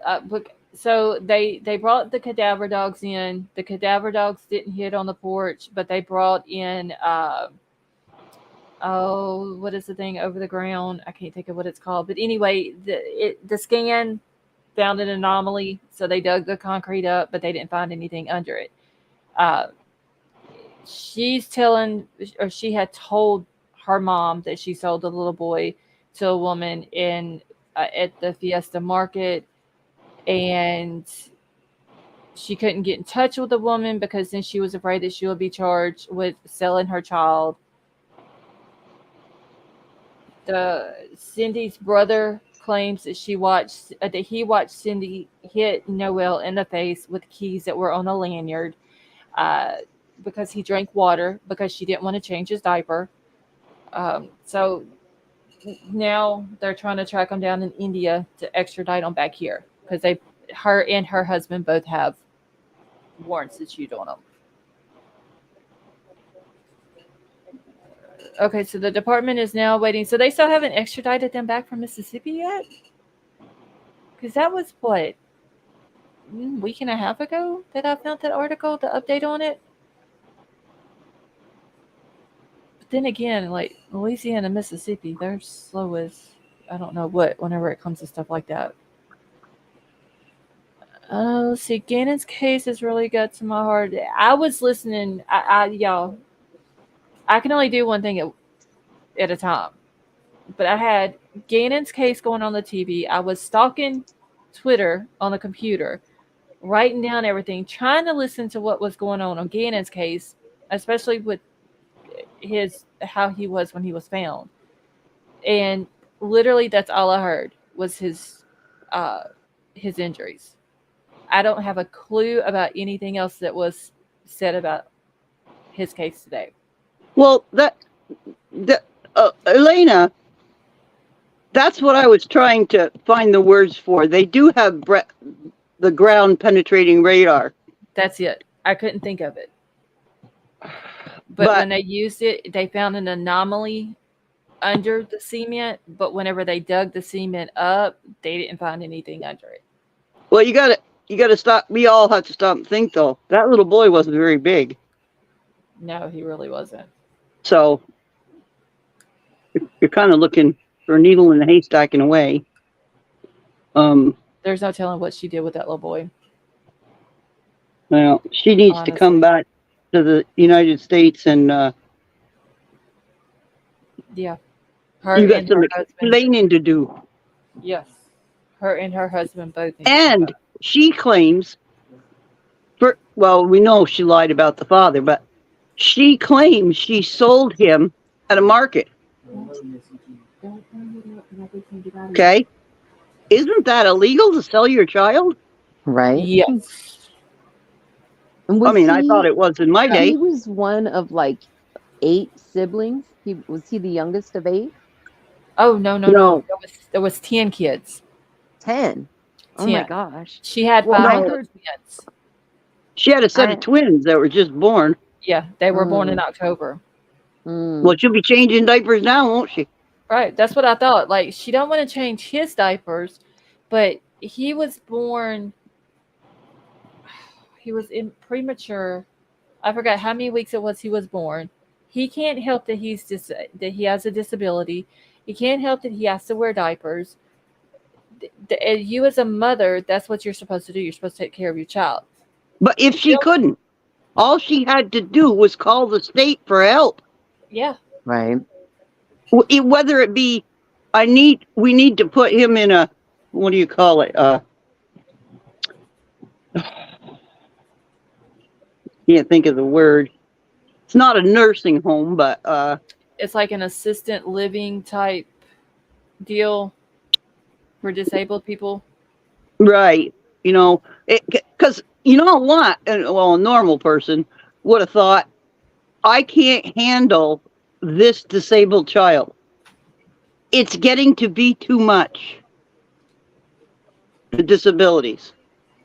Admit that you had a problem with changing somebody's diapers that old. Admit your faults and let the kid get help. Right. Instead of hitting them for drinking water. Yeah, she Right. got mad because she told her brother not to give him water, and he gave him water anyway. Cindy's brother did, and she got mad over little Noel drinking the water. She hits him in the face with the keys. The brother gets pissed about it because she's hitting him with the keys because she didn't want to change his diapers. But damn, you go and you have a set of twins, so now you got to change diapers times 2. You know, plus she did say that she thought that little Noel was possessed and he was evil and that he was going to hurt she was scared he was going to hurt the twins. So you get rid of a 6-year-old because you're afraid that he's going to hurt a set of twins. Makes sense. Well, and then one final thing I want to say, and then we're going to get back to the Dumber in a Box of Rocks case. How do I say this nicely? That information I asked you for, I'm pretty proud to say that before you answered me, I had found it. Oh, okay. So you guys taught me well. Okay. But yeah, I actually talked to her today, this morning. I talked to her, but she said there wasn't still no updates. Well, I've got several people lined up that are interested in helping her. Okay. And when I contacted her and asked a few questions to make sure I had the right person, and she said that I had the right person,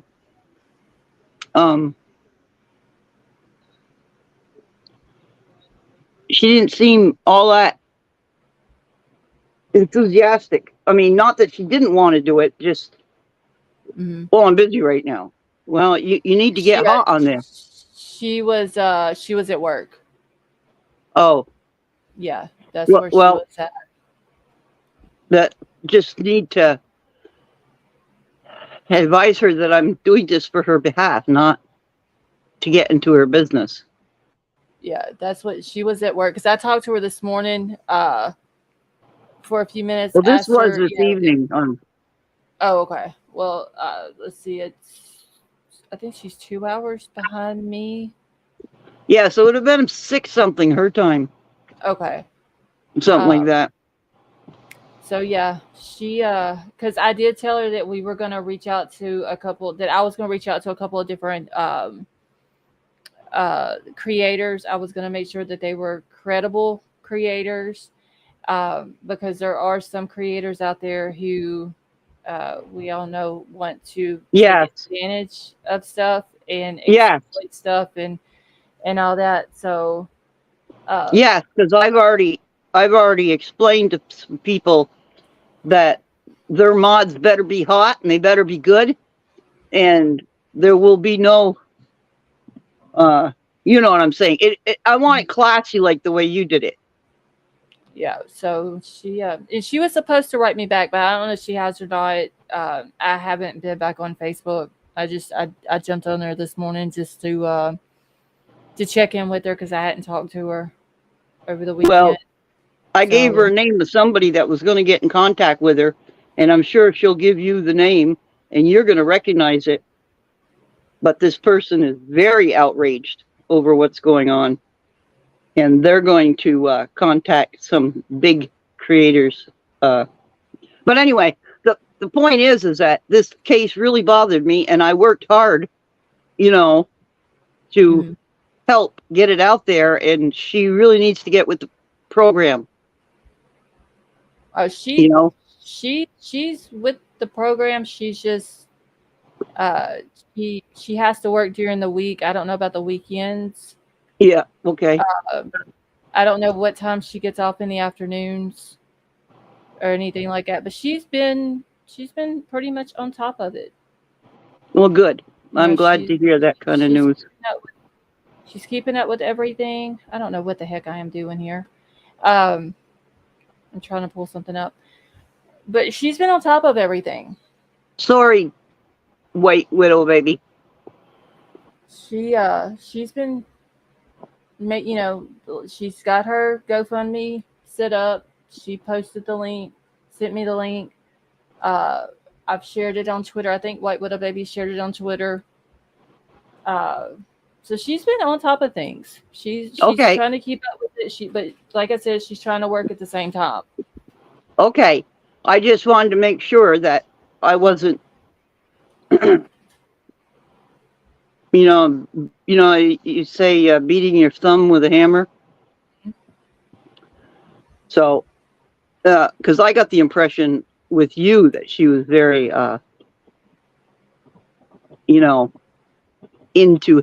into finding out this information. Yeah. No, she's wanting to find the kids. She, like I said, she has to work. So she's trying to do things when she can, like when she's, like I said, because I sent her a message this morning and it took her a little while to get back with me. Yeah. Because she has to work. She has to keep that going. She is, she needs money.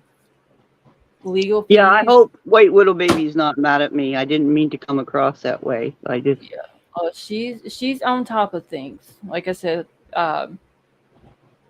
she has to work during the day. Like she's got these legal fees that she has to take care of because right now she's getting help from her family, and it's already over $20,000.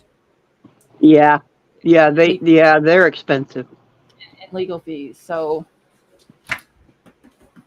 do you think that he's just hiding out with family? I don't know. Yeah. I have several different theories about him and the girl that he's with. Well, yeah, I got a couple too, but I won't say it out loud. He just, I don't know. He seems a little weird the way she's explained it, but she also she's not gonna trust just any creator on YouTube because she knows how some of these creators are. Yep. Yeah. So that's why I told her I would help her out and I would reach out to some of the creators that I knew was credible. That I know it's not going to exploit her or her kids, or they're not in it just for clicks and views and to make money and stuff like that, that they would actually put the story out with respect to her and her family and her kids. And Absolutely. not run with We a don't bunch. we don't need to victimize her twice. Right. And you know, she don't want people running with conspiracies and a bunch of, what is the right word I'm trying to find?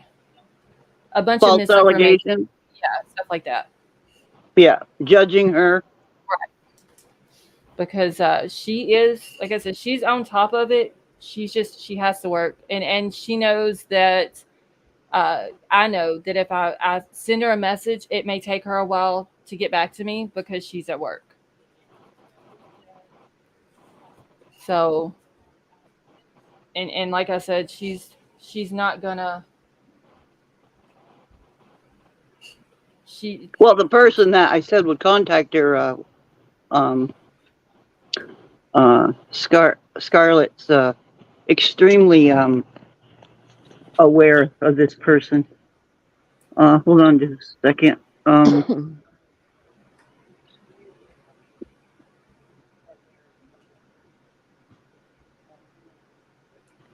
Yeah, because I did tell her that I wasn't going to give out her. Shit, I got to move my phone. That I wasn't going to give out her contact information. Yeah, check the back there. Okay, hold on. I got to get out of studio. 1 second.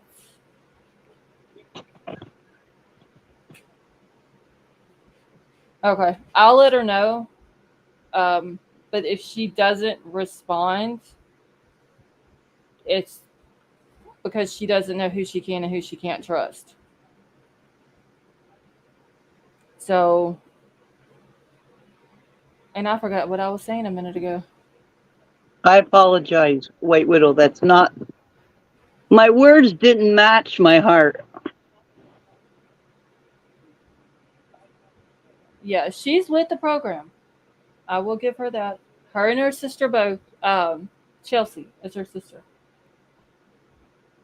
There, she, we mentioned about the GoFundMe to help her out. She got it going, but like I said, she has to work, and she's not going to just trust any of these YouTube creators, because there's some creators out there who's not in it for the right reason. There's too much conspiracy with them and bullshit and Yeah, because I was and all I was that. chiming in about that too when she was on, saying don't trust just anybody. Yeah. And so, and she told me that if anybody reached out to her, she would let me know who they were. Oh, that's cool too, because I wouldn't refer. Hey, Well, baby, then I'll just go through you. It seems to be a whole lot easier. Yeah, and but I did let her know that I wasn't going to give out her personal information to anyway. That I would reach out to the creators, like I said, that I know that would take the case and put it out there for her. But as far as like personal information, like getting in touch with her and all that, I told her I wouldn't do that, and she said that was fine. All right, so I'll just go Scarlett, through you. And everything's. I'm not real clear on, like, I know you guys are being vague for a reason, but so is the story that a woman's children have been abducted possibly by the father? And yeah, there's 4 kids, there's 4 siblings out of Washington that was okay. They were taken Washington by their State? dad. Yes. Okay. They were taken by their dad. There was a court order where he was supposed to bring them back to the courthouse on a certain day by a certain time, and he didn't. And he ran with them. It was him, his girlfriend's 3 kids, and his 3 kids. The youngest little girl's 3 years old. She has a heart condition, and she hasn't been taking her medication since he's been gone with her. Wow. So at this point, it's a matter of life and death for this little 3-year-old girl. And she does, the mama doesn't know where they're at. Wow. I feel for your mama. If you're out there listening, you got our support. That's gotta be tough. Scarlett, I gotta apologize to you because White Widow's really upset with me. Oh yeah, because of saying she needs to. Yes, and I didn't. That the words didn't match my heart. You know what I mean? I just worked so hard to try to get the word out for this woman that Yeah, well, I thought I had she's finally. on top of everything. She really is. I was just I so don't. proud of myself that I had made her a contact that I thought was not going to harm her, and that's why I said what I said. I'm sorry. Yeah, I mean, I don't know why anybody wouldn't think that she wasn't on top of it, uh, or not enthusiastic or whatever. But I mean, like I said, she has to work during the day. She still has bills that she has to pay. Yeah, you're right. You know, You're absolutely so right. um, Thank you for slapping me down. you know, I've messaged her, and there's been times that it takes her a couple of hours to message me back, and I know and I'm okay with that because I know she has to work. Right. But And I'm and sure she she's got a also lot going on. I mean, right. you, I mean, she doesn't like he took all 4 of her babies, and like I right. said, it's a And the matter of life youngest and is death sick. for Mm-hmm. the little one because the little one's only 3 years old, and the mom the other night when she was up here, she said that she had went and picked her medicine up uh, from the pharmacy, and so she knows that he hasn't been getting the medicine because if it would have, the pharmacy would have been alerted. They wouldn't have Mm-hmm. filled the medicine again for her. So it's a matter of life and death for this 3-year-old little girl that she has to have this medicine. She's been on it since she was 2 weeks old, and she has to take it. I think the mom said 3 times a day, I believe it is. And you know the sheriff's department there in the county, it's Kitsap County, like they're not posting. They posted about the dad. They put it out on their Facebook group that there's an arrest warrant for the dad, and it's with a $1 million bond. They put that out, but they didn't put the kids missing person poster out. And I have tagged them 2 or 3 times on Twitter, like, are y'all not going to do a missing person poster for these kids? White Widow Baby has tagged them. What about a press conference for these kids? Like, and they haven't responded. Like they haven't done anything. And I told them, I said, I'm going to keep, and I tagged Kitsap County. I said, I'm going to keep tagging you until you do something. And I didn't get a chance to check today on their Facebook page to see if they posted the kids missing person poster yet. I wonder, I think people should start calling them and saying, what is your reason behind not we've left not comments on their Facebook page asking them, are no, you but gonna I'm talking about calling. I mean, get them on the phone, not on social media where they can just ignore it and say, oh, we didn't see the message. I feel like first thing in the morning, I'm going to call them and say, look, do this woman and her children justice. Okay, that's what you swore to do. Get this information out there. Now, White Widow Baby, when you messaged them, wasn't it like an automatic response that came back or something that said that their page wasn't monitored or something like that, which I know is bullshit. Right. Because they're constantly posting on their Facebook page. They posted about an older man missing, and then they posted a follow-up that he had been found. Yeah. They posted about needing workers, needing employees. Like if you want to become a correctional officer, like they posted all that. I see, yes, but when I corrected a word, they read it and did not reply. Okay, so they lied. They had the automatic response, like if you message something and it comes back like just a few seconds later with an automatic response. But if they're checking it, yeah, they're full of shit. White Widow Baby, can you type in the screen the county? Or I need, I can put it in because here I for can't you. write it. I'm going to do a screenshot and I'm going to get some people that I know to check into this, some people in radio, and start blowing this up. I'm like pissed. I'm Okay, and I super know that pissed. Marissa, she reached out to. Thank you, White Widow baby. Some of her and White Widow Baby both did. They reached out to some of the news places. I want to say Marissa reached out to. Was it a radio station that Marissa reached out to?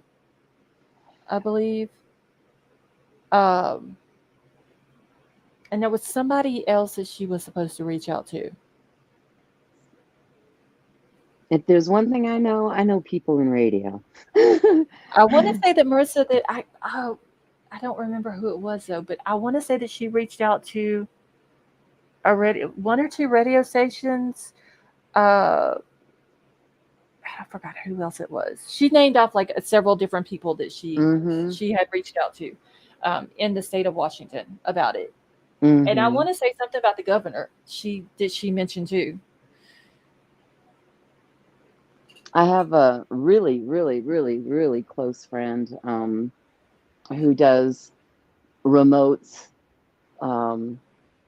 from his residence, and he's all over the United States on radio. Like he does a show in Idaho. He has one in Texas, and I'm gonna get a hold of him first thing tomorrow and let him know about this. This is okay. Are you on Twitter? Me? Yeah. Yeah. Cherokee Raider. Okay, I think follow you in there. Yeah. Okay, look on my Twitter. I have shared, and White Widow Baby has shared also the missing person poster. There's two different ones, but you need the one that has the picture of all four of the kids with the dad's picture on it. Okay. If you can get it, screenshot it, whatever, and just email it out to people. I will. And see if they can share it. Oh, I need to get out of here. It is already almost 4 o'clock. I know, dear. So do I. And I got to get back but up. It's been a distraction from my arm. I don't know if you saw. I had the worst day ever yesterday since my surgery. They were supposed to leave a gap. It's like a plaster splint on both sides, not on the incision and not below. But yesterday it was Sunday. It was so bad. It was the worst pain I've ever experienced. And my doctor, the surgeon, told me to crack open the cast. It was supposed to be open on the bottom. So I did. And they had to put screws and pins, and the plaster is scraping up against the screws. So I haven't been using my arm to get on Twitter and things. And tonight, I mean, I listen to you, but I haven't been really interactive because right. No, I understand. But I will. This has got me boiling. So first thing tomorrow, I'll get a hold of some of my friends in California, some here in Idaho, and get the word out on this. This is not gonna fly. Yeah, because I mean, like I said, all these babies need to be brought home, but the little girl, like it's to a point. They haven't seen. They left. Okay, so he took on March the 2nd. So she knows that she hasn't had her medicine since then, and there's no telling how long before that she hasn't had it, because they were actually with the dad for a weekend, like their weekend visitation or whatever. And so she just went and picked up her prescription for the month of April from the pharmacy. And she asked the pharmacy, and they said that if it had been filled at another pharmacy, then they wouldn't have been able to fill it. Exactly. So she knows that he hasn't been getting it. So someone just said they found a news story. I found in a news story pic of kids also. I can make a digital poster if you get the other info to me. We can share it that way. To me. Do you know what news story it was, 9mm?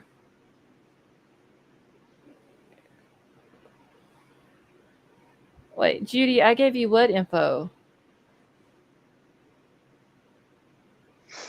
I'm gonna jump down, sweetheart. It's been a Okay. pleasure listening to you. Thank you for the distraction. Oh, you're welcome. I hope your arm gets to feeling better though, Yeah, it and the is. pain. Yeah, I went in first thing this morning and they put a new splint on. But when they took the cast off, I can see. I didn't know what was causing all that pain. And the reason for the pins is because they had to regraft nerves and tendons. And so the screw and the plaster are pushing on those pins, and it was just a mess. So I'm actually feeling better tonight. Okay. It'll be a week tomorrow since the surgery. So I'm actually, since I got that cast off yesterday. I Mhm. did. As soon as the surgeon said, make sure there's a gap below, because if there's not, your hand's going to feel like it's going to explode. And I took it right off. I slept without it last night, and I had to go get a new one today, though. So, and I thank you guys for the well wishes. I did see them, but I was still kind of focused on this case. I appreciate you all. And Oh, no problem. all Thank you right, so sweetheart, much for you have a coming good up. night, and we'll be Okay, back. thank you, honey. I'll be listening tomorrow. Okay. All Have a good right, dear. night. All right, bye All bye. right. Bye-bye. Okay. What, Judy, I never gave you her name. I got your email, but I haven't answered it back. So I never gave her name.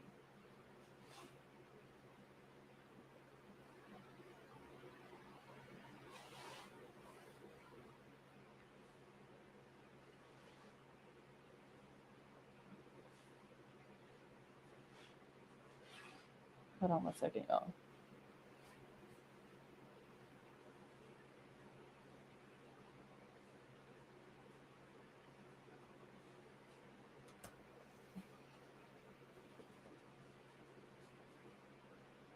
Okay, yeah, screenshot it where I gave you her name, because I got the email, but I never answered it back.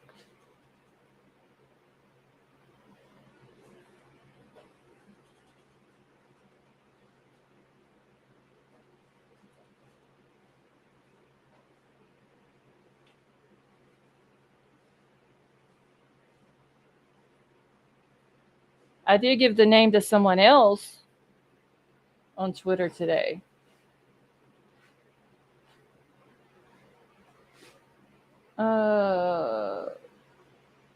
Okay, 9mm, I just got your email.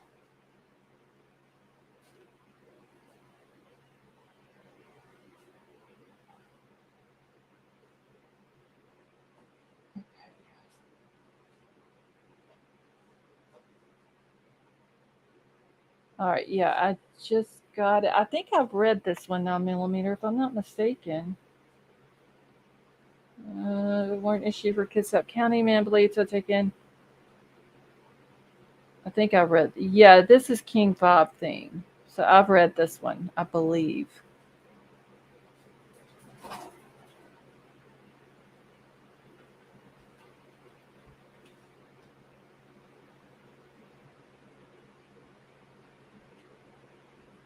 Oh, God, my nose is itching me bad.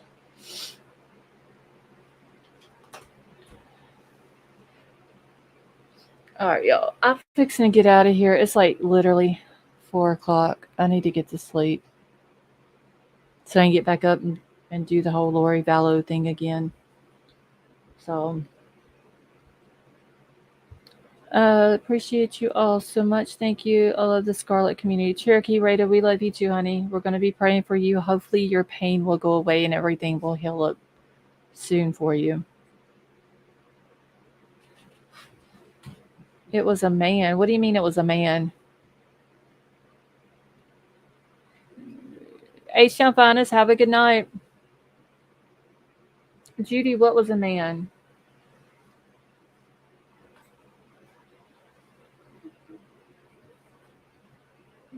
I'm talking about the mom's information I never gave you. That's what I'm talking about.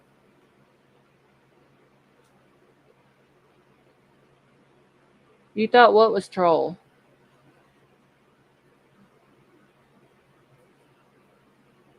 Okay, I can use that info, make a poster, we'll do it tomorrow. Okay, 9mm, I can also send you the poster, the missing person poster that has all of the kids' information. And has the dad's picture on it, and it also has the case number. I can email that to you if you need me to. All right, Judy, hold on real quick. I'll drop it real quick, and I got to get out of here for tonight because it's already 4:00.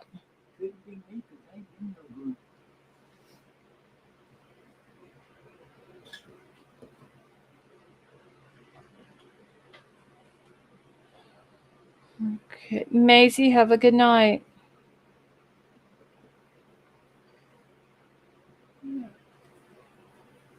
All right, hold on. All right, can you hear me? Yeah.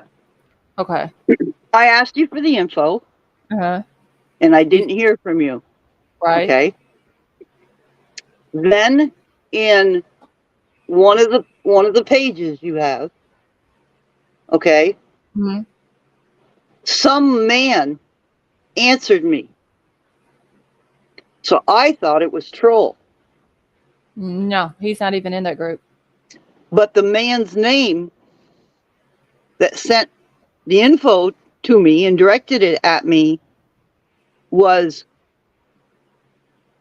I'm trying to find it on your one of your pages. Okay, I thought you said in the chat though that I gave you the information. Well, I thought it was you having trolled tell me. Oh no, because I didn't know this man. See, Mm-hmm. but I did think it was odd that his name showed up, and I'm trying to right now find it to send you a screenshot of it. And of course, because I'm upset, can't find it quick enough. Well, whenever you find it, you just screenshot it and just email it to me. I'd be happy to, because I just think I fell into a big pile of poop right now and got people upset, and I didn't mean to, and now I have to redeem myself somehow. So I'm going to try to see if I can find that when you get off. Okay. And if I can, if I can find it again, then I will gladly send you a picture of it. But if it's on one of your pages, it should show up. Yeah, it should still be there. Yeah. Because, I mean, I haven't deleted anything off of there, and I know none of the administrators on it have, so it should still be on there. I hope one of you can find it, so at least you know I'm not totally out of my freaking mind here. Okay, yeah, and it wasn't Troll, because Troll's not going to give out any information like that anyway.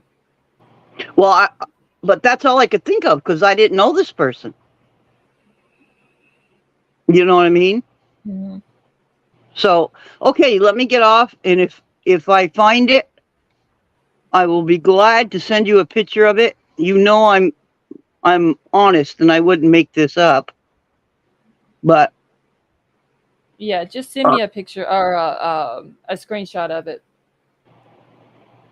But like I said, she's not going to. I mean, if anybody reaches out to her, more than likely she's not gonna respond to them. I did tell her that I was going to reach out to some creators that I know is not going to exploit this case. Yeah. That I know that can put it out there to a lot of people who are all over the U.S. because these kids have got to be found. Right. And that's the way I feel about it, too. I mean, I was heartbroken when I heard this story, but okay, so let me get off, and I'm scrolling through these pages so I can try to find it. All right, yeah, just whenever you find it, just send me a screenshot of it. Well, you'll probably find it. You girls will probably find it before I do, but okay, so let me see what I can do about finding it. Okay. Okay, thank you, hon. All right. Bye. Okay. So, all right, y'all. I'm about to get out of here so I can go to bed. I'll be back up bright and early to keep up with the tweets on Lori stuff. I may even tweet a few things I did today. I think one of them was a picture of JJ, I believe it was, and the sketches of courts.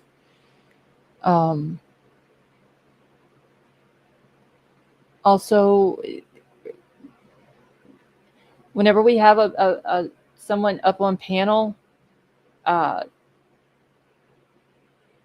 it's best not to reach out to that person, especially a mother with missing kids. They don't trust everybody on Facebook or on YouTube. She even said that the other night, that they've already had issues with some people on Facebook, or on, not Facebook, y'all, YouTube. They've already had issues with people. She doesn't trust people. She doesn't know who all the credible creators are. And that's the only ones that I'm going to put her in touch with her, or her in touch with them, is the credible creators.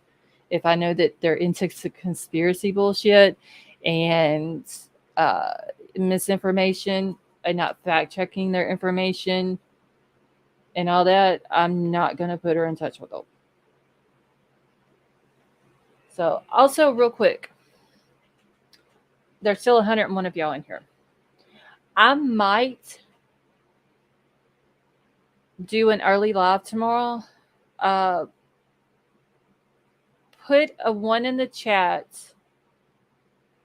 I'm trying to think of, I don't know what time it would be. I can't even think of a time right now. For me to go live earlier tomorrow night. How many would be willing to come in early instead of me waiting until 10:30? Because if I start at 10:30 and I do at least 4 hours, that's until 2:30. And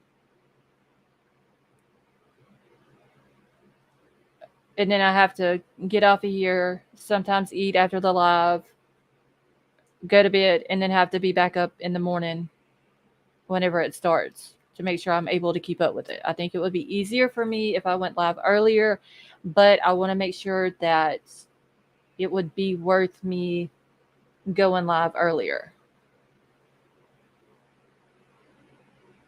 All right. So we got several ones. So if I know that people will be in there, if I go live early, then I will go live earlier.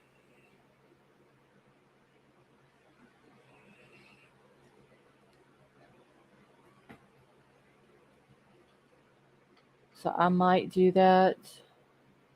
When it happened, I would. I love the fact this channel is late. Now, J-Luck, I would still stay my 4 hours more than likely. It's just hard starting at 10:30 and going until 2:30 and then having to go to bed, which now it's 4 o'clock. I've been on here for 5.5 hours. And then having to get up early in the morning to keep up with Lori and Letitia's stuff.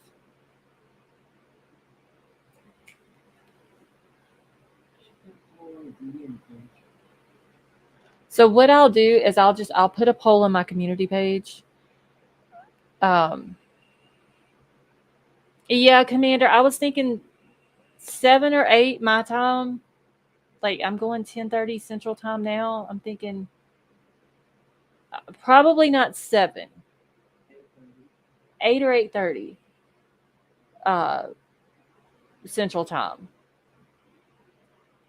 So yeah, I have to do it early enough where I can get the early viewers, but I gotta keep it late enough to where I can still catch my usual late viewers too, because I know a lot of people still like the late lives. So I would still probably stick with my 4 hours. But if I go like 8:30, that's gonna put me 2 hours early. I can get off at 12 then, 12:30, and still give me enough time to go to bed, get some sleep, get up next morning, and do it all over again. So we'll see. What I'll do is I'll schedule it for like 8:30 tomorrow night. I will put a poll on the community page in a few minutes. Once I end it here, I'm going to grab a bowl of ice cream and then I'll throw one on the community page. Y'all just I'll vote for it if y'all are for the early ones or not. It would help me. I know, White Widow baby. That's why I'm thinking about 8:30 should be okay. I should be able to swing that. Usually everything else that I have to do during the day, I'm usually done with it by then. If I have to go anywhere during the day, I'm usually back by then. But I'll throw a poll up on the community page here in a little bit. So if y'all don't see it tonight,